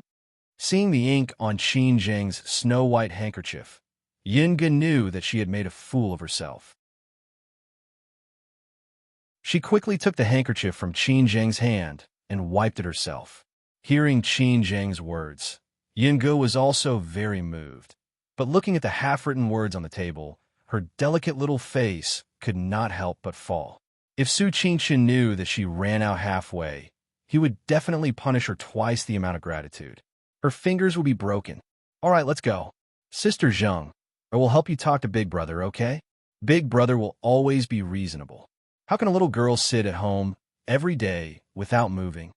Qin Zheng smiled and pulled Yin Gu out. Sister-in-law, where are you going? Just as they left the study room, they bumped into young Master Qingqian. He clearly had a smile that made people feel like they were bathed in the spring breeze. But in Yun Ji's eyes, she was like a mouse that saw a cat and quickly hid behind Qin Zheng. Seeing this situation, although the smile on Su Qingqian's face did not change, his eyes darkened slightly. Qin Zheng did not feel that there was anything wrong with the atmosphere between the two at all. She smiled generously and said, Big Brother, I was just about to look for you. Tinger, Tian Xiang, and I want to go out for a walk together with Wu Yu. Coincidentally, we also brought Yin Gu out. She stayed in the residence all day and did not go anywhere. Look at her little face. It's a little haggard. Actually, Yin Gu was not haggard, but after Qin Zheng said this, Su Qingqian also felt that Yun Ji's smile did not seem to be as bright and beautiful as before she came to Glass City. When she saw him, she also seemed to be avoiding him. Actually, young Master Qingqian was also very wronged. When he was recuperating in the valley, he got along very well with Yin Gu, and Yin Gu was also very close to him. But after coming out, Yin Gu became a little afraid of him for no reason. Young Master Qingqian was extremely wise, but he did not understand what he had done to make the little girl so afraid of him. Young Master Qingqian's charm, that always succeeded, seemed to have lost its effect. No matter how he treated Yin Gu, she always looked like she was obedient to him. After a moment of silence, Su Qingqian glanced at Yun Ji's big yearning eyes that quietly appeared behind Qin Zheng. He sighed helplessly in his heart and said, You can't go out today. Yun Ji's originally bright eyes suddenly dimmed. Su Qingqian continued, Shenyang, Mr. Shenyang is here and wants to see you. Mr. Shenyang? Yin Gu blinked and quickly reacted. Is it that godly Dr. Shenyang? Yin Gu studied medicine and naturally paid special attention to Shenyang, this world-famous godly doctor. Although she knew that Shenyang was in Glass City, ever since she came to the Su family, she had been helping to learn all kinds of etiquette and knowledge. Afterwards, Su Qingqian arranged all kinds of homework for her. She simply did not have the time to sneak out to visit Shenyang. Su Qingqian nodded and asked, Does Yin Gu want to see him? Of course I want to see him. Why would Mr. Shen personally come to see me? Yin Gu hurriedly asked. At the same time, she was somewhat excited and puzzled. Shenyang was the world-famous godly doctor, the #1 doctor of the Prince Ding mansion. She was only an unknown little girl. How did Xinyang know of her? Su Qingshan nodded and said, "Since that is the case, let's go to the reception hall. Princess Changle has also come." In a reception hall, Xinyang was sitting and drinking tea. However, the angry expression on his face did not seem like he had come to pay a visit. Grand Madame Su sat to the side, accompanying him, a faint helplessness on her face. Although Xinyang was only a doctor of the Prince Ding mansion, he had saved Prince Ding's life. Within the Prince Ding mansion and the Mahist army, he was rather famous. Just based on his godly medical skills, the Su family could not be disrespectful. Moreover, this time, the Su family had indeed acted inappropriately. "Teacher, don't scare Yinge." Mo Wuyo, who was sitting next to Xinyang, covered her mouth and smiled faintly. She had seen Yinge several times and was very fond of that adorable girl. It was just that she did not expect Yinge to have a relationship with her teacher. Xinyang lightly snorted, muttering in a low voice about a girl's appearance. Mo Wuyo's pretty face immediately turned crimson, not daring to persuade him any further. "Aunt Su, has godly Dr. Shen really come?" Yinge had just arrived at the door when her voice traveled in. Grand Madame Su smiled and beckoned to her, saying, "Yinge, quickly come over. This is Shun Yang, godly Dr. Shun. Quickly come and greet him." Yinge stepped forward and properly saluted. "Yinge greets godly Dr. Shun." Xinyang lowered his eyes and glanced at Yinge, a trace of warmth flashing through his eyes. Only then did he nod and say, "You have learned the rules well." Hearing this, Yinge somewhat shyly lowered her head and said, "It was all taught by Aunt Su and Sister Zhang. Originally, she had felt somewhat bored while learning etiquette. However, now that Xinyang had praised her, she suddenly felt that all the hard work had been worth it. She did not know why, but when she saw godly Dr. Shun, who seemed to have a bad temper, she felt particularly close. She attributed this to her admiration for Xinyang.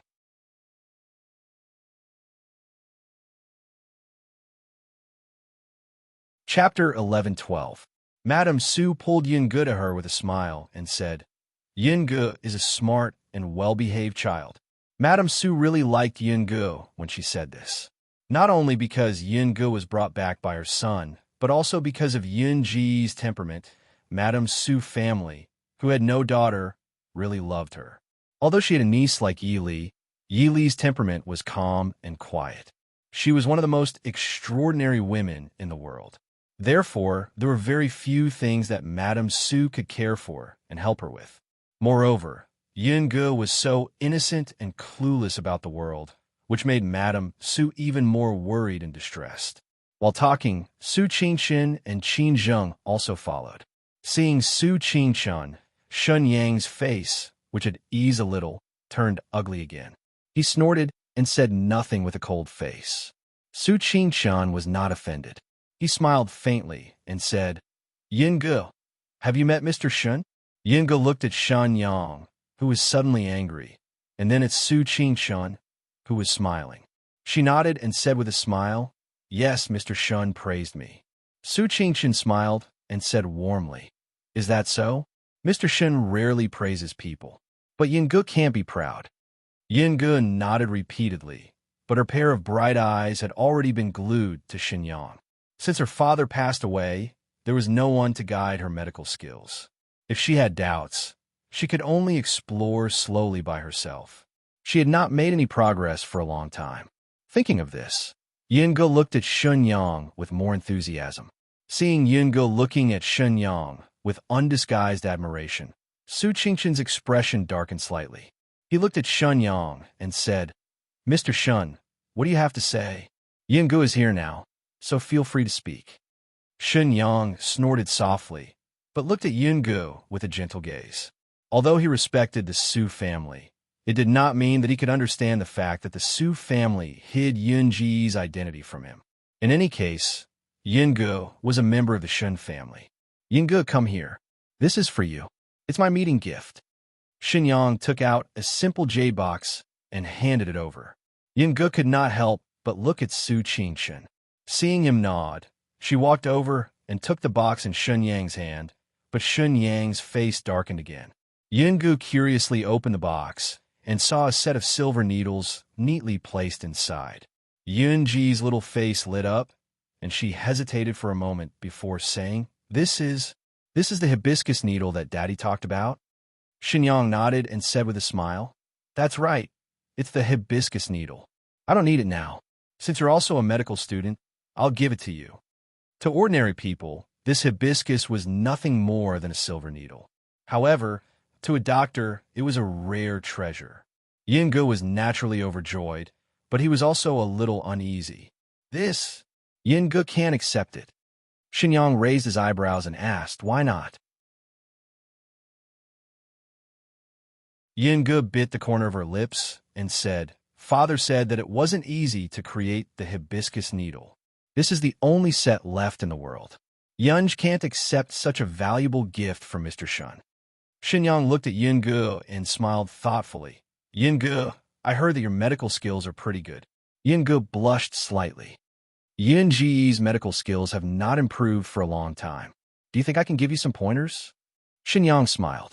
Since Xinyang had made it so clear, how could Yungu not understand? She said happily, Mr. Shun, are you willing to take me as your disciple? Xinyang shook his head. Seeing Yunji's disappointed eyes, he smiled and said, My surname is Shun, so is yours. I'm old now, but I don't have any children. Are you willing to take me as your godfather? Godfather? Yungu was stunned.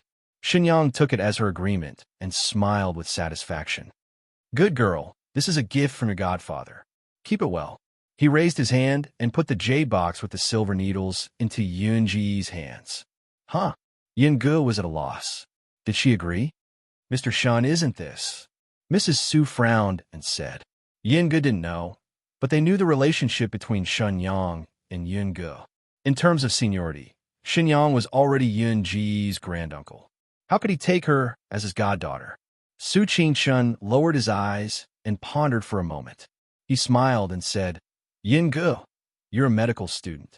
It's fate that you have the same surname as Mr. Shun. Are you willing to be Mr. Shun's goddaughter? Yungu looked up at Xinyang, who was looking at her lovingly. She whispered, If I take Mr. Shun as my godfather, will Mr. Shun dote on me as much as my father? Xinyang nodded and smiled. Of course. I'll teach you everything I've learned in my life. And Wuyo, although she's 2 months younger than you, she joined first. It's up to you to call her whatever you want. You're about the same age. You can learn and play together in the future. You could be companions. Senior Sister Wuyo. Sister Yungu. Yungu and Wuyo said in unison. Before their voices died away, they couldn't help but laugh. Godfather. Yungu called. Good girl. Xinyang's eyes were slightly red. He looked at Yungu and nodded. He was unmarried and had no children. His nephew, whom he had high hopes for, had gone far away for his wife. Now, Yungu was the only bloodline left in the Shun family. Congratulations, Mr. Shun, for taking in such a well-behaved daughter. Madame Su smiled, although the confusion in seniority gave Madame Su a headache. However, since Xinyang didn't mind and her son agreed, she didn't have any objections. Yunji's parents had nothing to do with Yungu. Xinyang didn't want to mention it for Yunji's sake. Xinyang nodded. He glanced at Su Qingshun and said calmly, Thank you, Madame Su. In that case, I have something to discuss with Madame Su. Madame Su was stunned. She smiled and said, Mr. Shun, feel free to speak. You don't have to be so polite. Xinyang said, Since Yungu has taken me as her godfather, she's also my Shun family's daughter. I'll take Yungu back to the mansion in the next 2 days. Thank you for taking care of her for this period of time. Although Xinyang spent most of his time in the Princeton mansion, he also had his own mansion in Glass City. Hearing Xinyang's words, Madame Su was only stunned for a moment. Su Qingchun, who was sitting below, immediately looked embarrassed.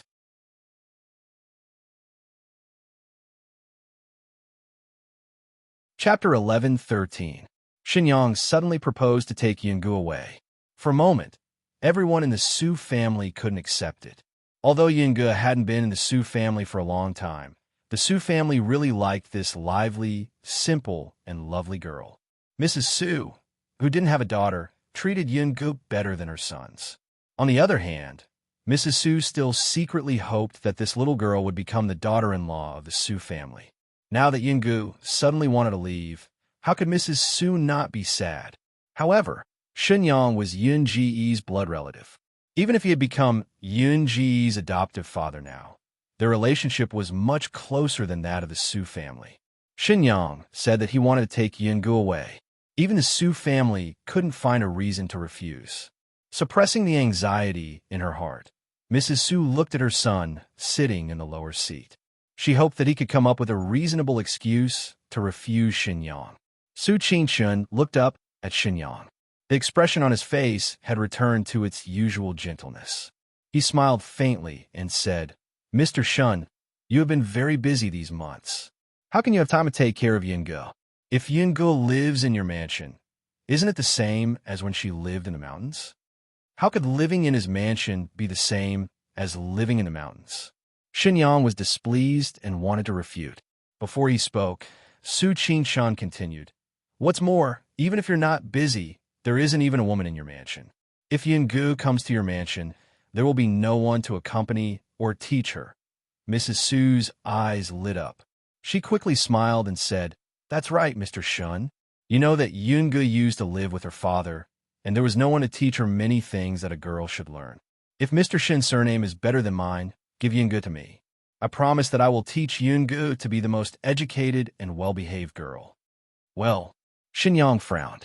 It didn't matter whether Yungu could become a well-behaved girl or not, but Mrs. Su was right.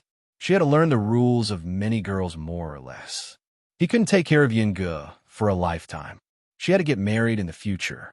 It was fine to spoil her when she was a girl, and it didn't matter whether she knew how to do it or not. But in the future, when she married into her husband's family, she definitely wouldn't be able to escape her mother-in-law's love even if she didn't know anything. Seeing Shen Yang hesitate, Qin Zheng hurriedly smiled and said, "And is right. Mr. Shun, Yunj is serious in her studies. I believe it won't be long before she can make up for all her shortcomings." Before she finished learning Yunj, she was still living in our house and learned more from eldest aunt. If Mr. Shun wants to guide Yunj in her medical skills, why don't you go to the pharmacy or your residence during the day, just like Wu Yo? Shenyang looked hesitantly at Yungu, who was standing at the side. He frowned and pondered. He was quite busy these days. There was a war going on outside. Although he didn't need to go to the front line, he still needed to prepare the medicinal herbs to be transported to the front line. If that's the case. "Thank you, Madam Su." Shenyang couldn't help but feel a little embarrassed. He had angrily rushed into someone else's house, but in the end, he still had to trouble them. Madam Su didn't care at all. She smiled and said, "Yunj is very obedient. Everyone in our family is very busy. Sister-in-law and Zheng often accompany her, but I'm all alone. I'm happy to have Yunj as my companion." Yungu stood at the side and blinked. She looked at Shenyang. Was she still going to live in the Su family? In fact, she quite liked the Su family. Everyone in the Su family was very good. She couldn't bear to part with them. Does Yunj want to live with Mr. Shun?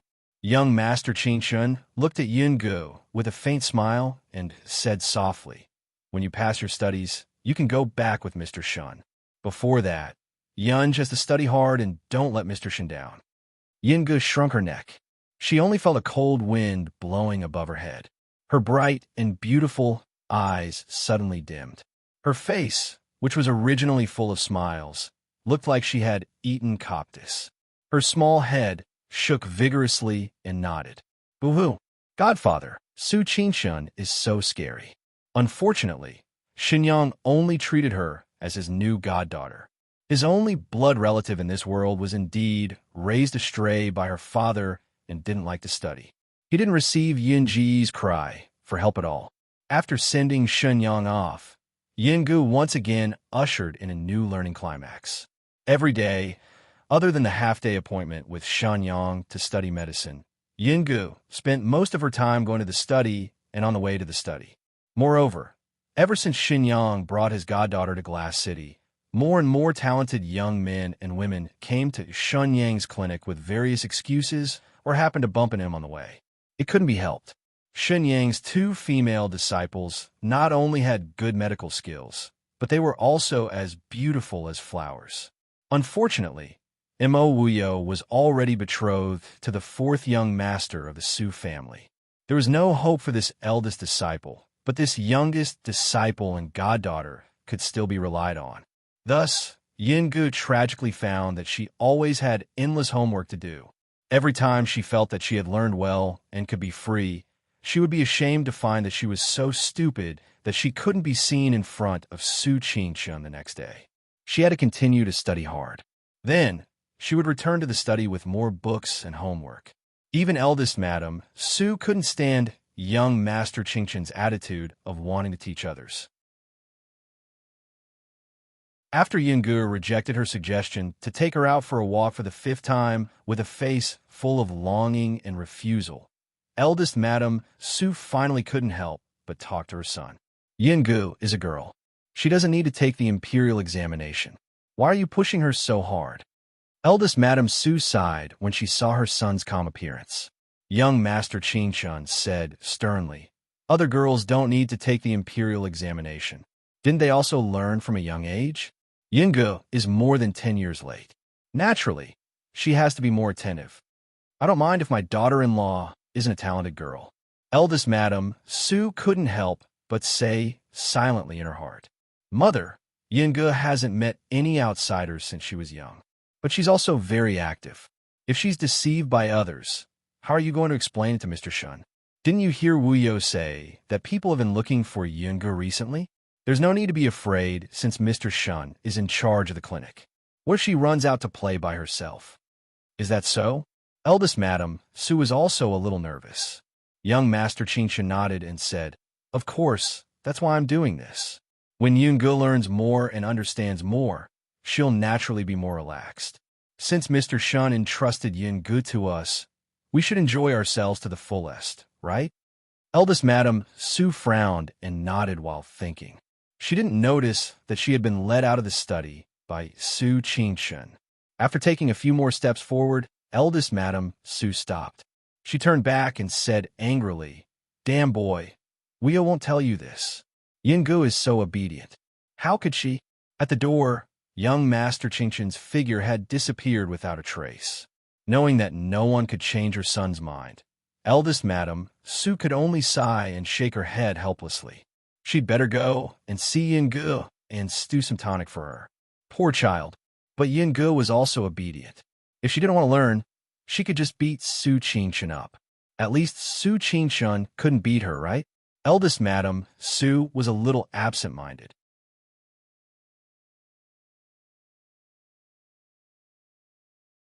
Chapter 11:14. Thus, Yun Ji's painstaking study continued until Prince Ding and Princess Consort returned in triumph. Yingu heaved a sigh of relief, and her respect for young Master Qingshun increased. In the past, if someone had asked Yingu what kind of person young Master Qingshun was, Yingu would have said that young Master Qingshun was the most handsome, powerful, and intelligent person in the world. But now, if someone had asked her what kind of person young Master Qingshun was, Yun Ji's answer would be that young Master Qingshun was the most handsome, powerful, and responsible teacher in the world. Prince Ding and Princess Ding returned in triumph, and the world was at peace. After years of war, the people had obtained temporary peace. The entire glass city was bustling with noise and excitement.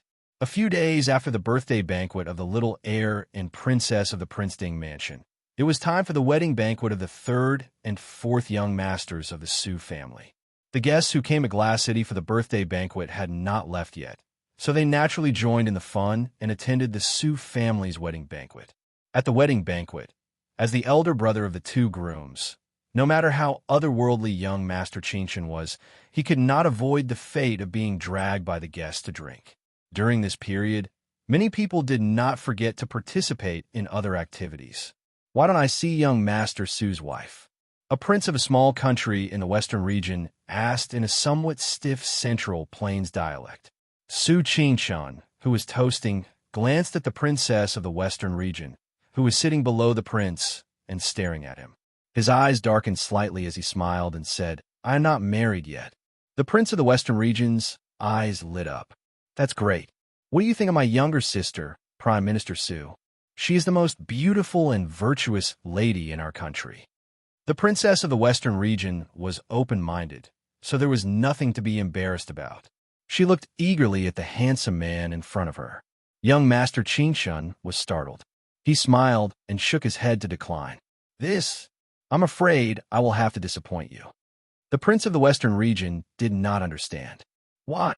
Young Master Qingshun was unmarried, and his younger sister was unmarried. Both of them were of similar status and appearance, so why would he not agree? Young Master Qingshun was about to speak when he caught a glimpse of a delicate figure walking by and turned to the corridor in front. Of course, she did not miss a certain handsome young master who was following behind her. Young Master Qingshun's eyes darkened. He smiled faintly and said, Sorry, I already have a fiancée. That's impossible. I've never heard of her. The princess of the western region shouted in disbelief. Who is she? I want to challenge her. I just walked over. Young Master Qingshun smiled. If it was someone else, they might not know who young Master Qingshun was talking about.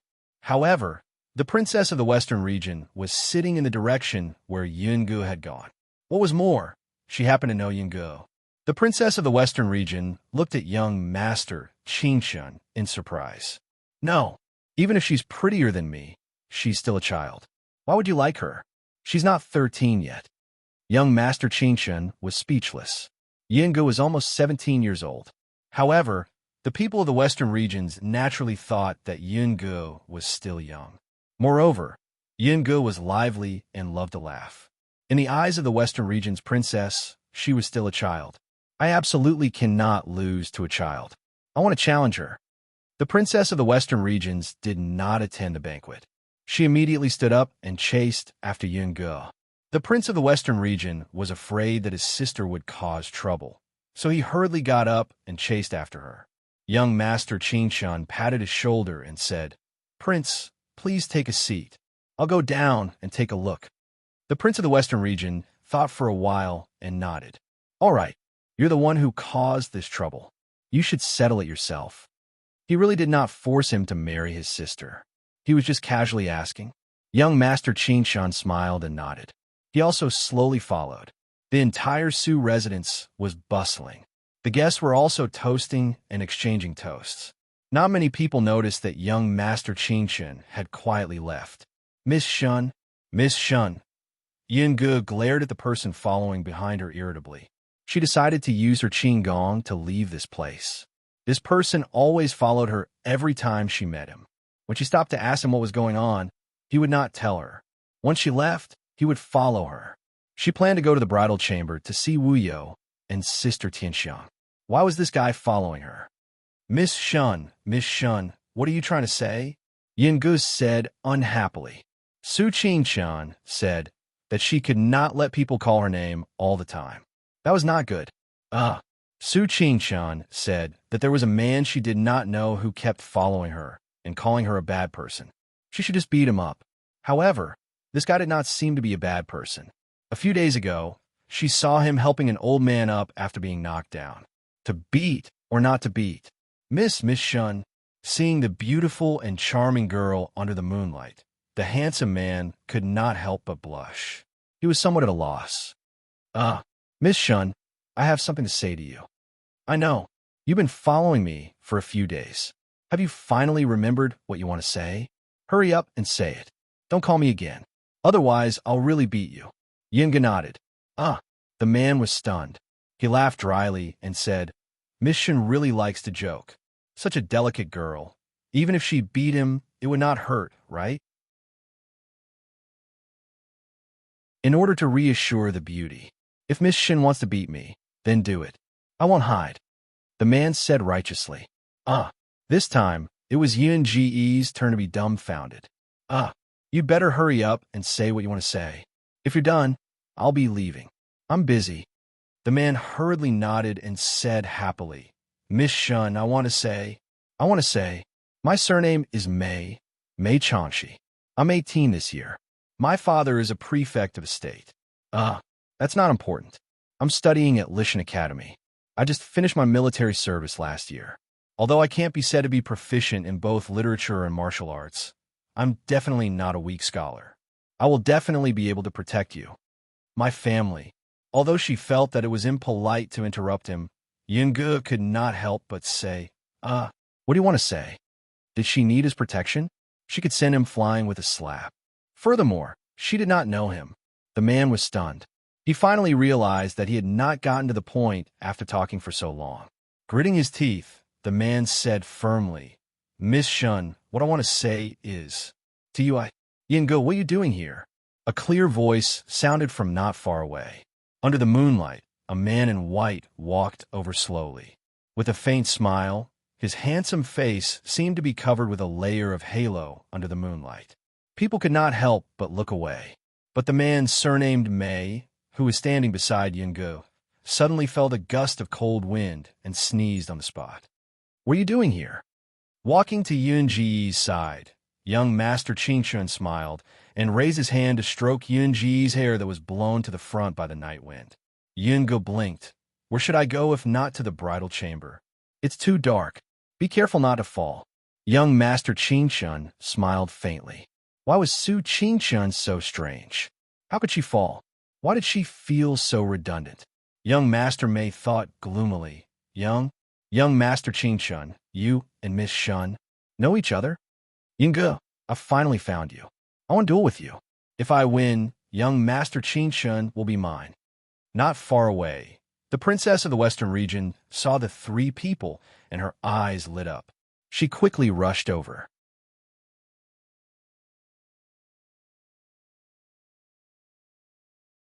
Chapter 11:15. The princess of the Western region rushed to the three of them and was surprised to see that Su Qingshun was also there. Young Master Qingshun, why are you here? The Su residence was not big, but it was not small either. It was obvious that the princess of the Western region had lost her way in the garden and allowed young Master Qingshun to catch up with Yunge first. Su Qingshun smiled, but did not speak. Yunge was at a loss. That, princess, why do you want to challenge me? What does this have to do with Su Qingshun? She did not have a strong opinion about winning or losing. If the princess of the Western region wanted to win so badly, she would just admit defeat. But what did she mean by Su Qingshun would belong to her if she won? Although Yunge was at a loss, looking at young Master Qingshun's smiling face, her intuition told her that she could not accept or admit defeat so easily. The princess of the Western region was a little unhappy. She felt that Yunge was deliberately playing dumb and refused to accept her challenge. She pouted and said, Aren't you young Master Qingshun's fiancé? I like young Master Qingshun. I want to challenge you. If you lose, you have to give young Master Qingshun to me. What? Young Master Mei was shocked. Miss Shun was actually young Master Qingshun's fiancé. Why did he not know such big news? He actually wanted to propose to young Master Qingshun's fiancé.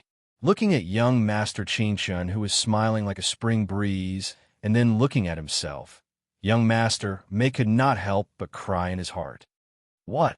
Yunge blinked with a blank face. When did she become Su Qingshun's fiancé? No, she did not want to be Su Qingshun's fiancé. It was already very pitiful to be under his control now. If she became his fiancé, would she not be buried in the Book Mountain for the rest of her life? Yunge shook her head bitterly. She really did not like to study. Yunge was about to say that she admitted defeat when a hand gently rested on her shoulder from behind. Yunge turned around and met young Master Qingshun's smiling eyes. But Yunge could clearly see the threat in his eyes. Do you want to copy books again? Of course. Yunge did not want to copy books, so she could only submit to young Master Qingshun's abuse of power. Yunge looked at the princess of the Western region with some grievance. What do you want to compete in? The sky was a little dark, so the princess of the Western region couldn't see the expression on Yunji's face clearly. He thought for a moment and said, Let's compete in martial arts. People in the Western regions revered martial arts, but it seemed that no woman in the Central Plains knew martial arts except for Princess Ding. The princess of the Western region looked at the handsome young Master Qingshun, who was standing behind Yunge. Her heart was filled with confidence. Yunj, you're not allowed to lose. Young Master Qingshun chuckled softly. Yungu trembled and nodded sadly at the princess of the Western region.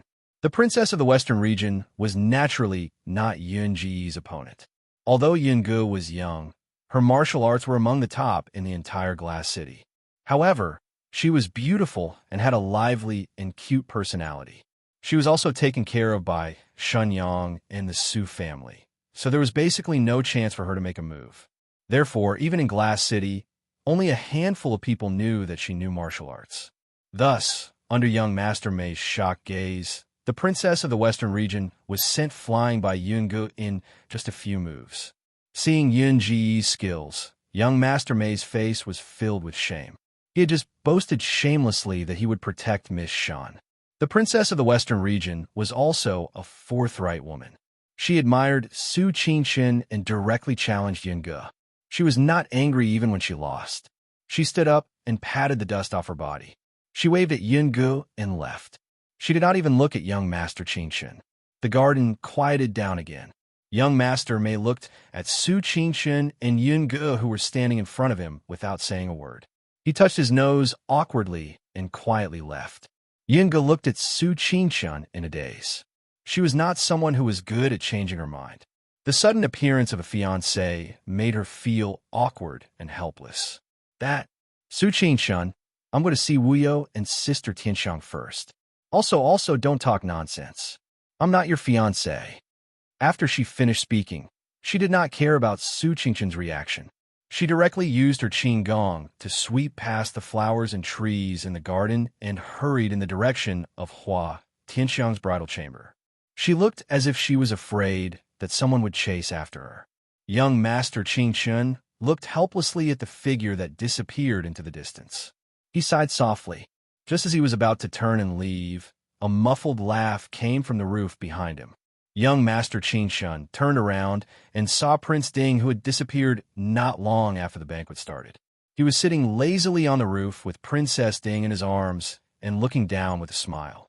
Looking at Mo Xiaoyao's gloating expression, he knew that a certain someone must have seen everything from the beginning to the end.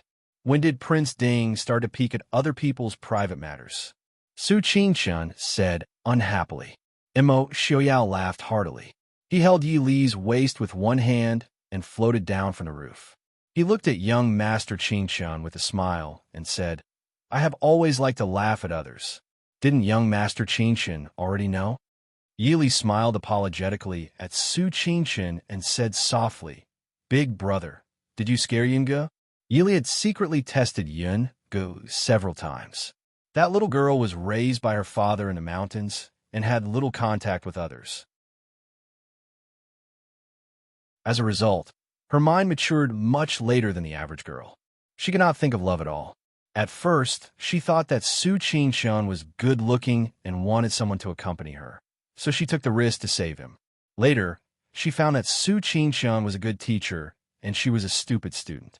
So now, the student was afraid of the teacher, like a mouse seeing a cat. If Su Qingxun suddenly proposed to her now, Yi Li dared to bet that Yun Ji's first thought would be that if they got married, they would stay together forever and she would be taught by Su Qingxun for the rest of her life. Therefore, the success rate of young Master Qingxun's proposal was probably even lower than that of young Master Mei. Do you want to marry a wife or find a student? I have never seen anyone teach their future wife like a student and even treat her more seriously than a student. Can't you see that the little girl wants to run away when she sees you? Mo Xiaoyao mocked lazily. Even he could see the little girl's pitiful look when she saw Su Qingxun. She felt wronged, but did not dare to refute. Fortunately, the girl's parents were no longer around. If any man dared to treat his darling like that, I would kill him, His Highness Prince Ding thought with a murderous look. Su Qingxun looked thoughtful. Yi Li smiled faintly and said, Big brother, Yungu has learned very well. Even Zheng, an eldest aunt, have praised her. She has no interest in music, chess, calligraphy, painting, poetry, and songs. Don't force her anymore. Mo Xiaoyao hugged Yi Li and laughed gloatingly. Be careful not to force the little girl too much. You can't beat her. Thank you, Prince, for your advice, young Master Qingshun said indifferently. He waved to Yi Li and turned to leave. As he walked, the smile on young Master Qingshun's lips gradually faded. She didn't like it. Then he would tell her later that he would not force her to learn. In fact, the little girl clearly did not want to learn, but was aggrieved and did not dare to say anything. She was very cute.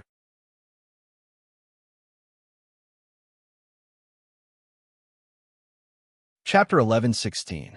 Su Qingshun didn't have the chance to tell Yunge his decision because the next morning, the Su family found that Yunge was missing. She wasn't missing or kidnapped, but Yunge left a letter telling everyone that she was going out to practice medicine to help the world. Staring at his beautiful letter for a long time, young Master Qingshun was sure of one thing. The little girl he had raised for more than half a year had run away from home. Qingshun, look at this. Lady Su took the letter left by Yunge with some embarrassment and looked at her son with some worry. Young Master Qingshun's expression really made Lady Su a little worried. She had never seen her son so sad in her life. Lady Su was happy and worried at the same time. She was happy because she finally confirmed that her son really treated Yunge differently. She was worried that Yunge was alone outside. What if she encountered danger? And looking at her son's expression now, he would probably teach Yunge a lesson when he found her. Wouldn't Yunge be more afraid of him then? When would she be able to marry her eldest daughter-in-law? After thinking about it, Lady Su decided to talk to her son first. Qingshun, don't worry. I've already sent a letter to Li Er. We'll find Yunge soon.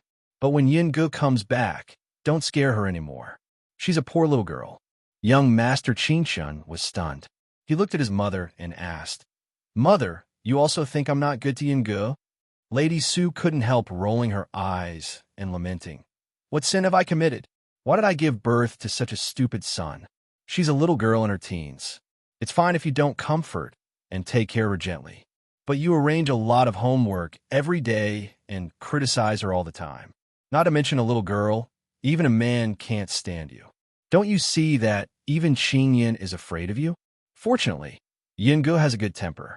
Ordinary girls would have fallen out with you long ago. Speaking of this, Lady Su also felt very sad. Everyone said that she was lucky to have given birth to several good sons, but who could understand her son's pain of not being able to find a wife when he was already in his 30s? The Su family didn't like a girl who threw herself at them, but with her son's stupid appearance, he couldn't marry a girl who didn't throw herself at him. Look, it wasn't easy to find an interesting girl, but she was scared away in the blink of an eye.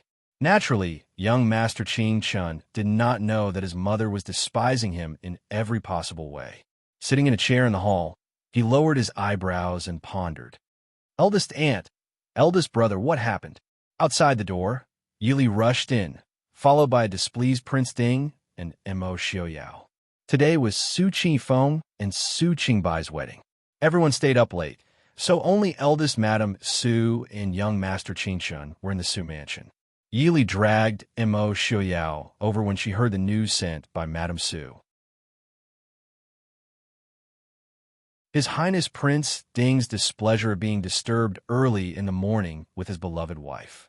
Looking at Su Qingshun, who was sitting in the hall, Mo Xiaoyao raised his eyebrows and smiled. Isn't this young Master Qingshun? What was going on? You didn't scare the girl away, did you? Just now. This prince seemed to have seen Xinyang coming over here. Losing someone else's daughter for no reason, this is really... Xiaoyao. Yili glared at Mo Xiaoyao angrily, then looked at Su Qingshun and said, Eldest brother, don't worry. I've already sent someone to look for her. There will be news soon. Mo Xiaoyao didn't care. He was happy to see Su Qingshun unhappy, especially the intelligent young Master Qingshun. He actually scared away the girl he liked. Su Qingshun hadn't married for so many years. Was it because he didn't know how to pursue the girl he liked? Mo Xiaoyao criticized in his heart. Su Qingshun nodded and smiled faintly at Yili. Thank you. Yili shook her head and said, Eldest brother, what are you saying? We're family. There's no need to thank me. Yunge just left. She couldn't have gone far. That's not necessarily true. Mo Xiaoyao leaned on Yili's shoulder and said with a smile, That little girl's martial arts are very good. She's also proficient in medicine. If she doesn't want to come back, even Qi Lin may not be able to bring her back without hurting her, right? All right. Shenyang's residents lost a precious horse from the western region. Hearing his words, Su Qingshan couldn't help but frown. A precious horse from the western region could travel thousands of miles in a day. Yingge had ridden the horse for an entire night. Who knew where she had gone by now? Beside her, eldest Madam Su also looked anxious. What should we do? Lier, tell the people who want to be careful. Don't hurt Yingge. If she doesn't want to come back, don't force her. It won't be good if she gets hurt. Yuli smiled and said, Eldest aunt, don't worry. They will know what to do. Madam, eldest young master, Mr. Shan is here. The servant outside the door reported. Before eldest Madam Su could speak, Shenyang barged in from outside and glared fiercely at Su Qingshan. Young Master Qingshan, where did Yingge go? Young Master Qingshan shook his head and said, I don't know. Shenyang was furious and pointed at Su Qingshan. What did you say to Yingge? Why would she run away from home all of a sudden? Although they didn't spend much time together, Shenyang already knew Yingge very well. If it wasn't for something serious, she wouldn't have left Glass City alone. After losing her parents, Yingge, who had lived alone for 3 years, cherished the new home she just got very much. Mo Xiaoyao smiled and said, Young Master Qingshan said that Miss Shun is his fiancée. Maybe Miss Shun was just shy. Fiancé? Why didn't anyone know that young Master Qingshan had a fiancé? In the hall, eldest Madame Su and Shenyang were both shocked. Eldest Madame Su was pleasantly surprised, while Shenyang was shocked and angry. Young Master Qingshan stood up and stopped eldest Madame Su and Shenyang from talking. He smiled faintly and said, The most important thing now is to find Yingge. Your Highness Prince Ding, I'll have to trouble you to take care of the official business of the Prince Ding mansion during this period. Huh? Mo Xiaoyao sat up vigilantly and stared at Su Qingshan in confusion. What do you want to do? He didn't know why, but he had a bad feeling. Su Qingshan looked at him and said faintly, Didn't your Highness Prince Ding say that Yingge was scared away by me? Shouldn't I go and find her? Can I pretend that I didn't say anything? His Highness Prince Ding, who went for wool and came back shorn, was extremely regretful. You're tuning in to the Romance Rendezvous YouTube channel. We're so grateful for your support, and don't forget to subscribe to join us on this incredible journey through captivating stories. Your generosity through donations truly makes a world of difference, as it's the primary source of revenue that allows me to expand and enhance this channel for you. Thank you from the bottom of my heart for being a part of this adventure.